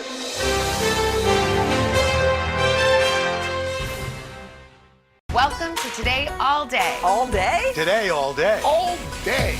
This is a long way of asking who's your favorite character you've ever played? The unicorn. The unicorn. You gotta have the unicorn. What is she right there? That's why you're saying all these nice things? Yeah, she gave me the look. Sorry to disturb your day. Everyone's mad at you, Willie. Better make this fast. I don't want the wrath of Luna.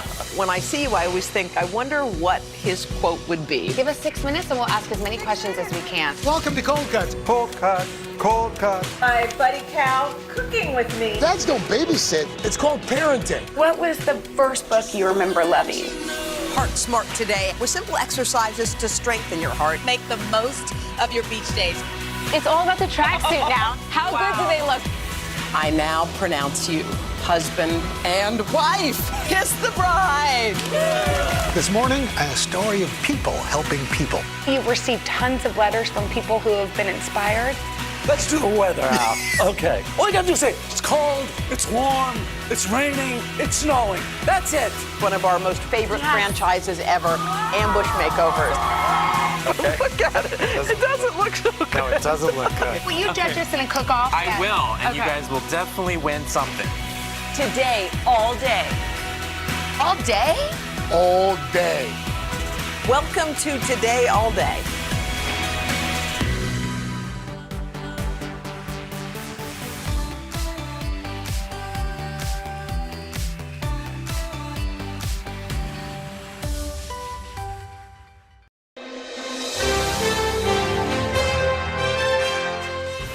You get stuff done. Okay, you get stuff done. Has that been kind of the secret sauce? Because you're not here by accident, obviously. You're a talented human being. You've got all the things going for you. But how much did that play into your success? I am goal-oriented. I am solution-oriented. I don't get stuck in a problem. I like to, figure it out. And I feel like when you can figure it out, then you move a lot faster than people who kind of get stuck. And I used to, when I was younger, I would definitely get stuck. But I think being in the industry kind of teaches you that, survival of the fittest, and the only way you kind of survive is by actually doing the work and getting stuff done. But it means you got to be confident in your voice. When did that come to you? I think I didn't know any different when I started working first because I was 17 or 18. I was a teenager, and to me, it didn't matter what I got paid. I was just happy to get the job. I was really happy to be in the mix. I was really happy to get, I was learning the craft. I'd never been to school, acting school or anything. So, my observations were just, what is everyone else doing around me? How can I learn? And I think that's something I still have. I'm a student of life. I don't expect that I know everything. So when I ask for something, it never comes from a place of, even now, it doesn't come from a place of I expect this done. It comes from a place of here's why it needs to be done. Mm-hmm. I come with reason because I don't like being told no to. So I make the situation such that it's hard to say no, where I'll be like, this is why it's necessary. Here's why we should make the change. I'm not someone who likes conflict. I love collaboration. So I always make it, and that started very young. I feel like when you give people, I learned, and I tell young girls this, specifically girls, but mostly for young people, is confidence is not, it's self-taught. We'll talk about, self-confidence from being a kid. You came to this country, I think you were 13. Most 13s, there's no more awkward or insecure or scared time in your life than that little window right there. Yet somehow you had the moxie to come here. You had the moxie to say, I want to try this. That's big confidence for a kid that age. It was. I don't know if I had the confidence. I think I just didn't know any better. I was just really excited about going to America because to me, American high schools were like, Beverly Hills 90210 or like Saved by the Bell. We had to wear uniforms because the socioeconomic background of most children is very different. So to create uniformity in school, it's mandatory to have uniforms. Whereas in America, you could wear whatever you want. Plus, I was also in a girls' school till I was in the 12th grade. So the added benefit of, being around boys was very enticing at that point. Yes. So wait, were you, I was always embarrassed about boys and dating at that age. I always wondered, would anyone even look my way? What did you feel like when you were that age? I liked looking. I didn't know I could do anything about it, but I kind of I went to boarding school when I was in third grade. My mom sent me to boarding school because my parents they had just, exited the army and they were setting up their own private practice. And when I went there as a baby. But when I came back to my parents' home and went back to my school, I was like, I'm a woman. You haven't lived. You still live with your parents. I went to boarding school. I lived by myself. I had this with my classmates, I had this crazy sense of confidence when I would tell them what happens when you don't have adults supervising you.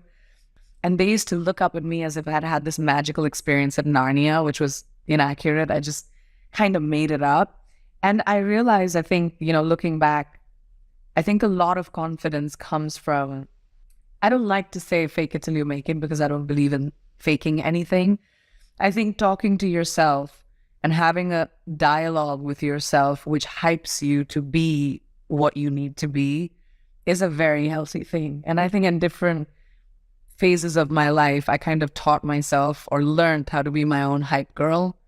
And it kind of helped me navigate many really crazy situations, like especially coming to America at 13. And did you have friends? Did you feel a part of something or? Eventually I made friends, but in the beginning, this is the first, say 3 or 4 weeks when I didn't know anyone. And I used to the vending machine was easy. I preferred my own environment because I just didn't understand how to navigate hallways, how to find homeroom, how to go to a cafeteria, how do you grab a tray.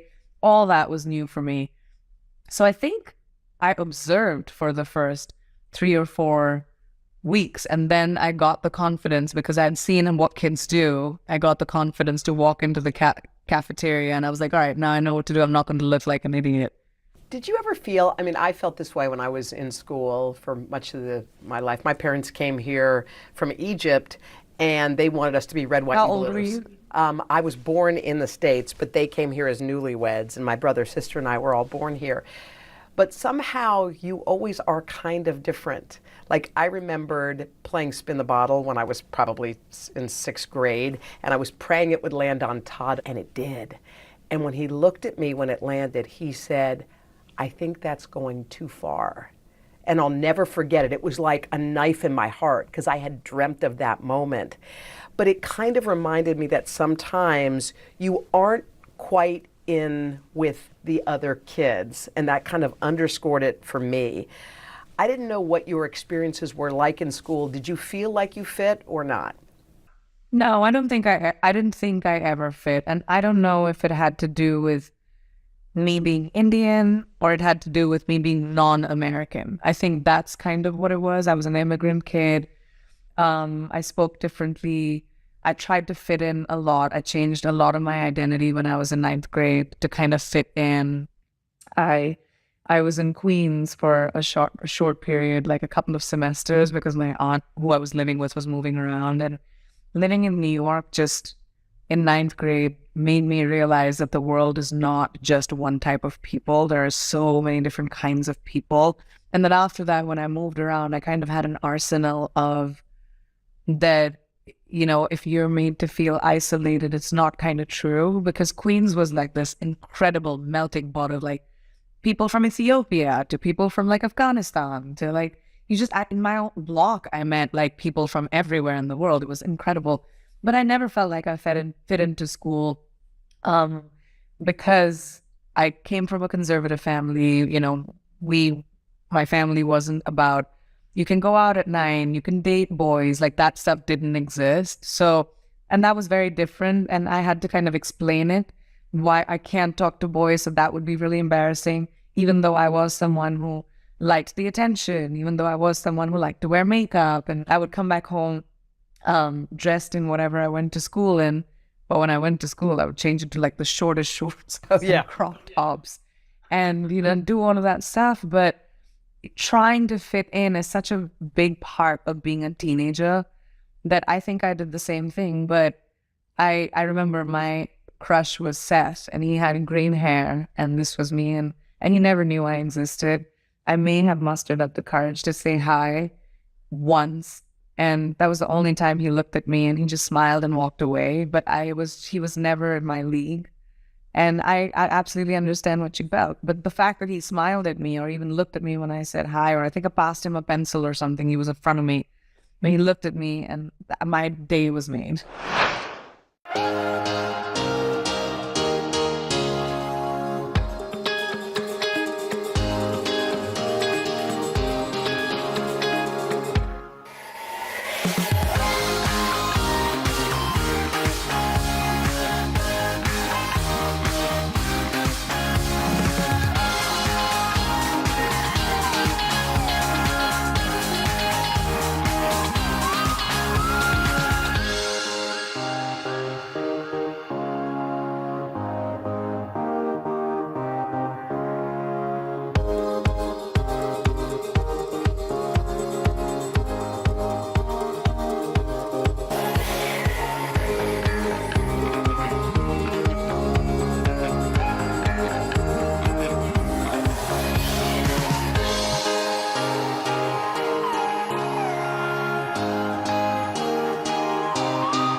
There's so many things that shaped you and formed who you are. As you're talking, you're someone who uses your hands, and I love that. And of course, you've got a tattoo I see that says, Daddy's Little Girl. And I was thinking about you and that moment and what an impact your father has had on you in your lifetime. And we have a lot in common. My dad passed away too. I was in college when it happened to me, but I remembered thinking like, thank you. I remembered wondering one day, and I asked myself this question too, what did you lose that day? So what did you lose the day your father passed? I think I lost my greatest cheerleader. I felt like that for the longest time. And don't get me wrong, my mom was cheering me all the way. And, she handles my whole life when I'm out to work. Like she's with the baby right now while I'm talking to you, and makes my life completely amazing and has been my mentor from when I was a kid. But my dad was my cheerleader. He used to get so excited if I ever won an award, if I signed a new movie. He was my hype guy. He would love just standing and watching me be, on set, just being me. He just loved that. He would just want to be around to watch me do what I do. And that was a very isolating feeling when he left. I kind of was very disoriented. I felt like, I don't know how to cheer myself on. I didn't know how to get excited. I went into a really dark place because I was very, very close to my father. Cancer is a really bad disease. To see the deterioration of a human being. And my father was a defense army man. He used to wear his, uniform and ride in his bike and handsome, tall, and life of a party. And then to see what that disease did to him in his last few days kind of really broke me as well. But I felt like I had lost my cheerleader. I think that's what I think I lost that day. A lot of us go through life and we always compare someone who we fall in love with our fathers. I think it's a natural way that we go through life. You need someone who measures up somehow. Well, look at you. You found this wonderful, wonderful man. What was it about him, and what is it about your love story that you think makes this so magical and makes it work? He's my cheerleader. He's the most secure man I've ever been with. He gets extremely excited at my wins. He takes off my extensions at the end of the night. He fixes my dress when I walk off stage and makes sure it looks right when I'm on the carpet. He brings me my coffee first thing in the morning. He's all the things that, a girl dreams of, and you kind of never end up having it when, you have all of those aspirations and you're let down. But my husband is the kindest, most generous, gentle, thoughtful man, and also extremely intelligent and patient. He's just so even-tempered, can handle any kind of thing thrown at him, and also has the ability to be vulnerable with me, honest and vulnerable about his fears, I think just having the honesty to be able to say anything to your person and know that nothing can faze them, and they're still with you and will still grab your hand when you walk out the door, no matter what happens to you, is a very safe feeling. And I feel safe with my husband. I wish that for everyone. I feel like sobbing right now, although I'm not going to because it would be weird. But by the way, that's so beautiful. And what I like is whether love takes time or whether love happens in an instant, when you know, you know. And you guys were like Whirlwind City. And here you sit with a beautiful baby and a beautiful relationship. I guess just the way it was intended. Our relationship has only evolved. You're right, because we didn't know each other very well. We didn't know each other's lives and temperaments, but we knew that there was something that just drew us together. Wherever we went, we just we were just drawn to each other. I knew him for almost 2 years before we started dating. And I've said this before, but honestly, I didn't give it much of a chance because, I was like, he's 25 years old. He's a rock star. Like, I want to get married. I want to settle down. I want to have a baby. I was 35 at the time. And I was like, I've been there and done the fun thing. Like, now I'm in a place where I wanted stability. And I didn't give Nick enough credit till I went out with him on our first date. And then we spent like the whole evening together. And I realized my husband is just like an old soul. He's stability in human form.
baby Malty, which is like, I don't know how you can improve upon what is it looks like a beautiful, perfect life, but that's how you do it right there. That little baby, first of all, that baby tested you. When that baby came into the world, it was scary, and the baby needed love, care, and all of your prayers and everything. What were those initial days like when Malty was born? This is another really amazing example of the strength that my husband has. I kind of like shut down. When we heard, I didn't know how to react. And I remember he just held me by my shoulders and he said, and I said, just tell me what to do because I don't know what to do. And he's like, just get into the car with me. Just change, get into the car with me. And we drove to the NICU. We drove to the hospital. She was born. And from the moment she took her first breath to now, she's never been without one of us, ever. We used to divide our days because we were both working, if I would take the morning shift and stay in the ICU with her for like 6 or 7 hours, we used to do skin to skin because the nurses, in a NICU, they did God's work. And they really encouraged us to be very hands-on with her, even though she was so tiny. She was in the hospital for about 110 days. And then Nick would come in the evening and I would go home and then he would spend like 5-6 hours with her. I don't think it was our test. I think it was her test. I realized very, very early that I did not have the luxury to be scared or to be weak, because she was scared and she was weak. And I had to be her strength as her mom. I needed to make her feel at every given moment that she's not alone, that she has someone who can handle her, that we've got her. And that's all we did. And we prayed and we were there with her every single moment. And today she's the greatest gift of our lives. And just like our whole lives revolve around her. Oh my gosh. I love the name Malty. That just come out It's of my the mom's blue. middle name. That's your mom's middle name? Oh my God. It's my mom's middle name is Malty and his mom's middle name is Marie. So she's called Malty Marie. Malty Marie. How beautiful. And she's with you right now?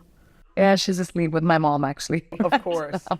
I love the idea that she's never been without you. When you finally were able to bring Malty home out of the NICU into your house, and you were finally a family in your home in a normal setting, what was that like for you? Oh, it was terrifying because being a NICU parent, you really get used to the monitor. And NICU parents watching this will understand that. Like, your child is alive because you can see their heartbeat. I couldn't sleep for days because now suddenly she was home without a monitor. I used to put my ear on her chest. I would wake up every couple of, minutes to just see if she's okay. For weeks this went on till I found a camera that could do it. And then I was like, I can sleep better because I can see her heartbeat. Wow, I love it. You know what? It's so crazy when I think about your life because it has all the facets. You are a beautiful mom and a loving wife. And then in the show Citadel, you're like kicking ass. Like every woman is like, yes, like I want to have that kind of moxie. Is there a part of you who has that kind of stuff inside you, like your character does in Citadel? Did you just throw a knife at me? I think so. I'm from the land of India, I'm from the land of Gandhi. I believe in nonviolence, but I could take someone on. I'm pretty sure of that. You're strong. Girl, you're strong too. How do you have seriously the time to do all of the different things? How do you parse that out? I used to burn the candle on both ends. I won't lie. When I first started in my 20s, I'd never even taken a vacation for 10 years because, I was greedy. I was like, I want to do everything. I don't want someone else to have this part. If I would schedule my days in a way where I could do 4 movies a year because I wanted to do everything. I was just hungry. And then slowly I realized that just chipped away at my soul. I didn't know who I was. I didn't have preferences, likes, dislikes. Everything was just my work. And that's fine because I'm extremely blessed to have an incredible career and for almost 23 years now. And, our jobs are not the most stable. Like, I don't know where, as an actor, you don't know where your next paycheck is coming from. You just have to get to the next job. So I've managed all right for almost 2 decades, but in the beginning it was crazy. After that, in my 30s, I think I realized that the thing that they say about work-life balance actually is a real thing. And now I've reached a point where I work till it's bath time at about 7 o'clock, and then after that I'm not available. That's my time with my family. We do bath time, story time, bedtime, and then it's Nick and my time, whether we go out, whether we have friends over, whether we just sit together and watch a movie. Like, having family time it just makes me want to do and conquer the world when I wake up and do a million things, and I can do them really well because I know that I come back home to my family. And that's such a priority to me now.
How do you fill your spirit?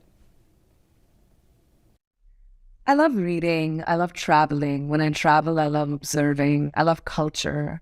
They say when in Rome, I really am a believer of that. Wherever in the world I go, I eat local food in every country I go to.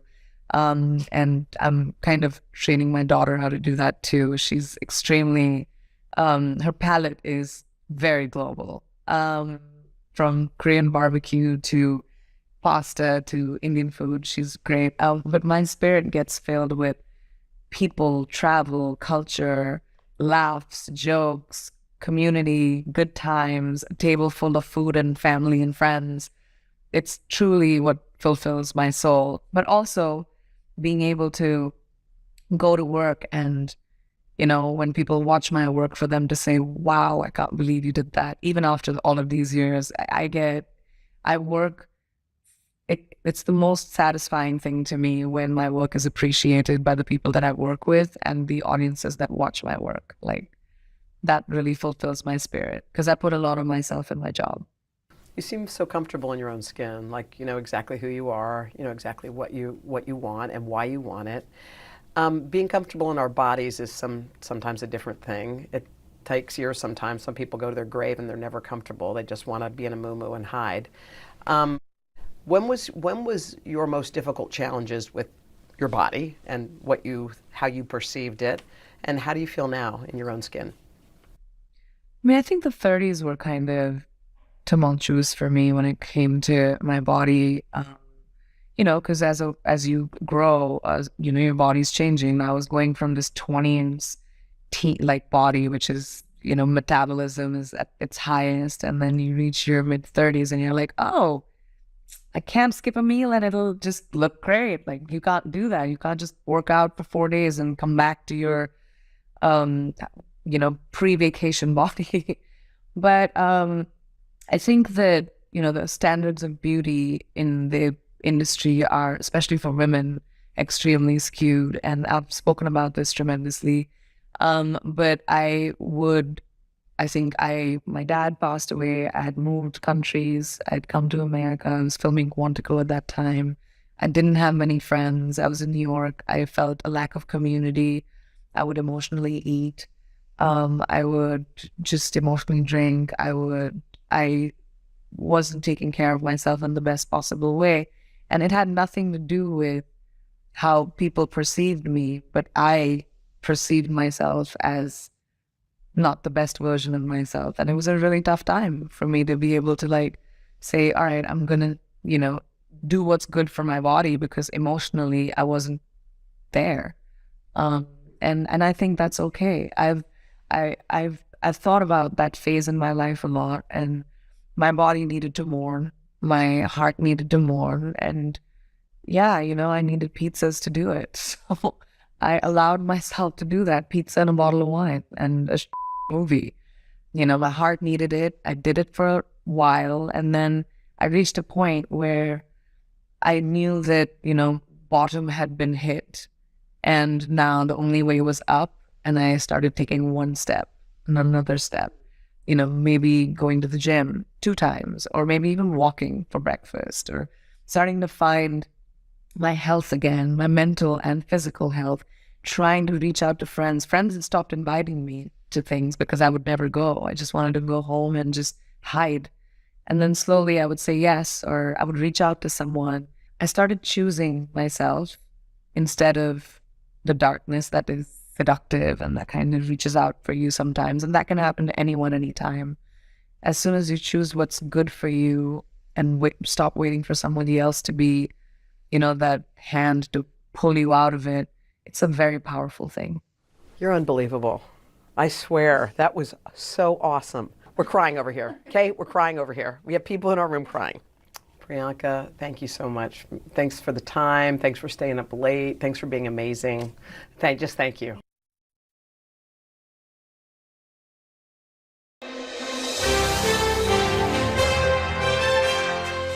You know what? I would love for you to join me. You should. 4 months ago to the day, Janet Jackson invited this girl from Wichita, Kansas to be her backup dancer on tour. Well, you didn't have to ask me twice.